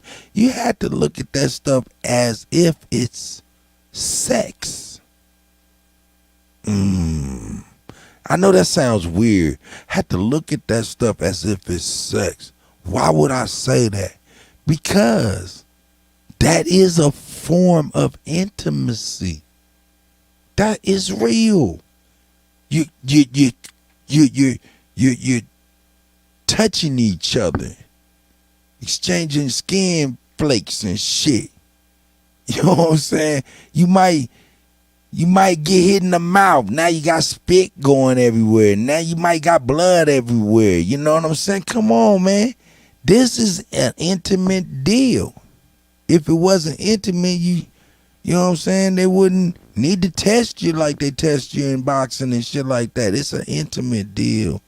You know what I'm saying? So, man, shit, man, fuck all that fighting shit, man. Motherfucker done hit you in the eyeball, nigga, and this knuckle got some goddamn scabies. Now you can't see it. Nigga, fuck that shit. Hell nah, nigga, I'm backing up. Bah! Bah! Straight up, nigga. Get the fuck on away from me. Hey, man, fuck on up out of here, man. Fuck back. Playing these games, man, with these people. But anyway, I recommend that if you're not in high school, stop fighting. If you're in high school, you can keep on getting on because all you can do is get kicked out of school. You know what I'm saying? But this is the real world. Yeah, motherfucker hit you in the face, nigga. Now you got a monkey pox right in your eye. You know what I'm saying? See what I'm saying? Fuck all that shit, man. Nah, I ain't with it, man. All that fighting shit. Nah, man. Hey, and this is somebody that likes to fight. I like and enjoy to fight. You know what I'm saying? I used to love that stuff.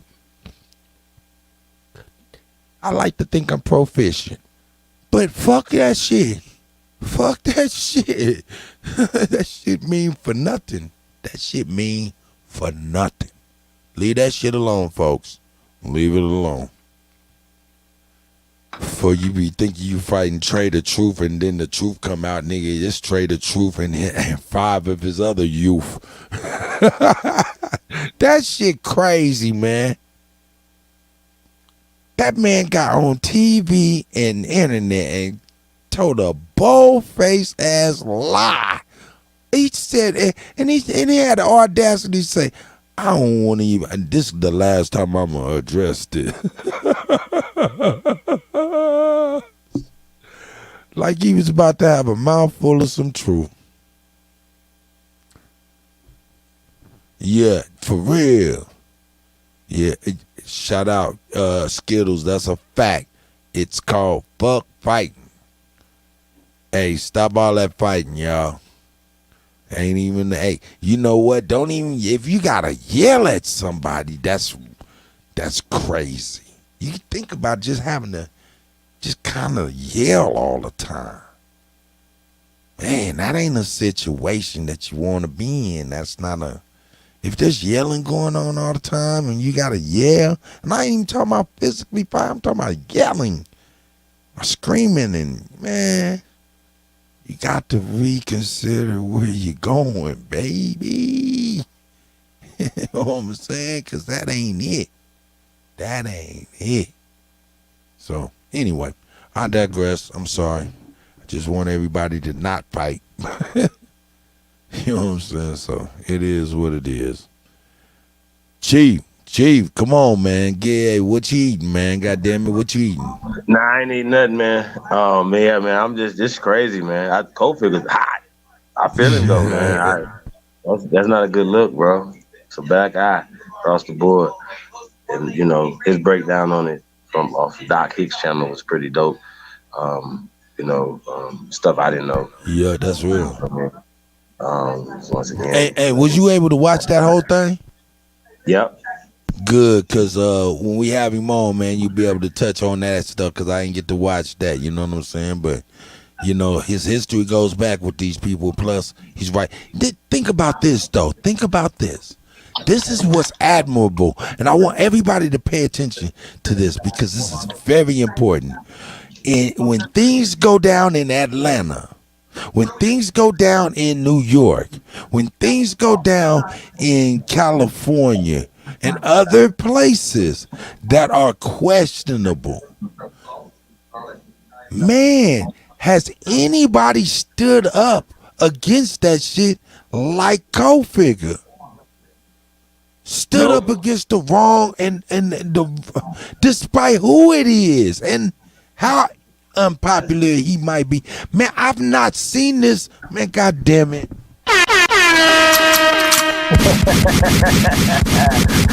Salute to the God. 21 guns, salute to the God. That's right. Man. Facts. So, hey, with that being said, though, bro, once again, real got to recognize real, and men have to support men. Do you understand? Like, look, men do the hard things. Don't take the popular route. Blaze trails. Carve. What'd you say? Move trees. You ain't moving trees. You know what I'm saying? So, this is what we own, man. This is what it is, man. Right is right, wrong is wrong. That's right, man. You got to stand for something or fall for it all. Bro, that's just wrong right there, man. I like they just like it was so much hate right there. Like, no. Bro, like, come on, man. Like, you can't do your nah. Man, it just didn't look right. Look, man, it don't look right because these was grown men. It wasn't like you was some kids. Bro, there's some cats I don't like, but I ain't gonna do them like that. Like, come on. No. You know what I'm saying? Like, nah, you know. You ain't getting that bad. Hey, man, I don't even really, man. I mean, I'm gonna be honest, man. There's some people that really transgressed against the Cuddy, man, and I don't even want to do. I mean, for real, there's people that really, really transgressed against the motherfucking Cuddy, and I'm gonna be honest. I'm not trying to be intimate with them. I'm not trying to fight them. I'm not trying to do anything but stay the fuck away from them. Period. That's a whole fact. So all this fighting shit and looking to box and do all this old physical shit, man, for what? Man, ain't nobody got no contracts, insurance, ain't no real tests going on. Fuck all that shit, nigga. Fuck all that shit, man. That shit for nothing, man. At the end of the day, we have to lick our wounds no matter what happens and find a way to move forward.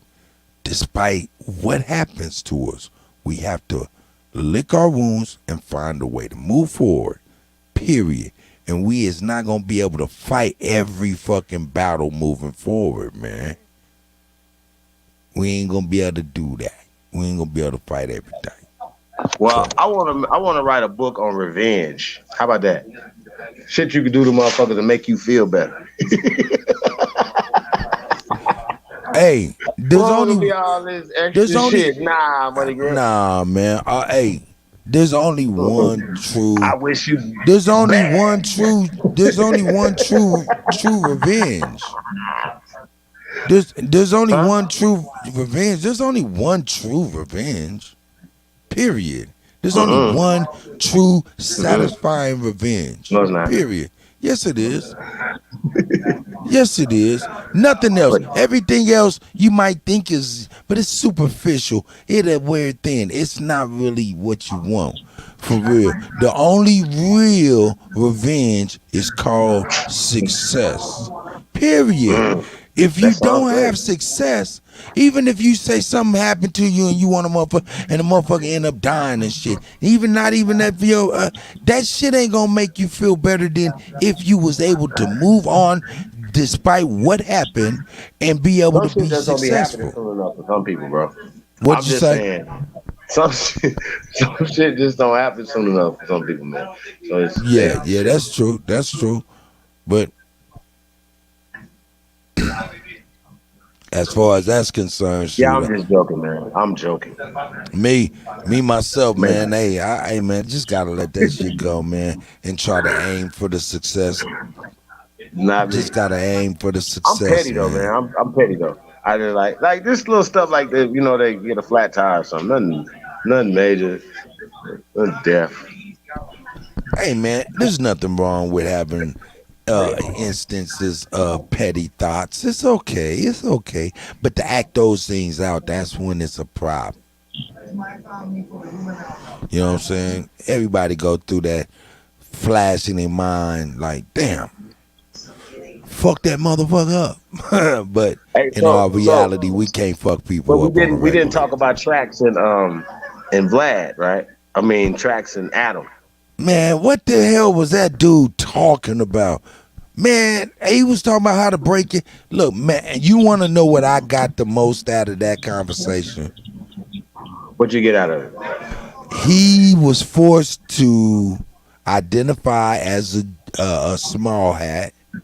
He had to come over and live in small hat communities in order to really get money from a standpoint that he wanted to. He had to deal with small hats, and they were messing with him on every way, in every form and fashion through his journey. And he has animosity, and he referred to them not treating him as ghetto or doing hood thug stuff to him when he's saying, yo, without saying it, hey, you should be doing that to the niggas. Anyway, that's what I got from that dude.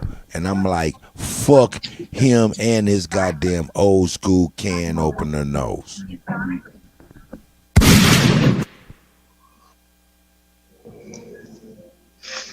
See, I like Tracks. You know, and you know what was interesting though, like I said, he was a kid and he had to leave Iraq, right? He's Iraqi. He's from Iraq, right? And we understand what happened in Iraq and why people had to leave there, come to America and things like that. But what was interesting to me when he said that he got into this magical Jewish program. I know we got some very astute people in the chat room. DJ, I know he gonna have a whole bunch of stuff on it.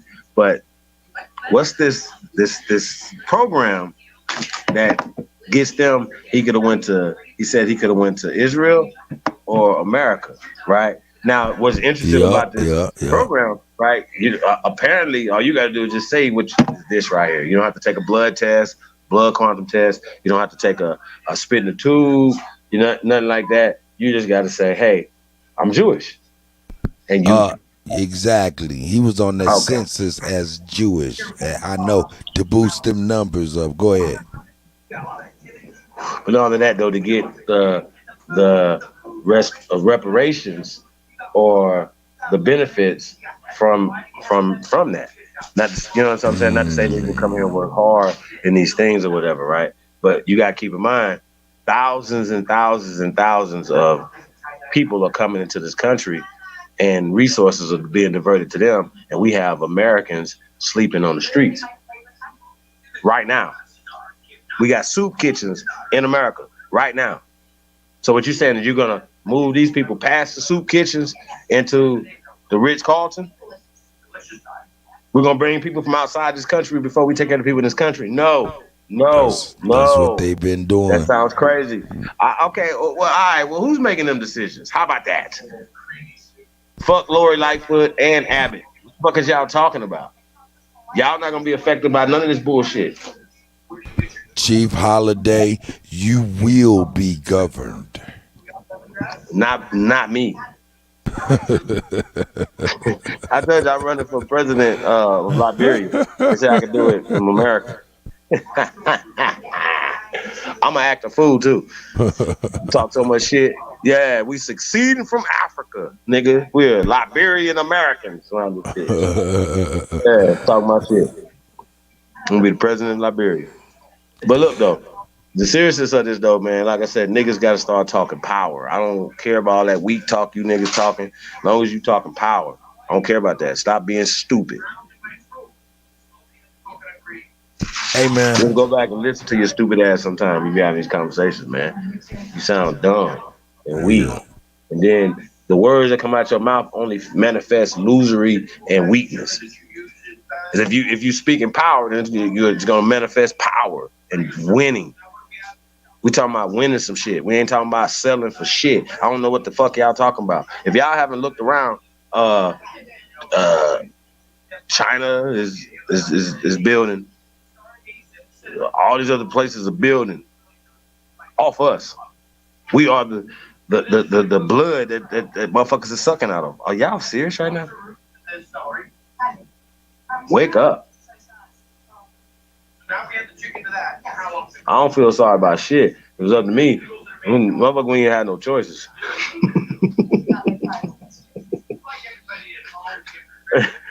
Anyway, he mean. So, get your ass out of here. Real talk. That don't even make sense. They mad because he's sending busloads of people up there.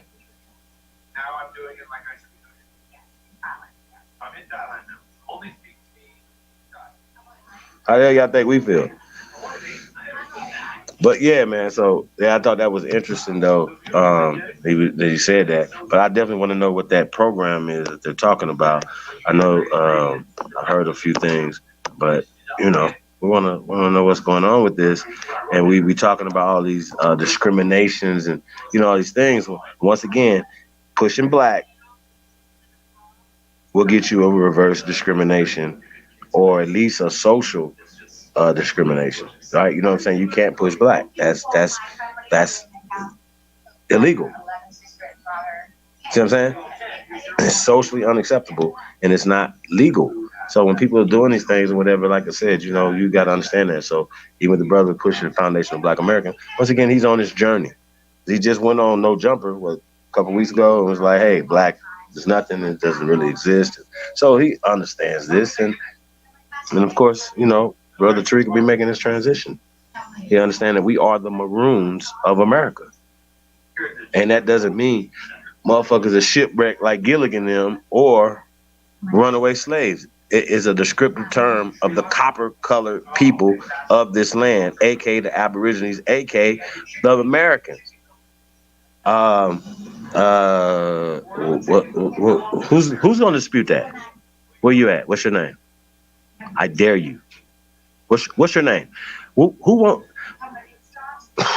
Please try. Like, we just talking basic stuff. We're not even getting into shit that you definitely don't know nothing about.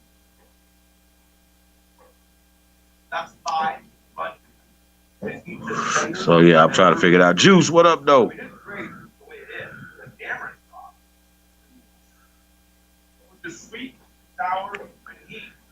Yeah, man. Peace to everybody, man. Tap in, man. Appreciate you guys.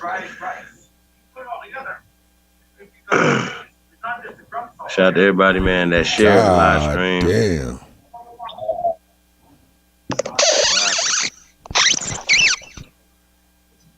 Damn, the cartel rolling deep in Florida, boy. They not fucking around.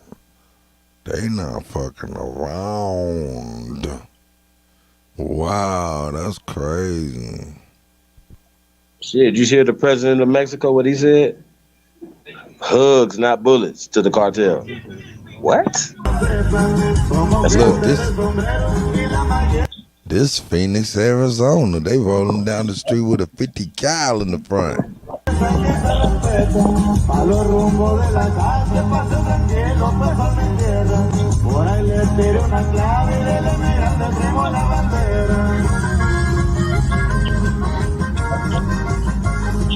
Oh, it's Argentina? Like, oh, no, yeah, I ain't talking about that yet. No, that was the Mexican president that said that bullshit about hugs, not bullets. Yeah, he about to get hugged with some bullets. They gonna hug his ass with So some you said that was in bullets. Phoenix, huh? Yeah, they just riding down the street with a big ass 50 cal. Shit, look like young boy. Yeah. What you mean? What you mean? I look like little Tyrone from 13th Street right there. What you mean, bro? Niggas ain't playing out here no more, bro. Trey the truth. Trey More the hugs. truth. Trey the More liar. They called him Trey the liar. Terrible.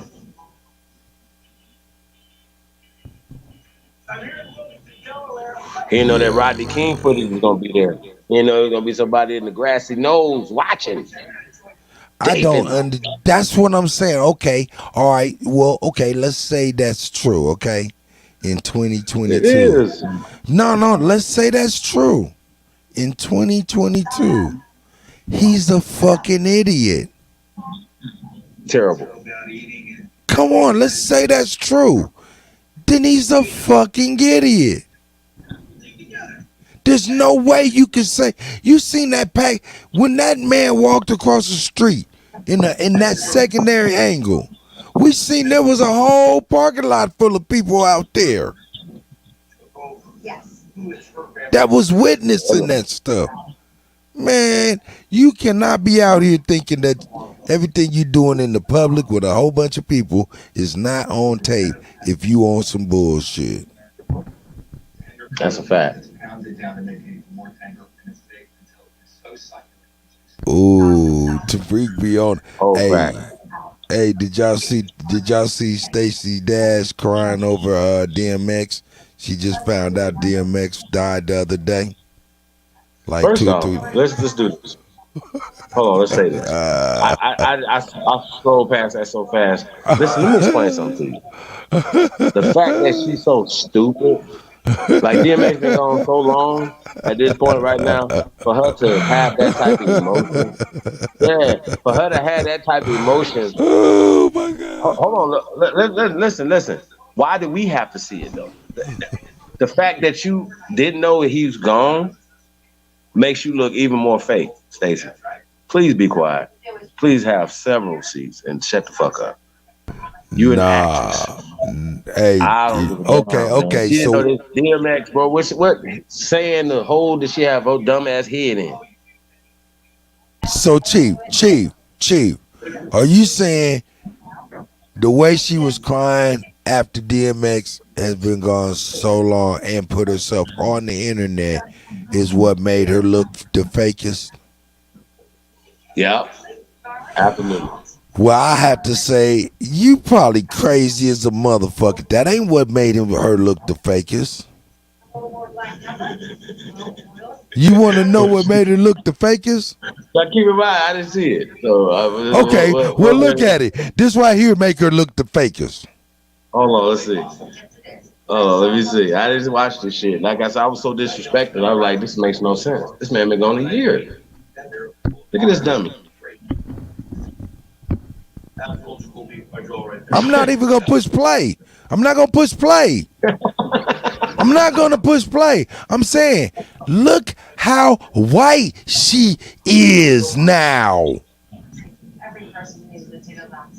I definitely thought she was Janice for sure at first. I was like, "Is that Janice?" She's been on that skin bleaching program, and she She need to is bleach white her mind than a and bleach. motherfucker, man. Man, this lady right here crazy. She's crazy, and she's really, really white. Really, really white. I'll make this thing us scared right? Look crazy. So I don't think it was a cry for DMX more than it was a cry to let everybody know that she's achieved the level of pigment rivaling Mike Jack. Like Ghetto Child. You got that Mike Jack lotion. Shit. Black come out in your motherfucking on the towel and shit, you know what I'm saying? You wiping your motherfucking pigment off on towels and shit. That's what I'm saying. She looking more, man. She look crazy as a motherfucker, man. She about looking like Steady right now. The fuck? I mean, look at that hand.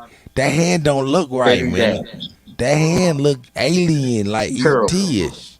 Look how long the wrist is. Look at where the wrist is. Look at where the wrist is, all the way to the damn knuckle. That shit is long.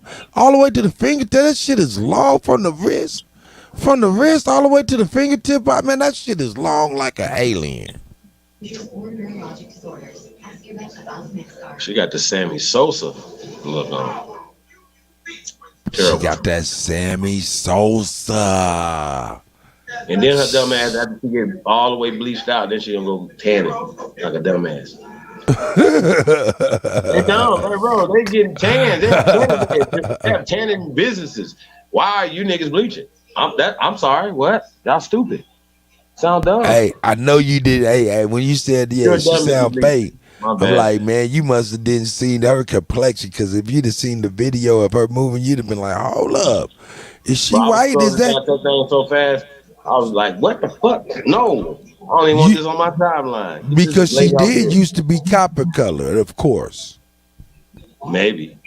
Oh no, she was copper color. I mean, she's Stacey Dash. She's Dame Dash's cousin. She was his complexion, no doubt. She's Dame Dummy.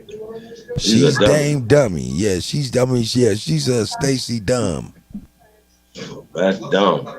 Yeah, she said, "Let me fry in the sun." Dumb shit, Stacey. Like really, and crying. What? That's the to me. That's the worst part about it. Like you crying. Like you be like, look, y'all, I'm bad. I just found out about this. No, this dummy crying. Like she really, like it really just happened yesterday. Get the fuck out of it. Y'all, can we see it? I'm talking shit. I ain't seen this. What? Are we gonna watch it? Oh, of her crying? See. No, I wasn't about to play that shit. That was Tariq's video of his response to her crying that I was showing. I didn't have that locked and loaded at all, but I seen Tariq had it on his thumbnail, so I'm like, hey, that's good enough for me. Nigga, that shit is whiter than white. God bless her though, you know what I'm talking about? Terrible. Hey man, I just want to know if the new still is the new still what it is? Terrible. Do you got to put the cream down there? Is your ass, is that white now? I mean, what the fuck is going on here, man? I mean, these are legitimate questions, man.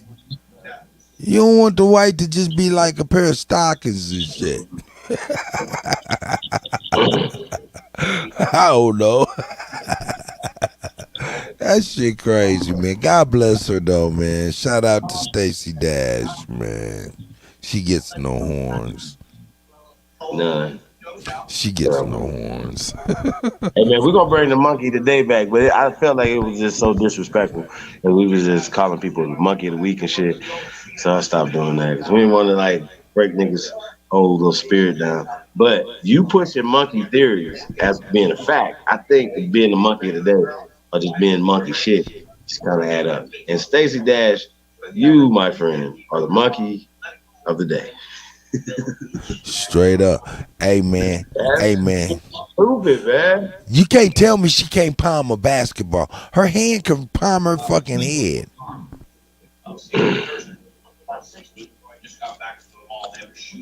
Man.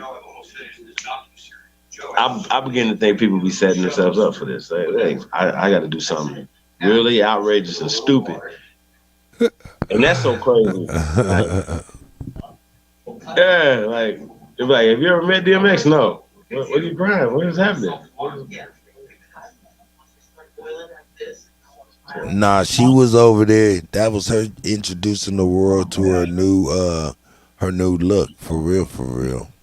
Oh, yeah? Yeah, that's what that was about. Her new look.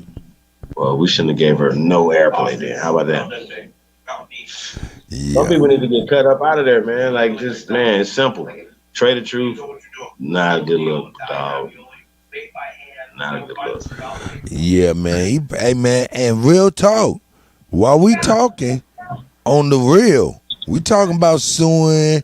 He got a nice case and shit. Hey, man, Trey can still go to the joint, you know, because Suge went to jail. No, yeah, Orlando didn't press no charges. You know, they could pick up the case. Yeah, that's what I'm saying. They could just pick up the motherfucking case and he can go to jail because that's enough. But once again though, I don't think Zero want to see him in jail though. It don't matter what Zero want. When you do some crime, dog, you know what I'm saying, and you get convicted and shit, you gotta pay restitution. You ain't paying it to the people, you paying it to the state. It ain't had nothing to do with nothing. So what you saying is that that video came out, now they have video footage of a crime. Damn.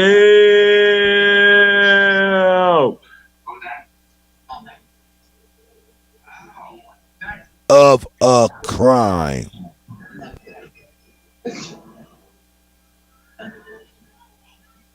They almost look, check this out. They almost got to now charge Trey. They have to. And he got to give up all of his buddies. Ooh. For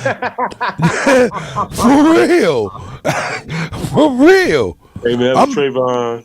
That's a big D. I mean, yo, this is about to turn into some crazy shit right here. Because if you really look at it, this is what's real. Yeah, Trey gonna have to, hey, Trey, they gonna charge his ass. They almost have got to. Why? Because the police department is liable because they let it go down without no arrest. And they were on the scene and witnessed everything. But even if they didn't witness it, all I gotta do is look at that video footage right there. No. They was right there. The back there, man. No. That one, look, that one we just seen today. Dude panned out, and you can see the police looking and watching too. They was like, yeah, this is some good shit here. They was just watching like they was eating popcorn. Exactly, but they were on the job though. In uniform. You can't do that. So they got to, hey man, look, man, Trey's lawyers talking about suing the city, I'm sure. Suing man, all of this shit, they gonna need to get at somebody. They about to nothing else you can do. Look, by next week, sometime next week, Trey gonna be turning this motherfucking self in. Fuck that. Trey gonna be turning himself in sometime next week. Just how think about it. That's how it's gotta go. That's how it gotta go. It's out of Zero's hands. They don't need Zero. They got TMZ. And Vlad and them. Harvey Weinberg or whatever the fuck his name is, Harvey Weinstein, nigga, and then the other, yeah, bro, this is really crazy. Yo, you ain't even think about that Harvey until I who? just said that, huh? Cause this shit going, it's major. Harvey This shit major Levinstein? than what it's supposed. Man, it's bigger than them because these grown niggas should have known it was bigger than that 16? than that Goldberg? bullshit. Levinstein. All right. Hey, now you know who that is though, don't you? Who, Harvey Leavenworth? Yeah, he'll send your ass to Leavenworth. You know what? You know where? You know who he is though. We grew up with him. We grew up with him. I didn't grow up that nigga. Yes, the fuck you did. Oh yeah. What? Nah, I hated people's court. That motherfucker was on the People's Court when we was young. No, I don't like prison movies and court shit. He used to interview motherfuckers. Oh yeah, you lost the case. The judge didn't sit your way. How do you feel? Please don't hit me in my fucking face.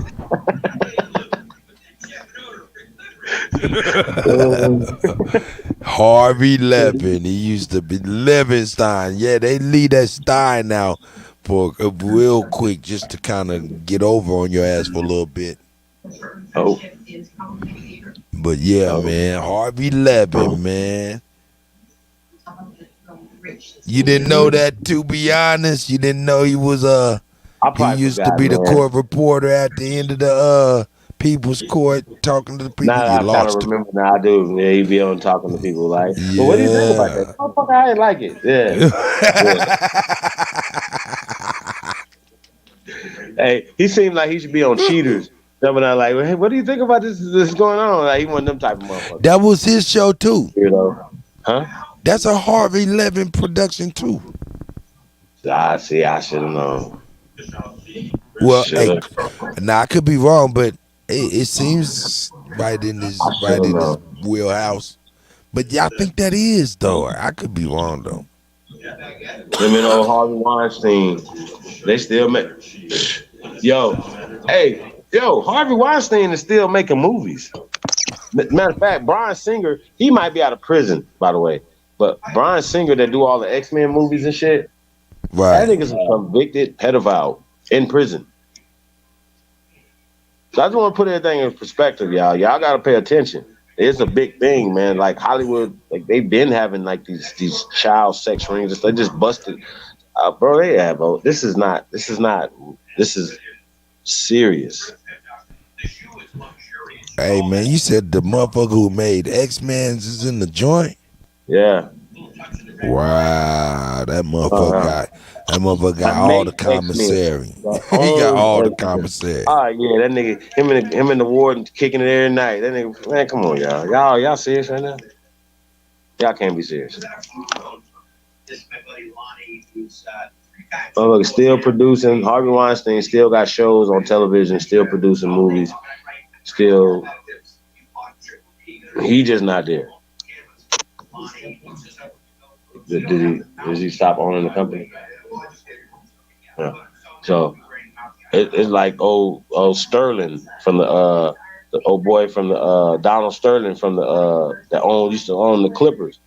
Man, listen, there ain't no way in hell they'd have me just gonna make me sell my team. Y'all crazy as hell. There ain't no way. No way. I would have fixed their ass. There ain't no way. Real talk.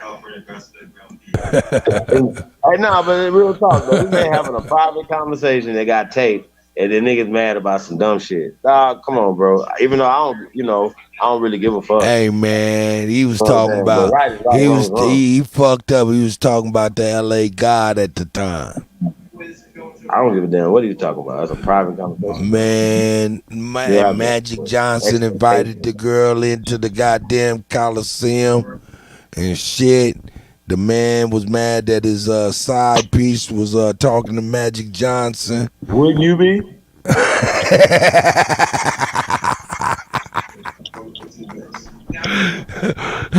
Hell yeah. Well, no, not for real. I just be like, hey. What? Okay, well, for a lot of different levels.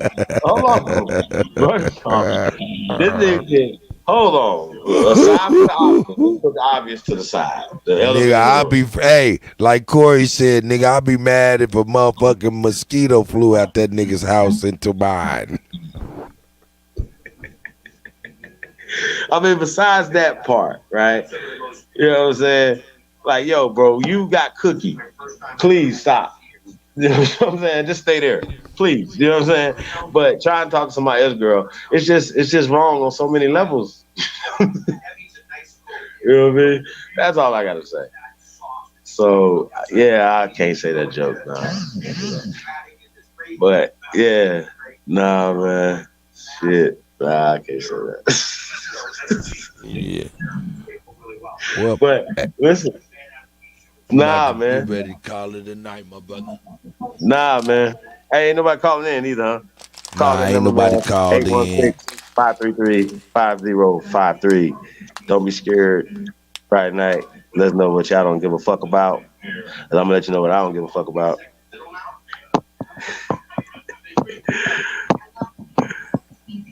See Aboriginal Think Tank in the building. Bronze in the building. Man, peace to the Judge guys, man. orders release of more detailed inventory of what was seized at Mar-a-Lago from Trump. Ooh, we Man, get to I see wanna a know what they list. taking, man. What is going on? I wanna know what the hell is the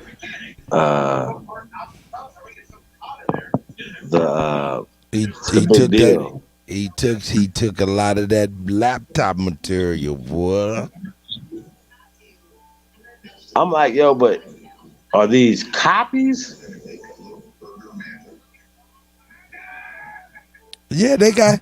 Man, you know you can put people's whole So everything he computers. took, he didn't take the He originals. He got took copies. federal agents transcripts of the shit. He got video transcripts of the shit. He got the damn footage of the shit, frame by frame. Oh shit! Here we go, man. What you laughing at? Here we go, man. County Jail. Yeah. Call from Kuttack from Brooklyn. to accept, press 1. To send Cook County Jail. How may I help you? Hi, is this Chief Holiday? Say that again, Is this Chief. Chief Holiday? Is this Chief Holiday? Yes, ma'am. Hi, how you doing? I've been watching you for several years, and I really like what you're doing. I appreciate you. So, yes, and we need y'all. Y'all the real hitters now. I'm old school, so I know what y'all doing, but we got to get unity with you, Top Cat, and Cat Guild, and everybody else. We ain't gonna make it. I agree. You the real deal. You the real deal. You Hey, understand? man, And we all what's your come name? from Where you calling in from? different walks, but we one people. Excuse me, ma'am. Excuse me, man. What's your name and where you calling from again?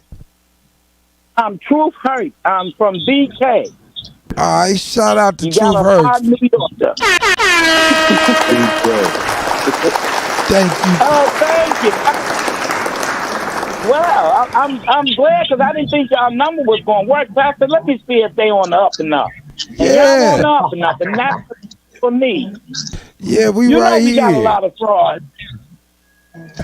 Yes, and I'm so glad y'all got rid of the out of Africa theory. You hear me? Because Yes, we ma'am. needed that. Yes, ma'am. And I knew that decades ago, and y'all are right. Our parents did tell us who we were when we were little. So I need you to know y'all doing the right thing, but we're not going to make it divided. If people believe in the Lord, let them have the Lord. If they don't, let them have that. Because without titles, we're still one people. And I love all of y'all. That's right. And I need us to, we got to get it together. You understand? Because I shouldn't have to see you and you come to New York and you hungry. I'm supposed to take care of you, baby. I got some food. I got something you can use. The family help. And that's what we came from, and we got to get that back. Too many imposters. Hey, Truth. And I You say thank you y'all. from BK, right? That's Brooklyn, right? Yeah. So where your Yeah. people from the South? Because I New hear it York. in you. I hear that South in you. Yeah, my people from the South. My people from Where the y'all South, from? North Carolina. North They're from Carolina. North Carolina. My dad is from Alabama. Alabama. So yeah, That's what's up. yeah. My daddy, he almost 100 years old. Shout out to the elder. And my sisters and they in North Carolina. You know, so yeah, so everything y'all been saying, pretty much, I sit in the back and I can see a lot. And you've been on track, a lot of y'all. But the one thing I would tell you, when we grew up, you got to have that unity. We never cared if a person was a Muslim, a Christian, an Israelite, or whatever. We cared about each other, baby, because those are titles. See, it's you that matters. It's me and it's everybody else, and we got to get back to that, because that's how they're getting us. You know what I'm saying? When you're in need, I'm supposed to, yeah, right. We shouldn't be, we got to learn how to go feed our own homeless and help our own, you know, because that's what I was raised to do. And my mother, before God rest her soul, the Lord then took her home, but we had a soulful restaurant. And then when we closed that, we went and found the homeless and gave them home-cooked food. Them people, that was our people, made me cry. But my mama taught me that as a young woman. You understand? If I see you, a brother, whatever, I'm not to beat you down, but to build you up, baby. You are great. And y'all do make a difference. There's nobody like y'all, and I want you to know that. That's why everybody's trying to duplicate y'all. But we got to get back and stop tearing each other down, women and men, because our children need us. Our community need us. That's right. That's and right. I just want to thank y'all. Yeah, I love what you and the brother, what's his name? Kuttack? I can't pronounce his name, baby. Please. My name is Kuttack, short for Kuttaculous. All right, you go. All right, that's something different, something exciting. Oh, my God, what you missing? That's all right, baby. I appreciate you. You know, I like it. I appreciate y'all. Y'all doing this work effortlessly, and you're waking up people. I want you to know you're touching lives and you're making a difference. But we got to turn down that backstabbing, because every other nation is coming together except ours, baby. You understand? And we are people that come from class and royalty. We made our mistakes, but you know what? We are people of love, and we got to get back to that. They tried to destroy us with this thing, you know. It's genocide what they put out.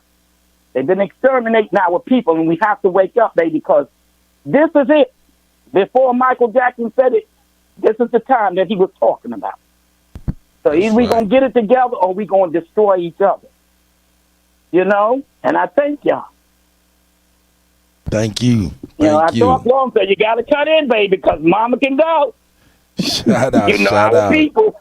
We appreciate you. You can go ahead and speak. And I get it from Chief Holiday. That's right. I love what y'all doing. I do.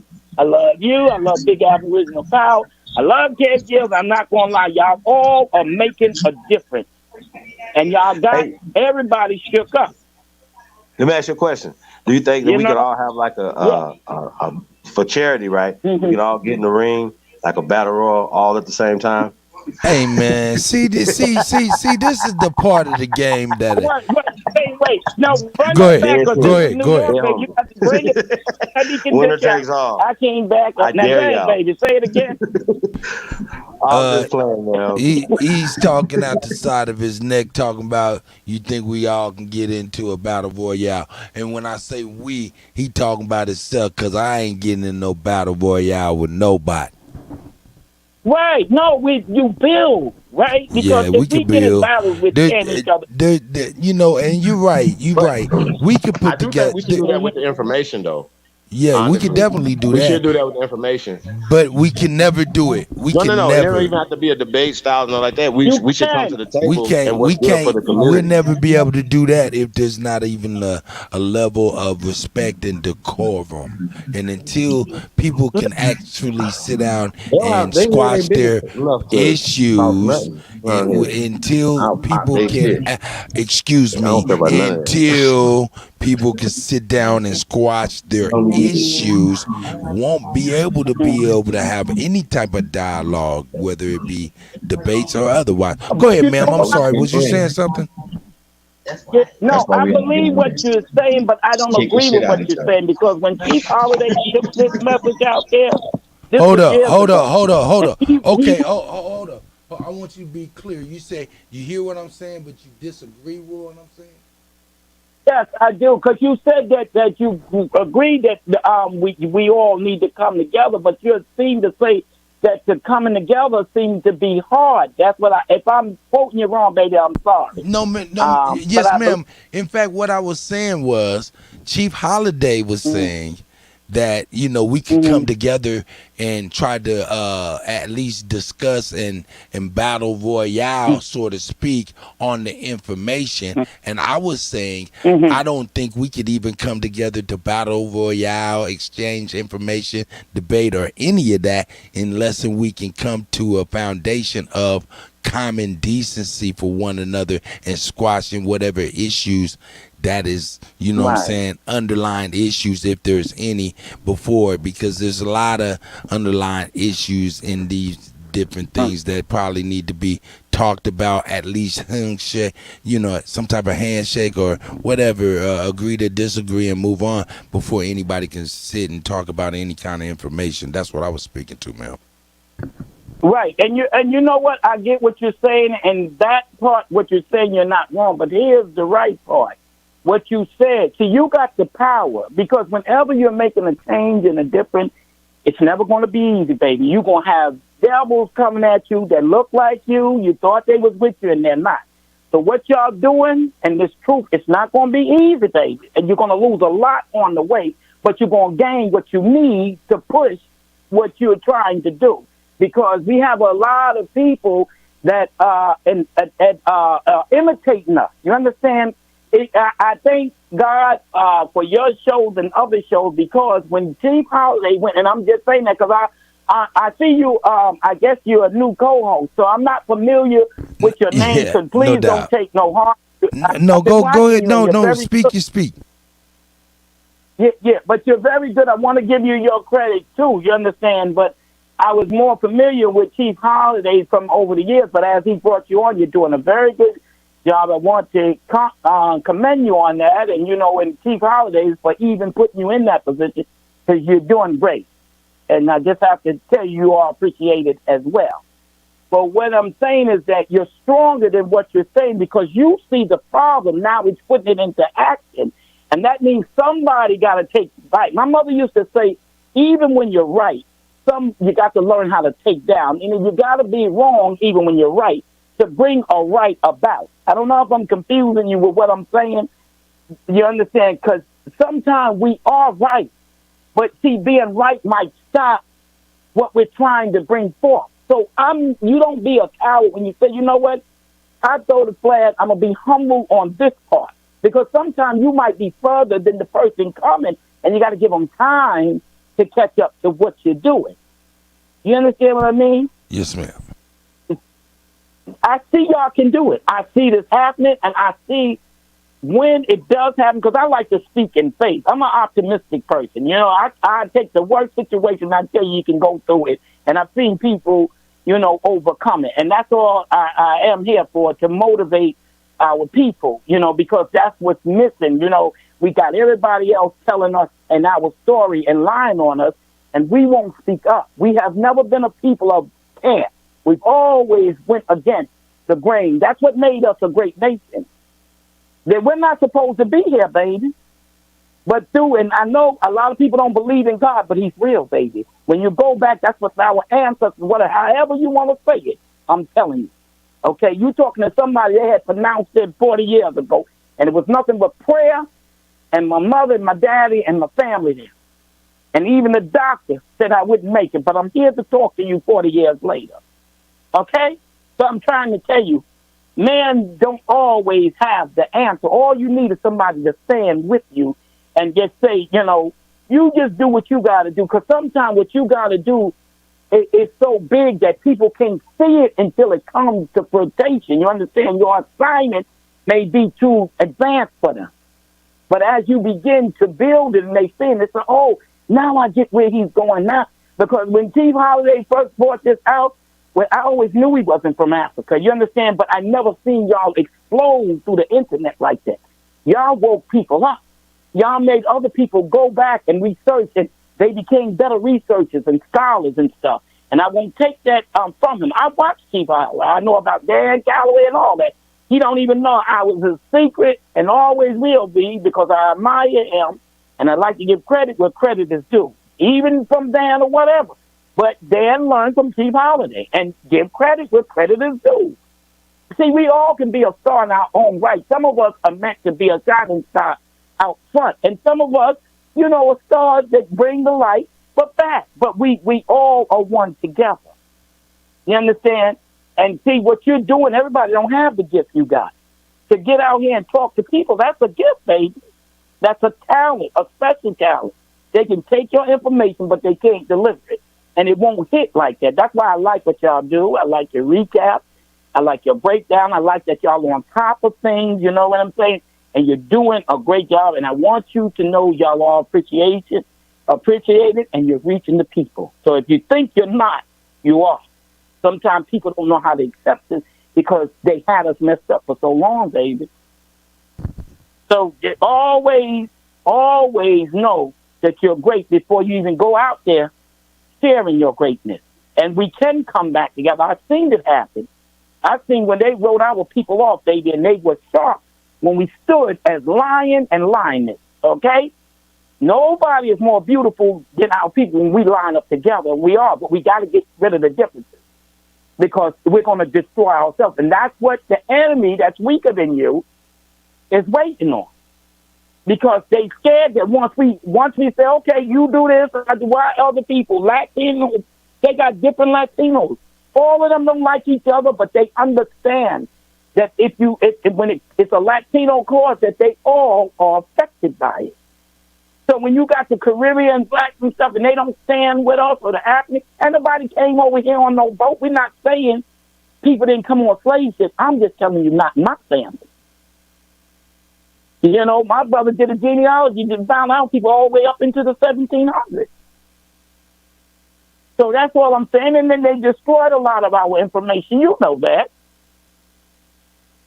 But they couldn't destroy our mind. You understand? Like me and you talking, that's how we connected. We sent down oral history. That's what they didn't bank on. So y'all continue on. I know I'm talking long, baby, because I'm long-winded. So you're fine. You're fine. You know, sometimes I'm long-winded, but I just want y'all to know, because I sit and I think, and I tell a lot of our sisters, we have to start lifting up our brothers, let them know they appreciate it. See, I came from that old school of men. I watched the men, my fathers. I watched what they did to our people. That's why you cannot deceive me. That's why I see what y'all doing. It's right. You just, of course, they got this. You know, a lot of times, everybody don't have to be a leader. You're leaders in your own right. But we got to find a space where everybody can deliver. And then, like you said, if me and you disagree, let's have a healthy conversation. You understand?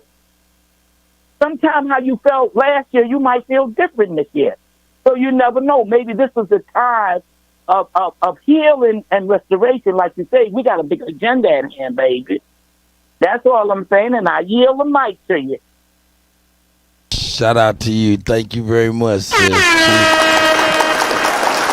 Chief. Lord, I done got so many shout-outs from y'all. Y'all gonna make me feel special. We appreciate you, Chief. You got to say, go ahead and address the queen. Oh, yeah. I want to say thank you. Thank you. Appreciate the energy and love.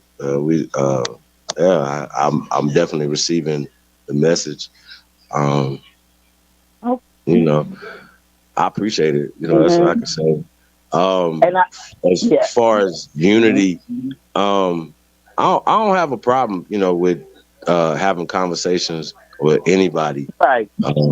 And it doesn't have to be personal. It could be about this information, about the differences and stuff like that. My only problem is once we have these conversations, a lot of times people still go in their respective corners and still pushing, like even from the Pan-Africans to everybody. Okay, we had this conversation. We showed the evidence of certain things.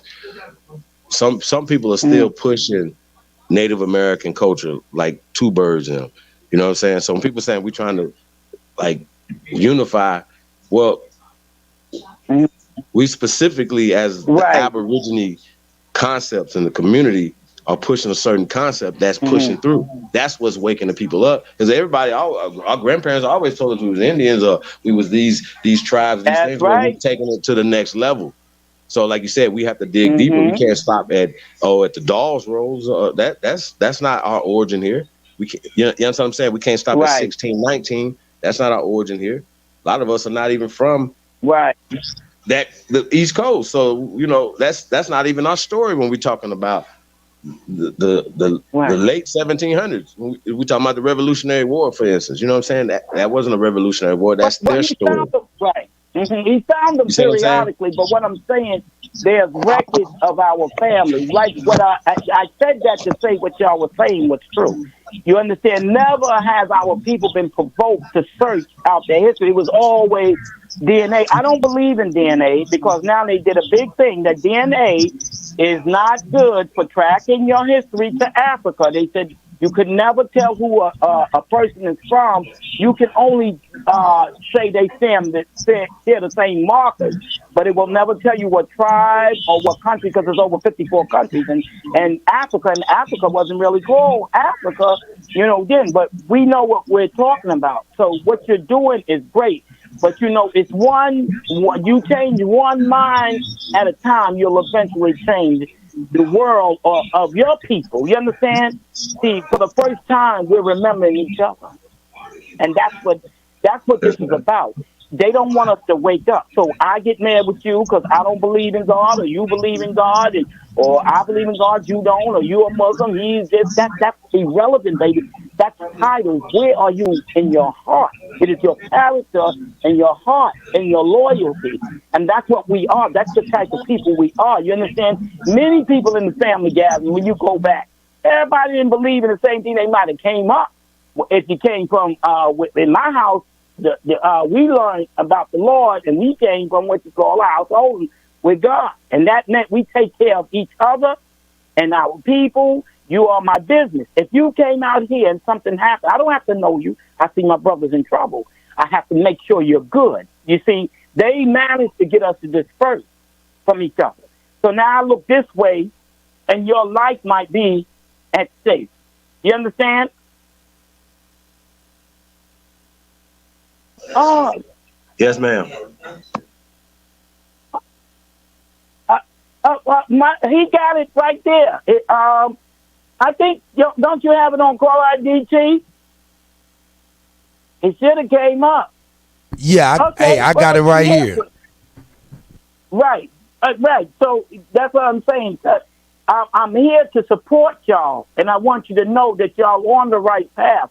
And I love Chief Holiday personality because I'm telling you, in the beginning, this brother, I watched him battle. You don't know, I was in the back praying for you. I know your the things that you went through, and I saw your greatness. And I said, I hope he does not, stop, because you don't understand how many lives you are affecting. Even my daughter knows about you, and my family, they know about you. And many people, when I go outside, I show them you. I show them you, Cat Gills, Original Power, Cat, and all that. But y'all waking people up. I want you to know y'all all are important. That's what I'm trying to tell you. And they will do anything to dismantle. You're not supposed to be like nobody else but you, Chief. Because when you put your stamp on it, I know Chief Holiday stamp, I know Top Cat stamp, I know Dan Kelly, I know Ked, I know all these stamps. But you provoked a lot of people, and you made them either agree or challenge it. And that's all you want. If you don't believe what I say, then challenge me and prove me wrong, but healthy, like the brother said. We don't need to be cussing each other out and everything. I don't even like our brothers calling each other the N-word, because when you keep calling each other the N-word, you take the human form out of each other. But when you say a brother, it's hard for you to kill your brother.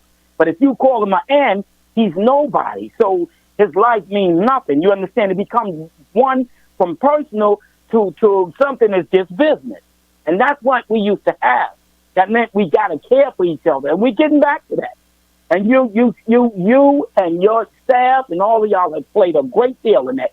So I want y'all to know y'all all appreciate it. And we thank y'all. And don't stop what you're doing, because they had us for so many years, baby, centuries, in a stupor, deaf, dumb, and blind. So it's going to be hard to wake us up, because we've allowed a lot of people to infiltrate us and our people as a community. So now you got to weed out who's who. They're bringing bad, lies on you, and a lot of these people are not y'all. That's all I'm saying. You have to provoke our men. Like when y'all go to war, and may God have mercy on that person's soul. But we are peaceful people. But when you push us, you don't know what's going to come out of us. I've seen it. I was a little girl when my mom and daddy and them, when they had the civil rights movement, they had it all the way up here in New York. We gathered together and took buses to Albany. So that was a collective. What they couldn't do up here in New York stood with the South and the West. And that's what we did. When the Rodney King version went down and they beat him, we didn't care that he was from West Coast. That was our brother. And that's what they trying to get us to stop doing. Oh, East Coast, West Coast. Nah, baby, we all over. I'm sorry. No, you dropping. You dropping jewels. We appreciate you. I appreciate that. I really do. And y'all too. I love that, because y'all showing that y'all more than what the world tries, to describe y'all are. Y'all are great, and I want you to know that you are of the royal priesthood. You probably don't realize that, but you are. That's why the world got to get rid of you, because he told you, and I know you probably don't believe in Bob, but he told you to go out and teach all nations. So they have to look to y'all. Nobody can do it like us. Nobody. I don't care where you go. It's nobody. We make a unique stamp wherever we go, but we don't mind sharing the blessing. It's just that people take so much from us. And now for the first time, when y'all stood up and said, nah, you're not going to suck no more life out of our people, and then, help with the enemy destroy our people. So I thank y'all for that. You don't understand. When y'all came on, you woke up at the right time. They would have killed all of us. I'm telling you, I'm very blunt. Sometimes I'm too blunt, and I try to hold it back a little bit, but I don't know how, because that's our people. I ain't going to tell you if somebody's trying to hurt you, and, in sign language, if I can speak, I'm letting you know you got to move out the way. They're coming to kill you. And that's how people was, you understand? But we let people put all these fake code words in and everything, and we stopped being real organic with each other. And so now we don't know who's who. We used to vet people out. We got to go back to that. Who are you? What's your, where do you come from? And what's your stand? You didn't let anybody in the community. Now we don't know who's in the community. You understand? And that's what I'm saying. So when I get out and I see brothers like y'all, it makes my heart joy. And I got blessed earlier because I met another brother. I forgot where he said. Either he was from, I think he said he was from Chicago or whatever, but and his family was from the South. But, he's been up here in New York for a while, too. And to hear y'all don't know, y'all like finding a needle in a haystack. It's a gem, and it's a blessing. Because I say, yeah, our brothers is there, and they here. You understand? Y'all making a difference. I want you to know that. Don't let nobody say, but you got to stay together. And you got to understand, everybody is important. Some people have a gift to deliver the message, and the gift, to take what you give and put it where people can understand it. Because you understand it and them understanding, the audience you're trying to reach that don't understand, it's falling on deaf ears. But y'all have managed to get the people to hear, baby. And I want you to know you played a big part in that, Chief Holiday. I admired you when you was going through your storms and your tests of life. You didn't give up. You didn't fold. So you let us know as a people. That's who we are. That's what brought me to your platform and other brothers and sisters there. I love that. I love when you bring them on and y'all build and you allow people to express themselves. You don't take it personal. I've seen your elevation. I've seen you sharing that with everybody. But one thing we got to understand, people are grown. So you give them the information and you leave it there. Sometimes we don't know how to leave because we care so much that you'll wind up making a situation that can work out bad. So we got to learn how you give them it And if it's good for them, they know they're hungry and they need the food that you giving them, that you feed their soul, their body and mind. They don't eat it, that's on them, baby. Somebody else is hungry somewhere. That's all I'm saying to you. And you're doing a good job, you and Karuchi. Did I say his name right? Kuttack, Lord, that's a tongue twister. I'm telling you. How you say Kuttack? Katuchi, Kuttack. I'm not sure. Y'all still there? Yes, ma'am. I'm not sure who you're talking about, though. Yeah, he got a. No, I was speaking to Chief Holiday, but I said the other gentleman. I like how y'all co-host together. I think his name is Kuttack. Kuttack. Yeah, that's me. Kuttack. She's a Oh, Kuttack. Oh, okay. I don't know why I kept saying the H. I said Kuttack. Oh, you Right. good? Very good. Yeah, and I'm proud of you and Chief Holiday. Y'all doing an excellent bill. And see, y'all balance each other out. You understand? But never lose hope. Always remember, we are people that we go against the grain, baby, and we make it happen through the impossible. We are that quiet storm that does the most damage when we come through. So you have to understand that's what y'all doing. You're starting out as a quiet storm, but you're damaging the lives of generations that they destroyed our people with. That's what I'm saying. So it's going to take time, but you're getting there. You understand? You're getting there because your information comes from here, and I'm taking it out in the street with all of y'all. You understand? And people are proud. You've got to see the astonishment. And what gets me is brothers. Like, I just met a brother 60-something years old and another brother, I think he was 40 or something years old, and I'm talking like that, and he shook. He said, oh, my God, you sound like the women in my family. I haven't heard that kind of, strength or talk in a while, Because I tell them, these are not our people. They will not show these Ari Spears and these Tiffany Haddish and all these other devils and mark our people with that. We have nothing to do with that. But we stand against all immorality that hurts women, men, or children. You understand? Our people have been victims too long, and we're tired of being the victim. It's time to be the victim. That's all, and you're doing that. And I want to thank y'all. I know I'm long. But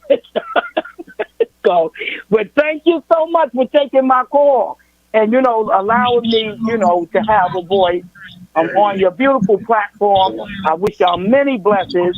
And I'm telling you, y'all going to go beyond and above that you can imagine. And many people will get back and thank you. And many do thank you now. So you keep up the good work. When you think nobody's listening, we're listening, baby. Thank you very much. Thank you very much, my elder. You're welcome. And I want to get with you and everybody peace and blessful. I know these holidays, I don't even, but I wish y'all good blessings and peace with family and unity and prosperity. And you won't hear the last from me. Because now that I know your number works, I will check up on y'all, let y'all know, I'm proud of you, and I want you to know that. Yeah, okay? So my love to you and your family and everyone out there, from the sound of my voice or whatever, my prayers and heart for y'all. Keep it up. You got someone that believes and will stand with you. So keep it up. And have a wonderful, I know after... Well, out here, it's 2 o'clock, Lord Jesus. Okay, have a wonderful morning. And take care. And I'm going to be watching and everything. So I appreciate y'all. Thank you. Thank you. We appreciate you. Thank you. Have a blessed Okay, so long. Yes, ma'am. Call anytime. That was awesome. That was awesome, man. Salute to the Queen Elder.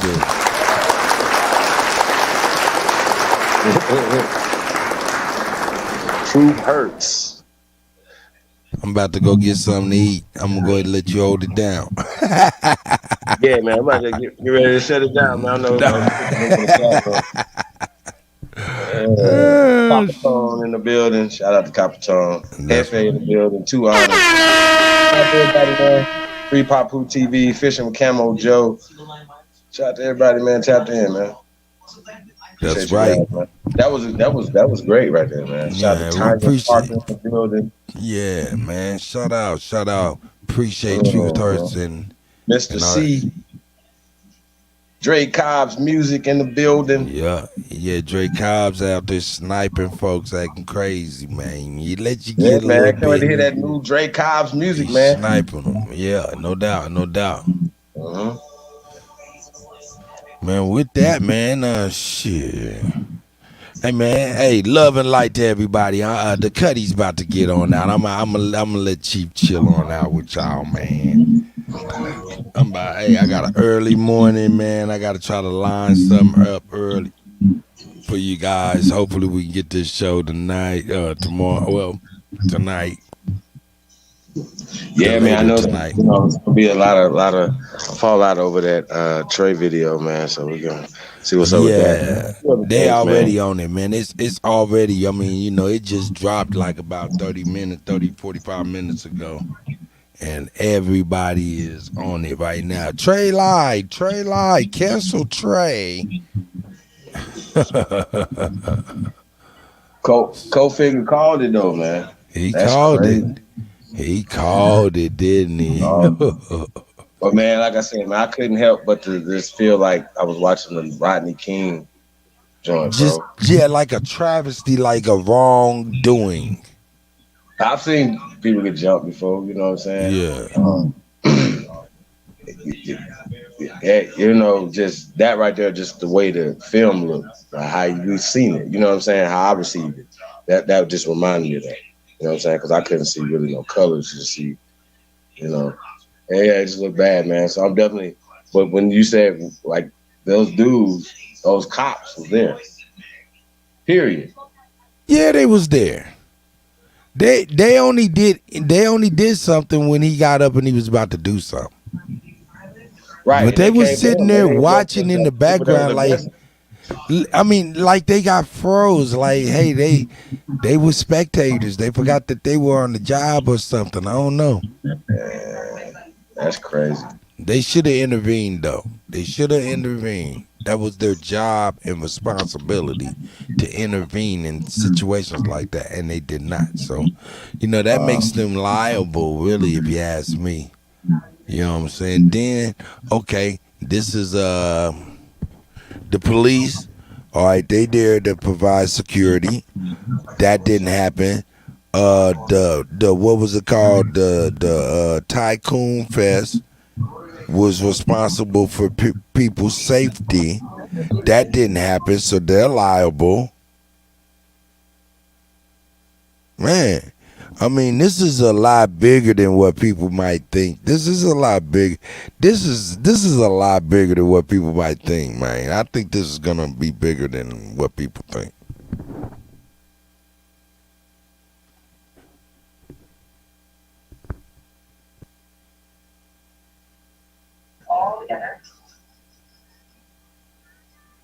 Yeah, man. I just, but just the response that he had, talking about Trey, can't call him the truth no more. Can't call him the truth no more because that brother lied.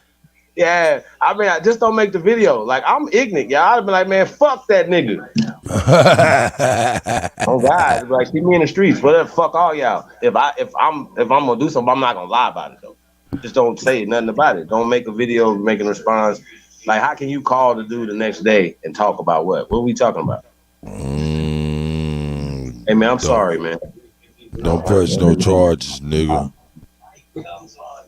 No, but it's interesting what you said, man. That video is a crime happening. Like, they do lock people up for videos that they see. Just saying. And one thing that doesn't have a statute of limitation, two things don't have statute of limitation: bodily harm and murder. Okay. We got somebody in here. Master Meticulous. Let's add to the show. Master Meticulous. What's up with my brother, man? What's happening, bro? Hey, what's going on, BT? Shout out to the family.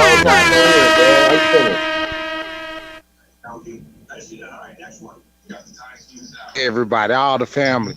Hey, Miss Truth Hurts. She good for the soul. Just to hear her talk, you know what I'm saying? It was good for the soul. Man. Wasn't it? It was, man. Made me want to be peaceful for like 3 minutes. Yeah. I come up here to give you a shout out like I always do. You know what I'm saying? Y'all holding it down. And DJ Cut, you the best. You know what I'm saying? Oh Your God. style, your class, your structure, your psychology, man. You own it. I'm telling you. Well, thank you, Bro, did man. you I see how he appreciate did it, the brother. reverse on that song, bro? That What? was Say that again. yeah, hey cut, that was crazy. Oh, you didn't see how I don't want you how to. I did the I don't want nobody to be like, no, I seen that, bro. I'm telling you, Okay. man. Yeah. Live for direct. I seen my own 2 ears, man. Seen that. No, sir.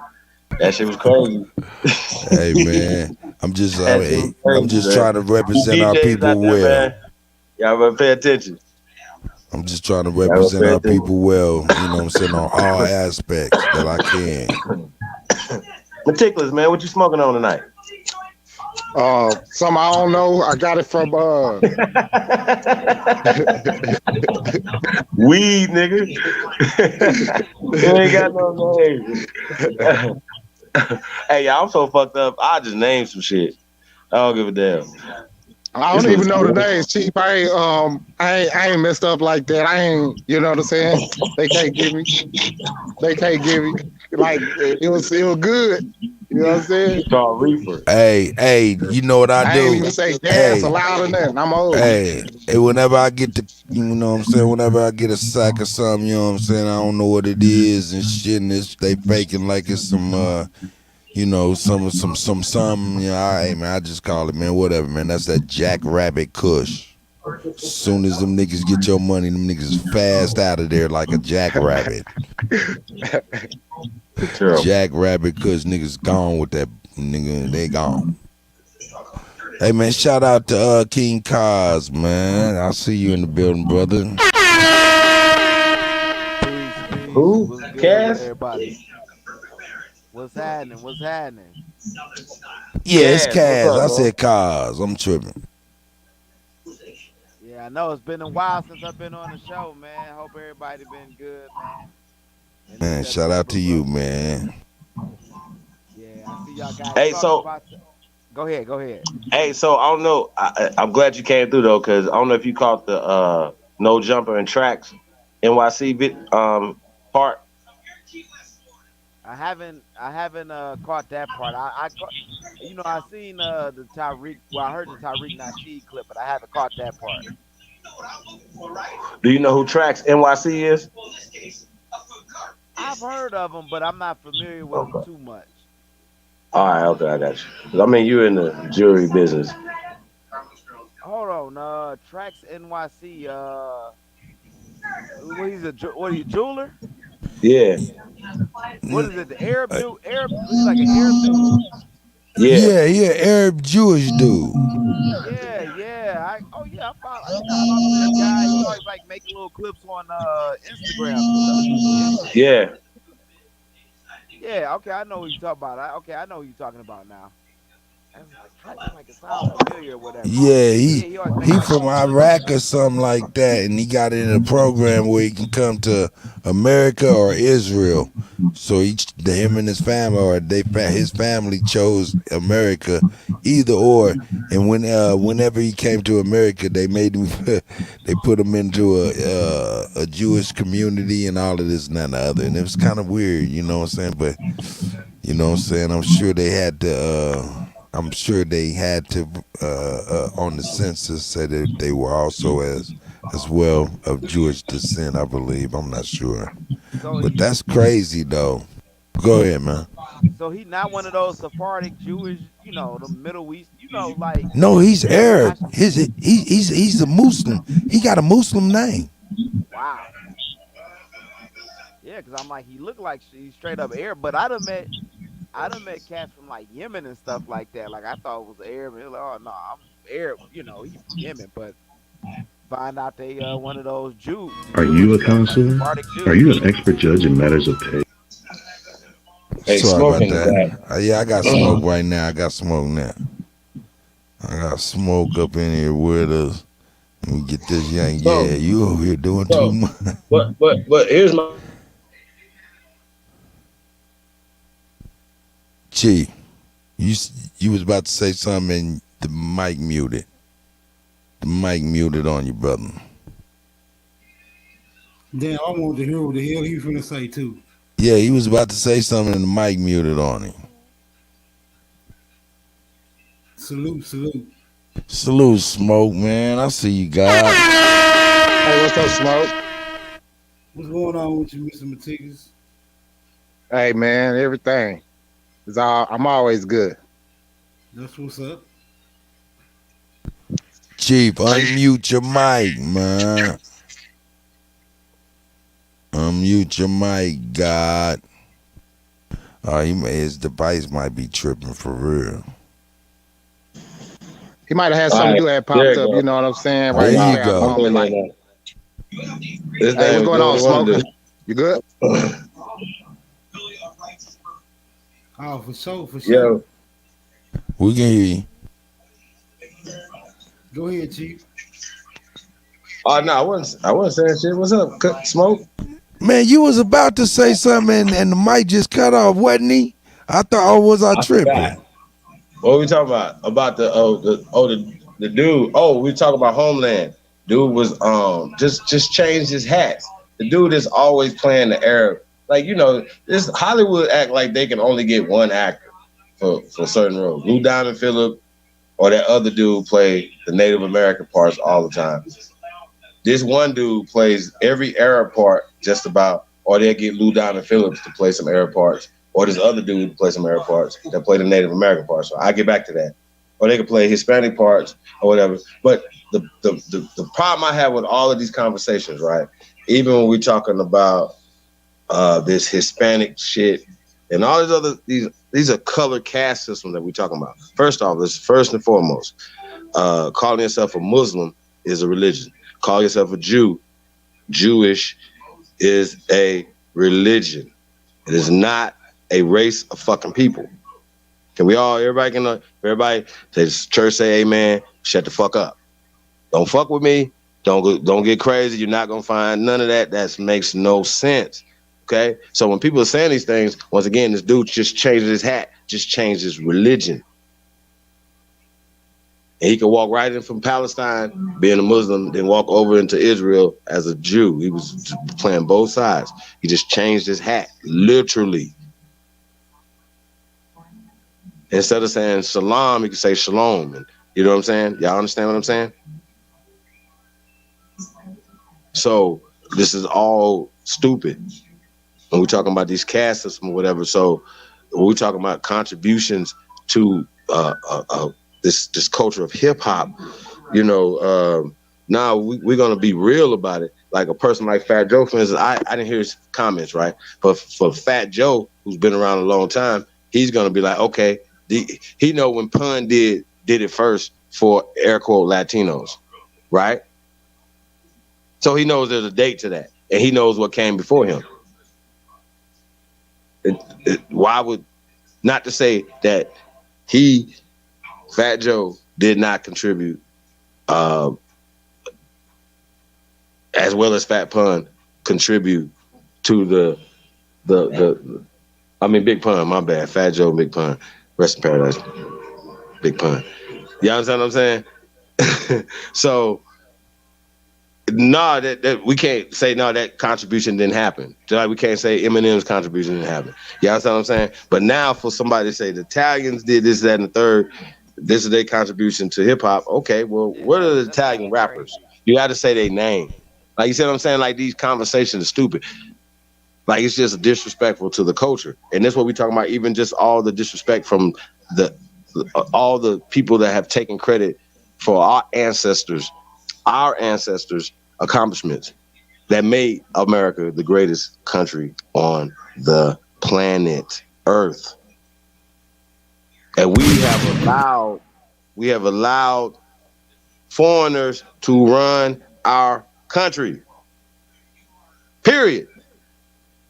We was all crying and happy when a foreigner, just because he was brown, became the president of this corporation.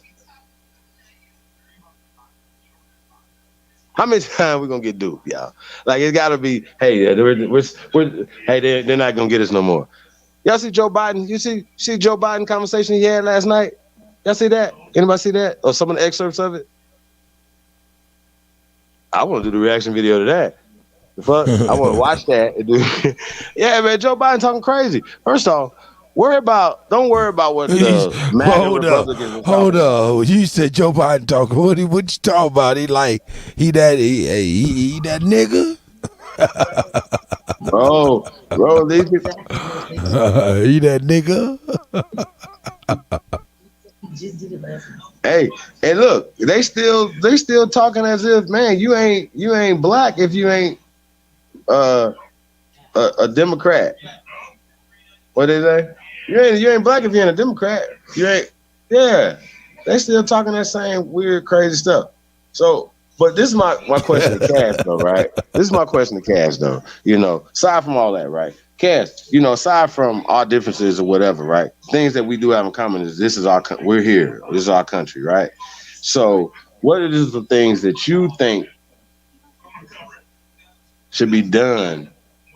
Some solutions, things that could be done here in America for our people here, for our children here in America, bro. Oh man, shit. Where to start? It's a lot of man. So much stuff that needs to be done, bro. Like you was talking about the hip hop. You talking about the hip hop and the contributions or whatever. You see what I'm saying? Your audio low. I think I'm gonna be honest, one of the things that needs to be done, man, because if we gonna claim hip hop as a culture and all that, a lot of that shit. Hey, yo, Cass, can you get up in the mic a little bit better? It's kind of low. Can you hear me? Can you hear me now? Can you hear me now? Yo. Yeah, this a little better, nigga. Go on, speak up, nigga. You can wake the cat up, nigga. Come on.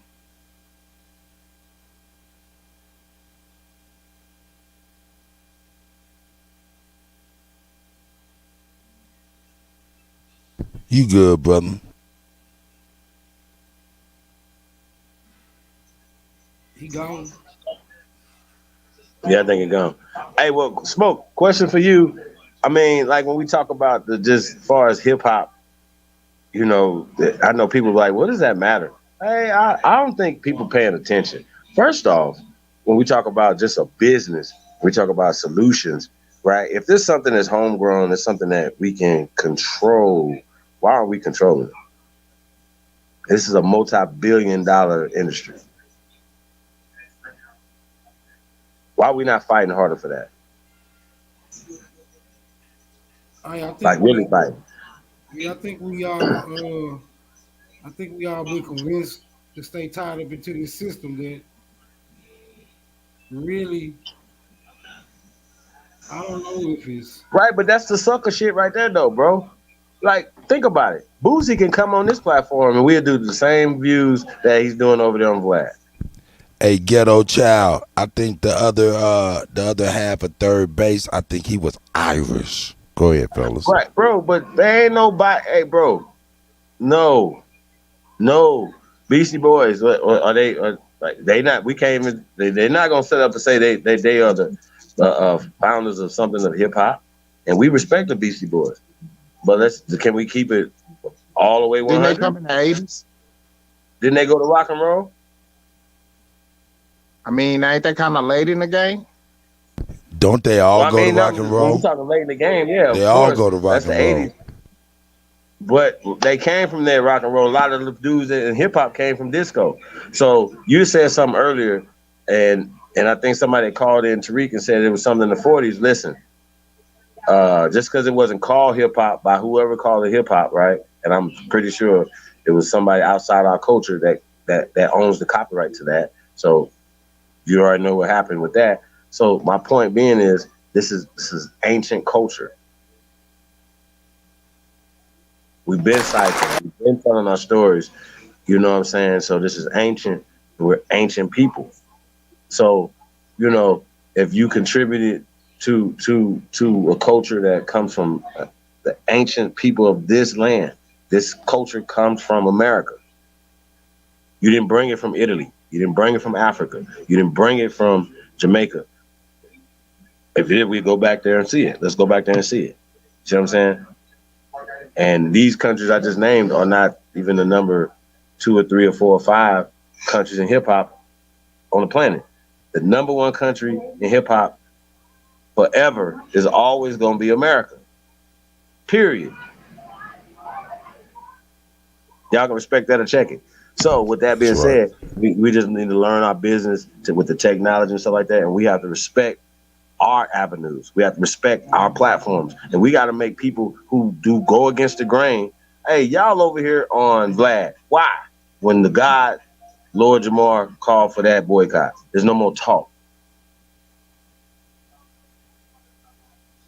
That showed how weak we was and how untogether we was. Super weak, bro. Niggas super weak. And every nigga that been over there ever since is super weak too, bro. And we shouldn't support them, fam. I just gotta keep that real.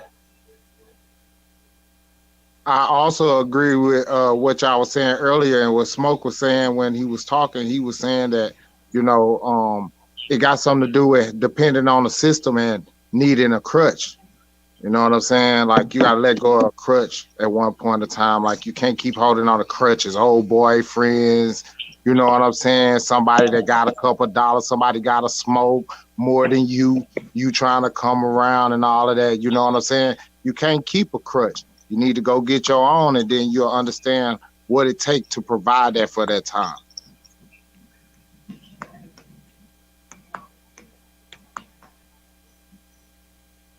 Yeah, I mean, bro, like I'm saying, they have became my crutch though. I even look at it from a standpoint of the music business. Like people, you know, even with the 360 deals, they'll still prefer to sign with somebody, right? Even the most successful artists are just now making money. Now talk about getting their money back, Ashanti, or getting their songs back and all these other things, or having to redo their songs, all these other things. Whoa, right? A lot of them don't even own their names. Y'all remember Prince? Who was bigger than Prince? Who was bigger than Michael Jackson? I'll wait. Please make this make sense, y'all. These people not, what Eddie Griffin say, you're not getting out clean. Go in clean. Well, I think the conversation, go in clean. I think the conversation to be had is like that. You know what I'm saying? I think that when you sign your name to somebody or sign it with somebody, you giving away your intellectual property. So, but niggas is lazy though. They want to be represented by right now. Man, Ghazi's they guys. You niggas lining up to be on Empire. Nobody want to do the hard work themselves. They want to get outside and do no work. They want somebody else to do the work for them. They want, okay, well, somebody else is doing that. They're not doing it for free. Then y'all turn around and y'all want y'all homeboy who put his money, his hard work into open up a studio, right? You don't even want to pay him for studio time. Well, why would he want to do any studio time with you? That's his business. Why were you trying to do your business is music, right? And then why are you even doing a song if you're not going to want to spend money on that? You're definitely not going to spend no money on marketing. You might upload it on some free shit on the internet or something and do that for a couple days, a week, tops. Then you on to the next thing. Why should anybody invest in you? You don't even invest in your dumb ass self. Bro, please don't call my phone. Please don't email me. Please don't fuck with me unless you serious about this shit, because I'm super serious.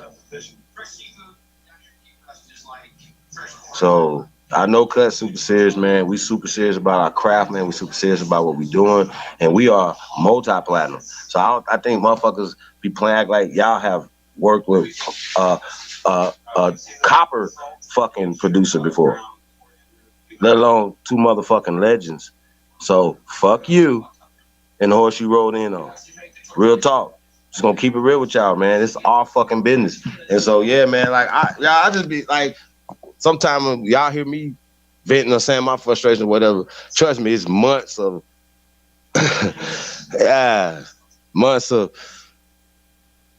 having to take bullshit or trying to be peaceful. You know what I'm saying? So you know what it is, man. So I just try to keep it real, man. Niggas is fuck niggas across the board, bro. You know what I'm saying? So if you don't fuck with me, something wrong with you. You know what I'm saying? Real talk. So I'm down to talk to anybody about anything, man. And I've reached out several times, bent over backwards. So anything, anybody have any issues, it's really, like I said, it's on you. It's not on me. You know what I'm talking about?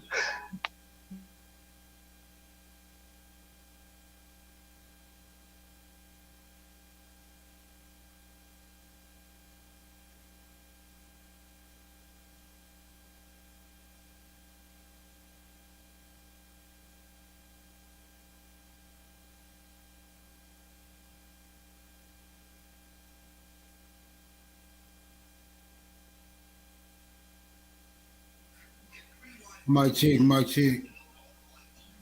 Yeah. What y'all on, man? Master Particular Smoke. Cut out of there.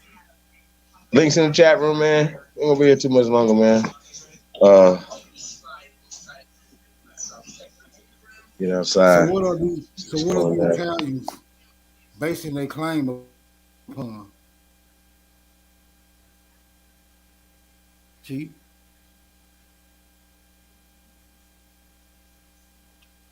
You kind of low a little bit, Smoke, maybe. I'm low. Hold on. Well, first off, I don't think it's no Italians. If you got one or two dudes talking some weird shit, that's on them. Even if Busta Rhymes saying what he's saying. Bro, this ain't reggae. What the hell is he talking about? Like, I'm not even gonna get mad about his perspective about how he feel, you know what I'm saying? Because even like some like Kool Herc or whatever, they from the islands. You know, a lot of people from the islands have contributed to this thing that's called hip hop. So once again, I don't like making those distinctions between what type of American you are. Are you an Alabamian? Are you a Californian? Are you a Trinidadian? Are you a El Salvadorian? North, South, Central, and the motherfucking conjoining islands is Aboriginal law. I know a lot of y'all might not like that, but that's your fault. Get your mind right, whatever. That's Aboriginal law. And I know a lot of y'all don't understand that because y'all want to be Native Americans, y'all want to kiss some crackers' asses and all this other shit y'all be doing. But don't, if certain shit, like it's like certain shit is certain shit. And if you don't understand it, that's because you need to grow up or get your shit up. You know what I'm saying? Once again, if something is gonna work, like, oh, what do we call ourselves? We're Americans. Matter of fact, we're the first Americans. And then you break that definition down. Aborigines. We are the Aborigines of this land. And I know a lot of y'all still be mad about that. Once again, who cares what you mad about? Because when you can't explain Indian, when you can't explain Moor, when you can't explain these things, you know what I'm saying? That's your problem. But we can explain what American is. We can break that down with the copper-colored Aborigine that people found when they came here. If you stick to that script, that what gives you power. Last time I checked, I thought that's what we were trying to get. And that's what burns me up about these black Power Rangers running around this bitch. You know what I'm saying? Acting like, bro, no, Gip. These niggas work for these people, man. They working against the best interests of our people. I'm thoroughly convinced at this point. And a lot of people all have psychological hangups on certain things, and they believe a book. Look, I know a lot of people put the Bibles down. Y'all follow niggas like Polite, shooting up shit and all this other shit, whatever, burning stuff, whatever. Cool, that's fine. But then you picked up a Malachi Z. York book, dummy, or that he bit from another motherfucker, or a book from the Smithsonian, or some book from this motherfucker. I shout out to Lotus. There ain't a book written that I respect. Some motherfucker tell me, what my book gonna cost? Nigga, I'm gonna cost, what's the most expensive book out there? Okay, well, more than that one. How about that? Dummies. And motherfucker be like, we supposed to be, why should we come from the greatest human beings on planet Earth, the people watching television now, microwaves, cars, airplanes, all these other things, kiss our ass, man. What Dr. John Henry Clark say? We don't owe nobody nothing but an ass whooping, period. We don't owe no explanation for the ass whooping or nothing. That's the problem everybody got. We allow motherfuckers to have conversations about us. They ain't even including us in on the conversation. It's crazy. Like Scott Beasley had a whole conversation. They apologize to whoever. Like, I can go on and on. You could turn on the television news right now, and they are talking about us right now, and we ain't even in it. Nobody's speaking for us. That's us. Stop it. That's stupid. So yeah, we could at least empower ourselves. We should have the Jay-Z's over here and break it down them 80 bars that he did on God Did. Y'all hear that? Did y'all hear Jay-Z on that God Did song with Wayne and Rick Ross? Did y'all catch that, by the way? No, I ain't heard nothing about it. Hey, but Chief, Yes, sir. what you say? What you say about the niggas, right? It be the very niggas who would find adversity to what you just said, right? When we Hmm? find these other groups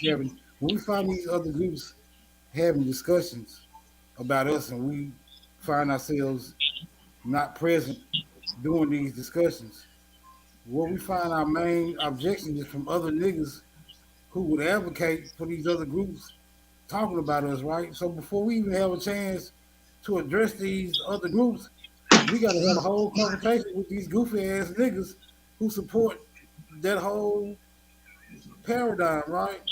And this is where I find a lot of the difficulties coming from. But go ahead.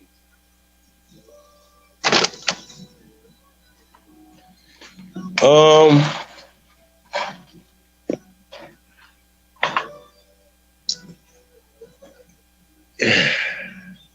I mean, bro, like I said, man, I think it's just about treason at this point, bro. Like, I mean, you know what I mean? Like, yo, bro, what is it's no other thing that could be done at this point. Like, you understand my point? Like, we've seen all the tricks, my sons, the Killer Mikes, this and that, the Jesse Jackson. Oh, are we gonna allow the same tricks to keep happening? So if somebody's sincerely confused, that's different than somebody that's year after year been pushing this African concept, for instance. And as we've murdered that concept, right, we're coming for black next. Black is dead as it's been forever. It's gonna be dead. Like, it's dead on arrival. And as you guys seen Tariq when he went on No Jumper, right? I don't think people should really sneeze on that.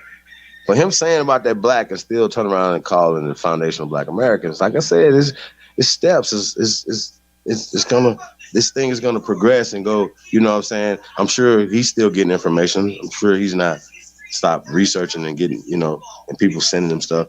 By the way, I think we should send him more stuff, especially about this maroon stuff. Make sure they get this maroon right, man. It's not slave. Maroon does not mean slave. By the way, slavery's fake as it pertains to the American Negro, the American Aborigines. You can respect it or check it. Anybody want that smoke? I have $10,000. Put it up. No charity. Put yours up. Put mine up. We can have that debate. I just noticed nobody wants to take that debate, you guys. And just that lets me know that they have seen the information, because I will send them the information. Any information that they think they're going to put out, I send them the information to debunk it before. So slave, air quote, black slave masters and white Slavs 1 and 2 is up. It's up. Why haven't they debunked that video, those videos? Why haven't you debunked the information that's in those videos? So when we talk about families, and a lot of us, when we're researching our families, and you start seeing, these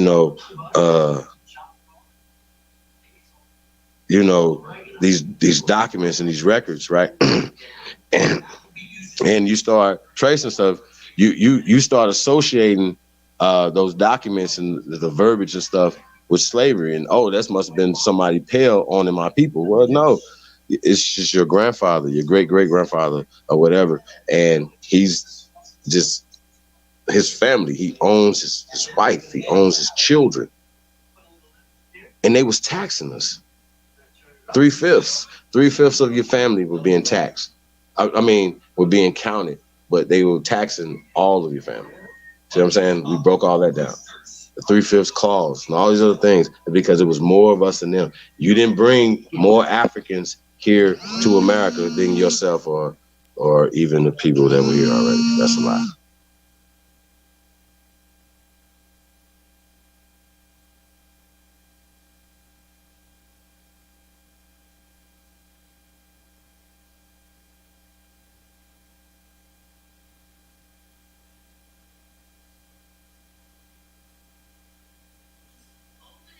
That's what's up.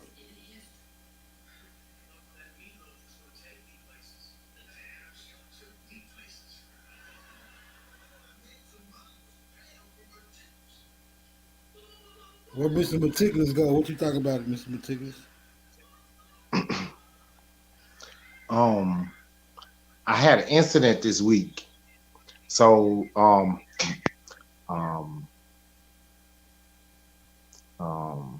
in the community, I was helping this young lady, and I was reading her paperwork, and like somebody had filled out her paperwork, and she can't read, and so I was like, well, you can't turn it in if it say black on there, and so she went. So the lady at it's like adult daycare thing, and I'm gonna tell you what it is. Like, so they get in our families. Like, say you go to the nursing home or these daycares, they send you information. They give you information on hospitals, on healthcare. They under your Medicaid system, so they get paid a lot to go to them things. Like, from the system, they get paid. So boom. So I'm in there talking for the lady, and I said, well, you know what I played for at first though, because he represented it well. Kevin Gates, you know what I'm saying? I played Kevin Gates. He say, shit, one thing that offend me is if you call me black. You know what I'm saying? So I played it and I stopped it. It was just a 2-minute clip or whatever. I played it and I stopped it.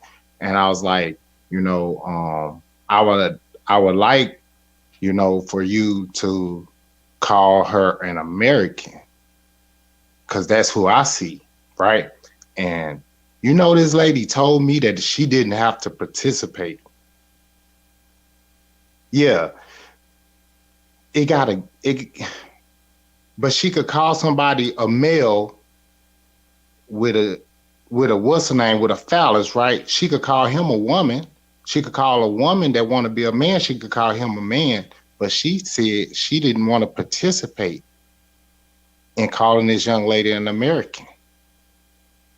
Straight up, and walked out of there. And you know what else she did? So I went and took her to turn her paperwork in or whatever, and I went to drop her back off. And the lady had the police there. And she told me that she didn't want me there no more because I complained too much.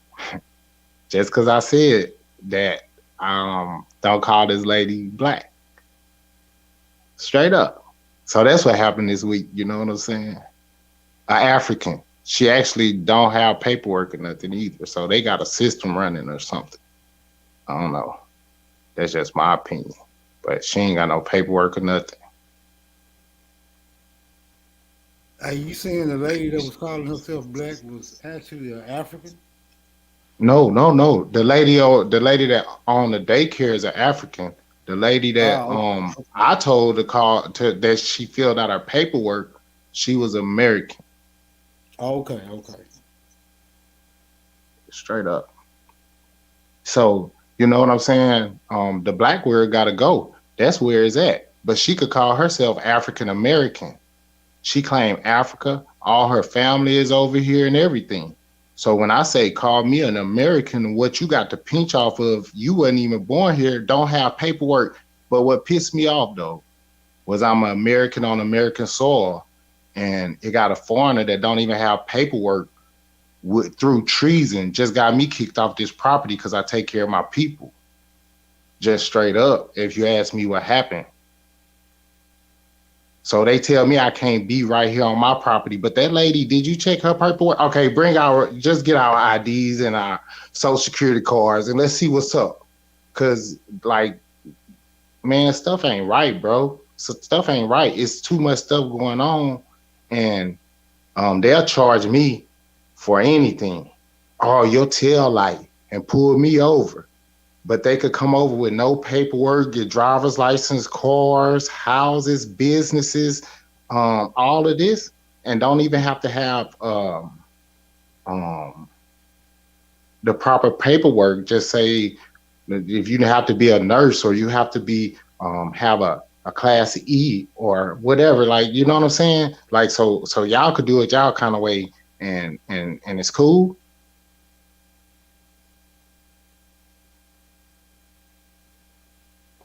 So that's what I dealt with this week, just straight up. And I be pushing my line all the time too, but just to keep it a buck.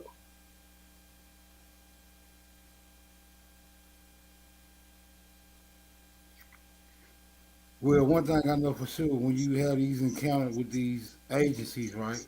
They do everything they can to get you to consent. Everything. They do everything they can to get you to consent.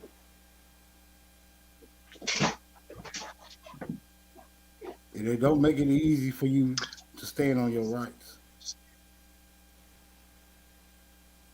And that's a fact. 'Cause I just had a recent encounter. But you know, since somebody else was filling out the paperwork, Smoke, I wanted to see what happened. Like, you know what I'm saying? Like, change that right there. Yeah, right, yeah, that line right there, that word right there. Let's just change it to this and see what happened. It's proper. So you know what I'm saying? Like I said, you could call this and that, but I can't call spade. So I don't know. That's my point. You know. Go ahead with your encounter, sir. I mute. No, I was just saying my last encounter, they tried everything to get me to consent to the citizenship shit. You know what I'm saying? Like, you gonna be basically they just telling me you gonna be what the fuck we say you are. You know what I'm saying? You gonna be there. There's no other way we can. Basically, they was telling me there's no other way we can even deal with you unless you agree to being what the fuck we say you are. And I was like, hell no, I ain't going for that. They threatened to take me to jail, tow the car, all the usual threats. Shut the fuck up, all that shit. You know what I'm saying? But I ain't folding. I ain't taking me to jail. But I'm just saying this how dirty they get. It's like how dare you stand up for your motherfucking rights. Basically what they was telling me. And I ain't even no law nigga, right? I just been picking up on the pointers I've been hearing niggas convey since I've been, you know what I'm saying, around this way. So yeah, you know, just stand up on your shit, man. Whenever you had these encounters, just stand up on your shit. Just tell them, no, I ain't no corporate, you know, I'm not a corporate fiction or whatever the fuck it is you got to say. You get some swab, you can tell them that you can bag them up off of. You know what I'm saying? Just got to keep that shit in mind. But you know, I ain't have the encounter. You know, it was like, you know, like how they doing all this paperwork. Like they filling out the paperwork for our family, like this, that, and the other. And if nobody not there, this is just sliding under the rug. I'm gonna give you another for instance. I be trying to throw this out for the family for real. Like so I went with my uncle. He was going to get a car. You know what I'm saying? So he was trading in his other car, and he was about to get a bigger car. Yeah, a bigger car. So boom, he in front of this lady and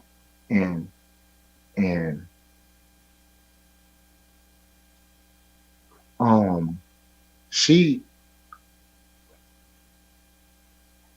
was giving him the paperwork, and what happened was she slid this other one across. She said, "Yeah, just sign this one. This is just saying that if we have to make changes to anything, you don't have to come down here. You don't have to come down here to make a signature. We could just make all the changes." I think that's one of the paperworks that still something. You know what I'm saying? It's so open. You know, always peeping all this paperwork because they send it by A through.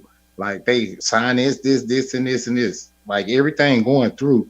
But they won. So I grabbed it. I was like, "Can I read that one? Excuse me. Let me see that one." I just started folding it immediately, and I was like, I don't think you need this one. If you need him to come down here for anything, he could just come down here and sign it. I don't think it'll take him. You could come sign it, can't you? And I folded it and put it up. Like, why would you sign over somebody to be able to make changes in your name? So you know what I'm saying? Like it's just certain things that we don't never do. So I don't know, man. I just I was helping out. Like I seen something, and I was just messing with them with their own little stuff, and the lady just got mad just for that one reason, though. I'm not a disrespectful person. I didn't stand on my Aboriginal information from her or nothing. From a distance, she don't like the swag. You know what I'm saying? So basically, what you said is you was just testing. You was just testing the validity of the argument, right? That's all. You was just testing the validity of it to see did it have any merit to it, and obviously it did, or it wouldn't piss the lady off. Straight up. And I'm gonna tell you, like, so I've been around this my community. These, like she said, this wherever my people at, these my people. And so I be around. Everybody up there, they love me. I don't talk to them like the big people. I talk amongst the elders. So it's all Aboriginals, 5 European. I'm gonna say the Europeans, one Asian, um, and and and with that being said, I think my people need to be treated different. But why is I'm gonna just say a foreign person over my family, and then when I try to just mingle amongst them, I have a problem just entering. Like this is my family, this is my child, this is my children, this is my auntie, this is my people. So so I don't know. I go in there and just it got one of them that shoot pool. He used to be a pool shark. So me and him going back and forth. He just had a heart attack. So these are my elders, and like so this lady that I was helping, it was just like I knew that she didn't know how to read, so they was just filling out her stuff, and they didn't feel anything out wrong but this one thing. So I just tried it, you know what I'm saying? I just tried it, like change that, cause y'all gonna start treating us different and better. I don't like how y'all talk back to them and think like all these people older than me. Yes, ma'am. No, ma'am. Yes, sir. You know what I'm saying? You don't have to ask me. I'm gonna jump before you, cause you need me to do something for you. You know what I'm saying? And then the way they could just talk down to them, or they take the position of control from my elders like that, and they concede into it. Like my elders is conceding to it, and I'm like, no, man, I don't like that. So I don't say nothing. I just strengthen my people, and she could tell. You know what I'm saying? And she just trying to do that separation thing. So she told me I can't come up there no more though. Just for asking her to change the black into American. Let's just make that clear. We had no other interaction.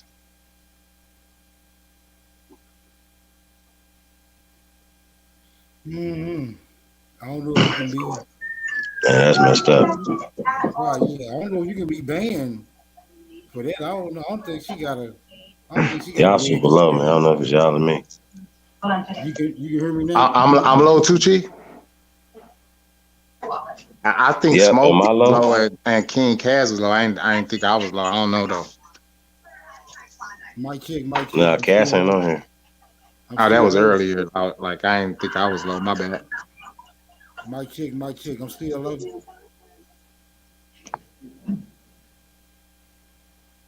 You a little better, but you ain't like you usually be, man. You talk pretty loud and pretty strong. You know what I'm saying? Like your phone low tonight. Yeah, I'm on another device. I ain't on my phone. I had to let that junk charge up. Let me see though. Yeah, that must be what it is. This microphone ain't as good as the other one. But yeah, it's some straightening going on around me at all times. You know what I'm saying? So, some of them are subtle, some of them are immediate, like but it's some straightening at all times. I'm a subtle dude. I like to, you know what I'm saying? I like to stay in my comfort.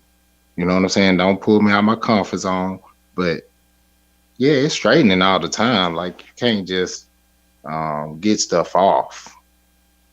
Nothing. it's like, yeah, I can't be around you because I ain't gonna let you swing that bat too many times. You know what I'm saying? It seems like you get too close. Like 1, 2, yeah, that's too many strikes while you was in that little conversation right there. So since I don't feel like lip boxing with you, like you out of here. Mic check. A lot better. Yeah, I had to cut it up. I had to cut it down at first because they said I was too loud on this joint. I cut it down. So I guess I cut it down too low. All right, go ahead.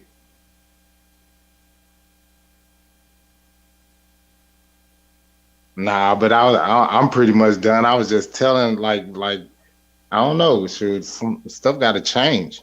You know, we need these entities for our people. That's where our stuff at. You ask King Cass, he gonna take you to Africa. So as an American, like we got American children that need places to go. We got teachers within our communities. You want to make a connection, we make a connection with each other. We have adults, we have elders that need home care and health care that we need to funnel in, provide. They got plenty jobs associated with all of these things. You know what I'm saying?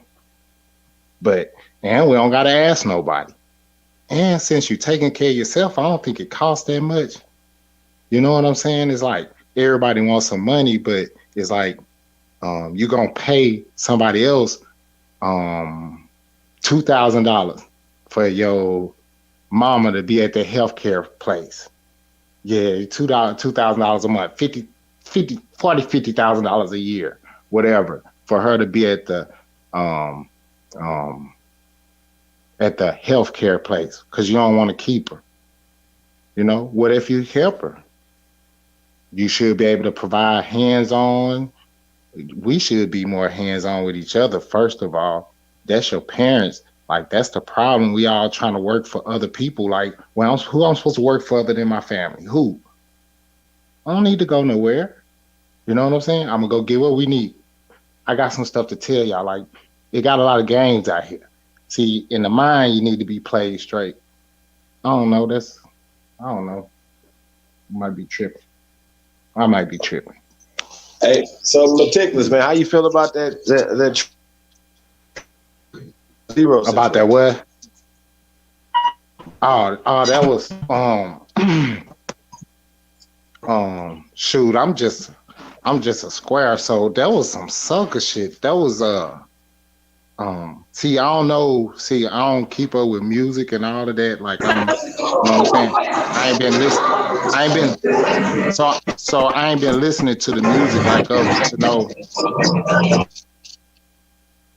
I ain't been listening to the music to know what happened between them for that situation to play out. But just to see it right there like that, sucker shit. And then like I seen the police in the back when he played it the first time. Like when it was first happening, you could see the tall police in the back, and it's in front of a big hotel. Like, you know what I'm saying? The thing might have been in the car. He was walking from the what's the name to the car. I don't know, but I know that, you know, for him to get jumped, for a man not to be able to call a man out and stand the man square in the face, and for some suckers to follow him into beating somebody, what you got to pay for that? What you got to pay to be a faggot like that? For somebody just, let's go jump on this dude. Hold on, why you just can't beat him up? You just want to beat him up? Why you can't beat him up? You don't need no shit. I don't got to get behind no. Nah, I don't got to hide for nothing. Like, nah, you go beat him up. Like, matter of fact, let's just go call him, tell him to come over here, because he was still trying to fight when he got up. Yeah, they was running for real, for real.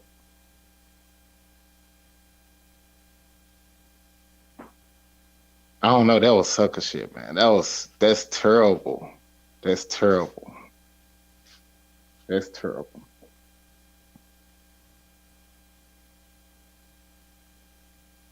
Get in the ring with all of them. Same time. That's how sucker it is. Like, you might as well do it again. Like, shoot, I think I could take them this time because they ain't gonna jump me this time. And you know what I'm saying? Like, I don't know this. That's how I feel about it. Man, though. Yeah, that was wild. Huh? Yeah, that's crazy. But why did them police just sit and watch that? Like, you know what I'm saying? Like why didn't nobody intervene? Is that a play? Is it with the script? You know what I'm saying? For them to sit and watch it, and then, you know what I'm saying? Like, is that how they plan on our people at the end? Like, they get to charge us, like they get to put us behind. I seen the police a lot yesterday. They get to put us behind, like, oh yeah, they coming to get us. They can get all our big rappers. All if you rich, they can get us. So it don't matter if you me. Like, come on, man. Like they set you up. Like that's that slavery mentality that they get to push on us at the end of that. I don't know. I'm just saying, like maybe, like Big Al TV say. I'm just trying to see something real quick. Yeah, I mean, I ain't gonna lie, man. Sheesh. You get what I'm Man. saying? Like how they I don't how know all the how police was I there. feel that Nobody. was one of my brothers, man. I don't know, man. Shit, y'all. The way that woman just said, you know what I'm saying? That was one of our brothers, I think. And Say it the way again. that dude felt that he, you know what I'm saying? He feeling like you. Like, man, No, if that's what all I'm the saying. police there, all of them, everybody that act like that, you know what I'm saying? And everybody who ain't on that, like, cause the police was there. You had authority. I bet they'd arrested them if they smoked the joint. No, I heard nobody. Yeah, man, I'm gonna have to definitely go look at that, a little bit more. But yeah, that's crazy. Yeah, they sat there and watched that, bro. That's batshit crazy to me, man. I don't. That's not registering to me. At best, break it up. So yeah, once again though, man, I still don't see Zero, uh, getting a blemish on his. Hey, Meticulous, how you feel about him going on, on television and essentially suing Trey, the liar. The liar, that guy.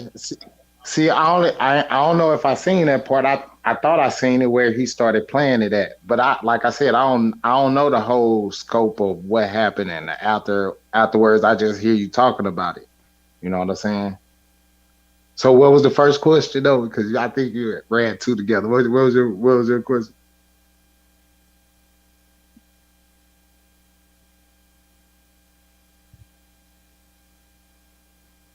What'd you say?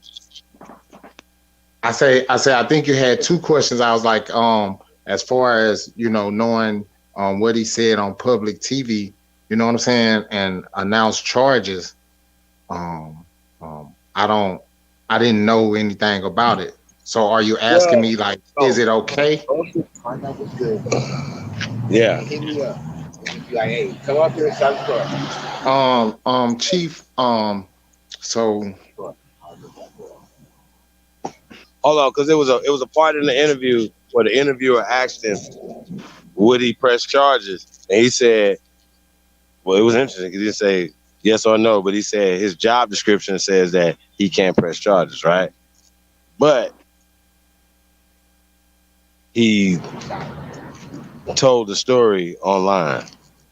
You follow me? I mean, on the news thing. Now the video's out there. So do you think Trey the Truth and those guys should get charged, brother? I think that see, I've been playing with this for a while, like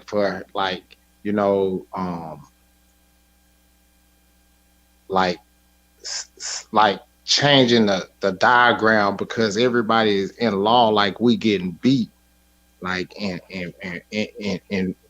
the streets we getting beat, like they get to tell on you. You know what I'm saying? Like you in the law, like we don't fold, and so we don't even sue. You get what I'm saying? So I've been saying, like, are we supposed to? You know, like I don't like. Okay, so I adopted the rules of the streets. I adopted them. I'm not a street dude. I just think my people, like the consistency of my people, I take what's solid and lead the rest. So I'm not a street dude. It's just like my people are all right there. Like, I don't know what y'all call the streets anyway, because people come and put labels, and then I don't know, but as far as being a grown up, like who's looking out for us if all of us got the same rules and we put it all ourselves inside a box? Like, we ain't got no lawyers that's fighting for our dumb ass. Like, I'm gonna put myself in the box. I ain't got no mama, no daddy, no uncle or nothing that practices law that really thinks about the situation. Cause I was ignorant running into it and I just ran. So putting ourselves in that box, like nobody not, and so that's me being meticulous about breaking down my situation as far as like, oh, hold on, like, how do my children supposed to be behind this? Like, hold on, like, how do they get their recourse? Oh, they gonna go to jail if I just knock them out and stay here till the police come. They just gonna know we had a fight and they gonna go for the black dude, quote unquote. So I be thinking about whether, you know what I'm saying, like, sue worthy, but since he can't sue, it wasn't no use to addressing it like that. Openly like that, for real. Like, I wouldn't know how to do that openly like that, for real. So I don't know.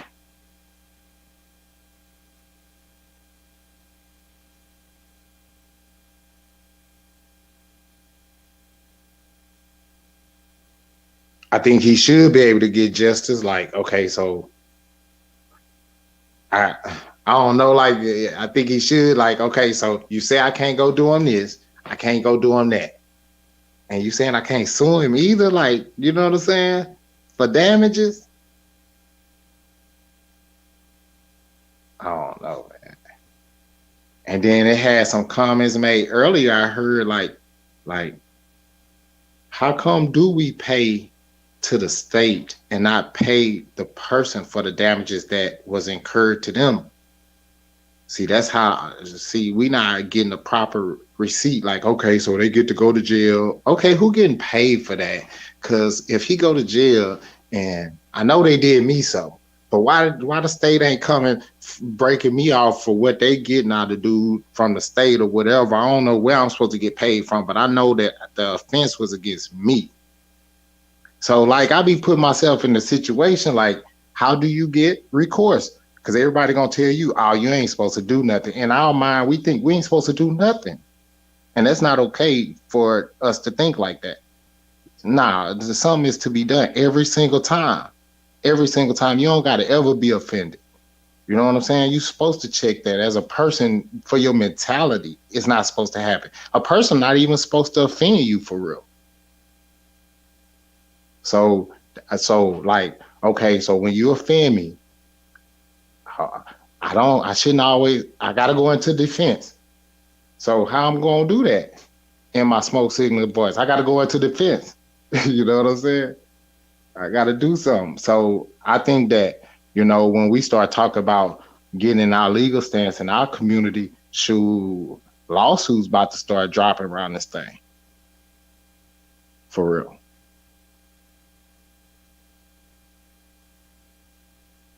I mean, sheesh, that's definitely. What you think about that answer? I mean, that's why you know her. I think it makes sense, bro. Like, I just don't know about going on the news with it. First off, yeah, I ain't agree with that either. I didn't say I agree with that. Yes, sir, I don't agree with that either. That might be the only thing I don't agree with, y'all. Because they not on there to help you. You know what I'm saying?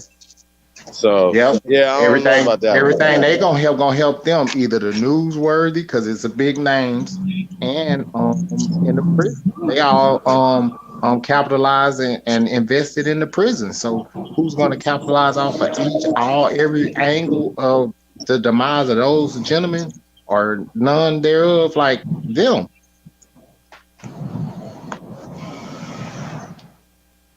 I'm looking at the big picture, like it's like that's why I got to think about like, man, courtroom, like, yeah, man, yeah. Um, um, man, I was listening, I mean, no, man. I'm with Nonetheless, the flow civil so side of smooth. it. Huh? Say that again. I'm with the civil side of it. You know what I'm saying? Yep. You know, I ain't against no wreck either. Uh, I think that the judge should afford the man if the offended want to take it for him to get in the ring. You know what I'm saying? And even if the offended was of a smaller character, say maybe a woman or a smaller man, they could get somebody to stand in for them in some occasions because if, if you were never supposed to jump me. Yeah, I was never supposed to be in this situation. You see what I'm saying? So Damn. yeah, you're the offended. You got to think about the offended. The offended, Wow. bro. It's offended. Yes, sir. Law and order. I always came on here with law and order. Like I'm straight. You know what I'm saying? We could go straight. I'll go straight. You know what I'm saying? That's just me, Master Particulars. But that's what I think.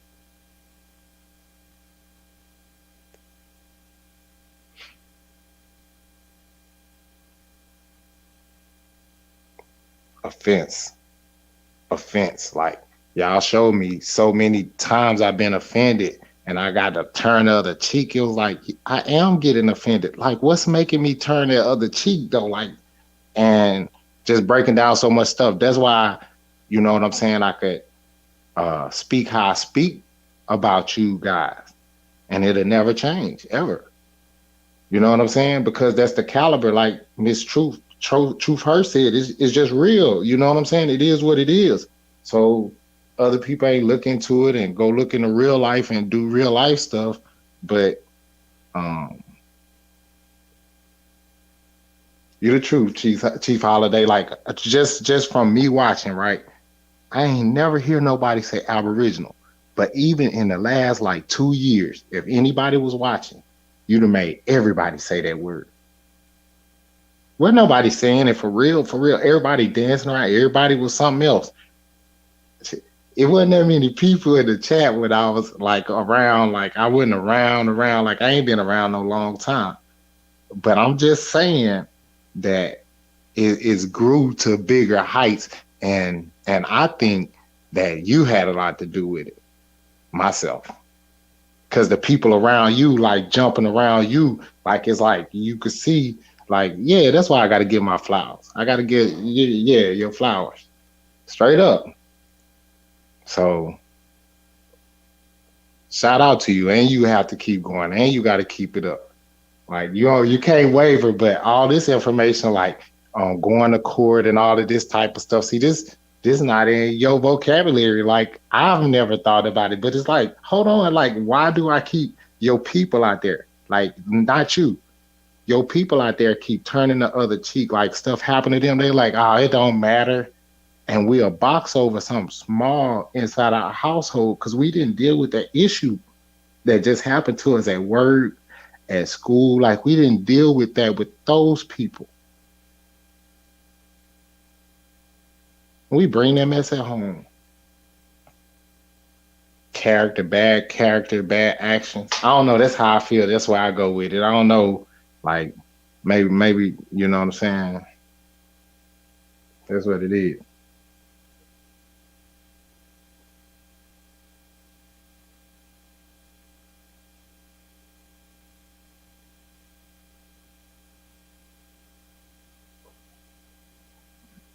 Yeah, Chief.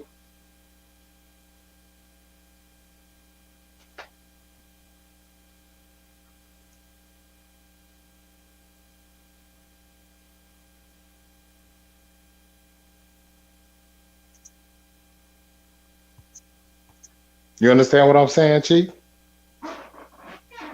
When I say like some people turn the other cheek and they get offended a lot.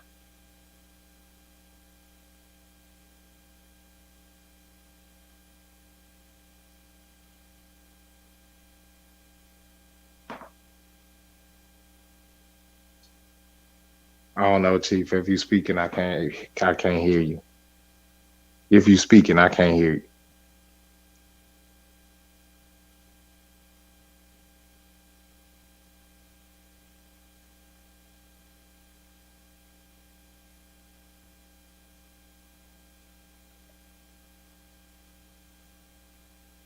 Chief?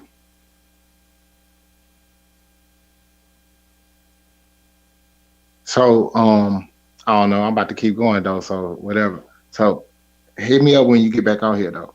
Um, is like reciprocity, like understanding that I came out here like a friend of mine, um, power to her at all times. A friend of mine, like I learned this word through a friend of mine, and then it was weird how it happened. But reciprocity, when you get into it, is like I need to get full value for everything that I give out. And everybody need to learn this concept. It's like you don't need to take from nobody unless you're willing to give them full value for what you just took for them. So in a reciprocity, it's always an exchange. If something costs $5, don't try to sell me something for $2 and it's not worth the $5, but you're gonna still take the $5. And I'm supposed to accept the value like, oh, it's worth that to me type of thing. But you know it ain't worth $5. And my soul know it ain't worth $5. So it's all in the exchange. That's why it's hard to be offended. You know what I'm saying? It's always an offense. You know what I'm saying? You always have to get your fair exchange. And I had to learn that. And once we learn that's what'll connect people, like the reciprocity and getting and giving is like getting the same value for what I'm giving out. You know what I'm saying? So reciprocity. I ain't looking at no chat. I don't know what the chat's saying. I don't know. I'm just on here with the greatest.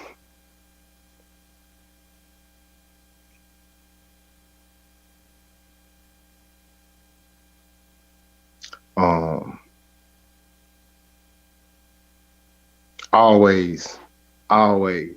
So it's like, how do you set up your child to get everything that's deserved of them? Like if you expended your energy doing something, like how do you get that? How do you get that value for that? Like how do I get the value for all my thoughts I put into my songs, how I warp them? What about my voice? How I play on my voice? Like all of these are things like when you talk about parts, when you're making things, you know what I'm saying? Like each part is a patent, each part is ownership. And then we'll just get a whole thing away. It's like, nah, you could design it. Like, and it's yours. I don't know. A lot of people just need to think. I think that everybody already do something. They just don't own it. It's like all they gifts, they just go give it away to everybody all day. Like, well, I'm gonna go get this job and like, dang, what's your craft like? What you like to do? Draw, like sketch? You like to kick pebbles? Like, you know what I'm saying? Like, but you got something that everybody good at.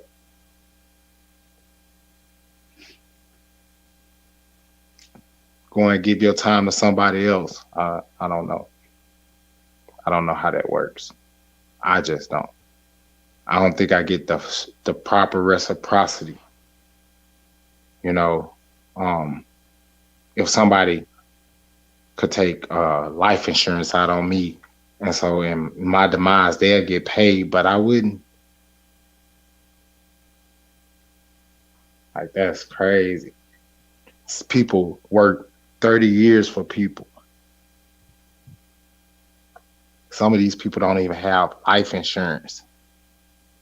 They don't have a house or anything. Like 30 years for real, like a whole lifetime. It's like, dang. Like when I do my math, it's like it should produce. And then if you working with the family, right, proper like it's supposed to, everybody doing a job, like it's easy. I don't know.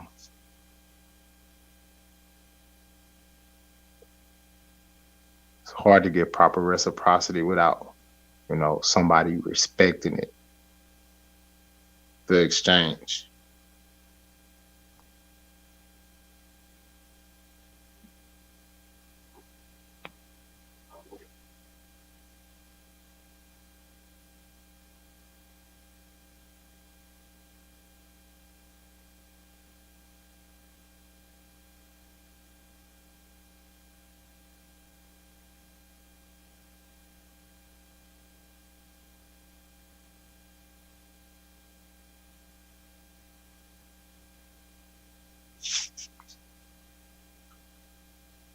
Chief, you left her up here, Chief?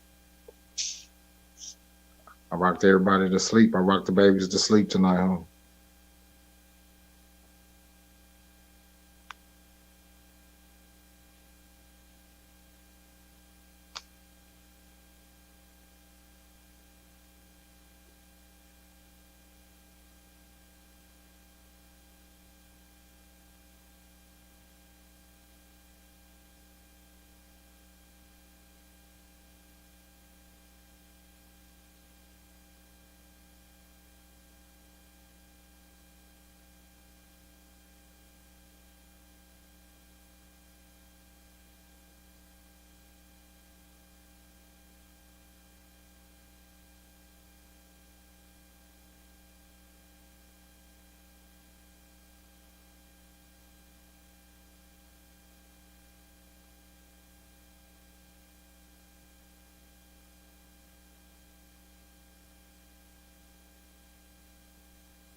DJ Cut, you gone for good, big dog?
Hey, everybody, be safe. Good night. Master Meticulous.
want to say God bless everybody.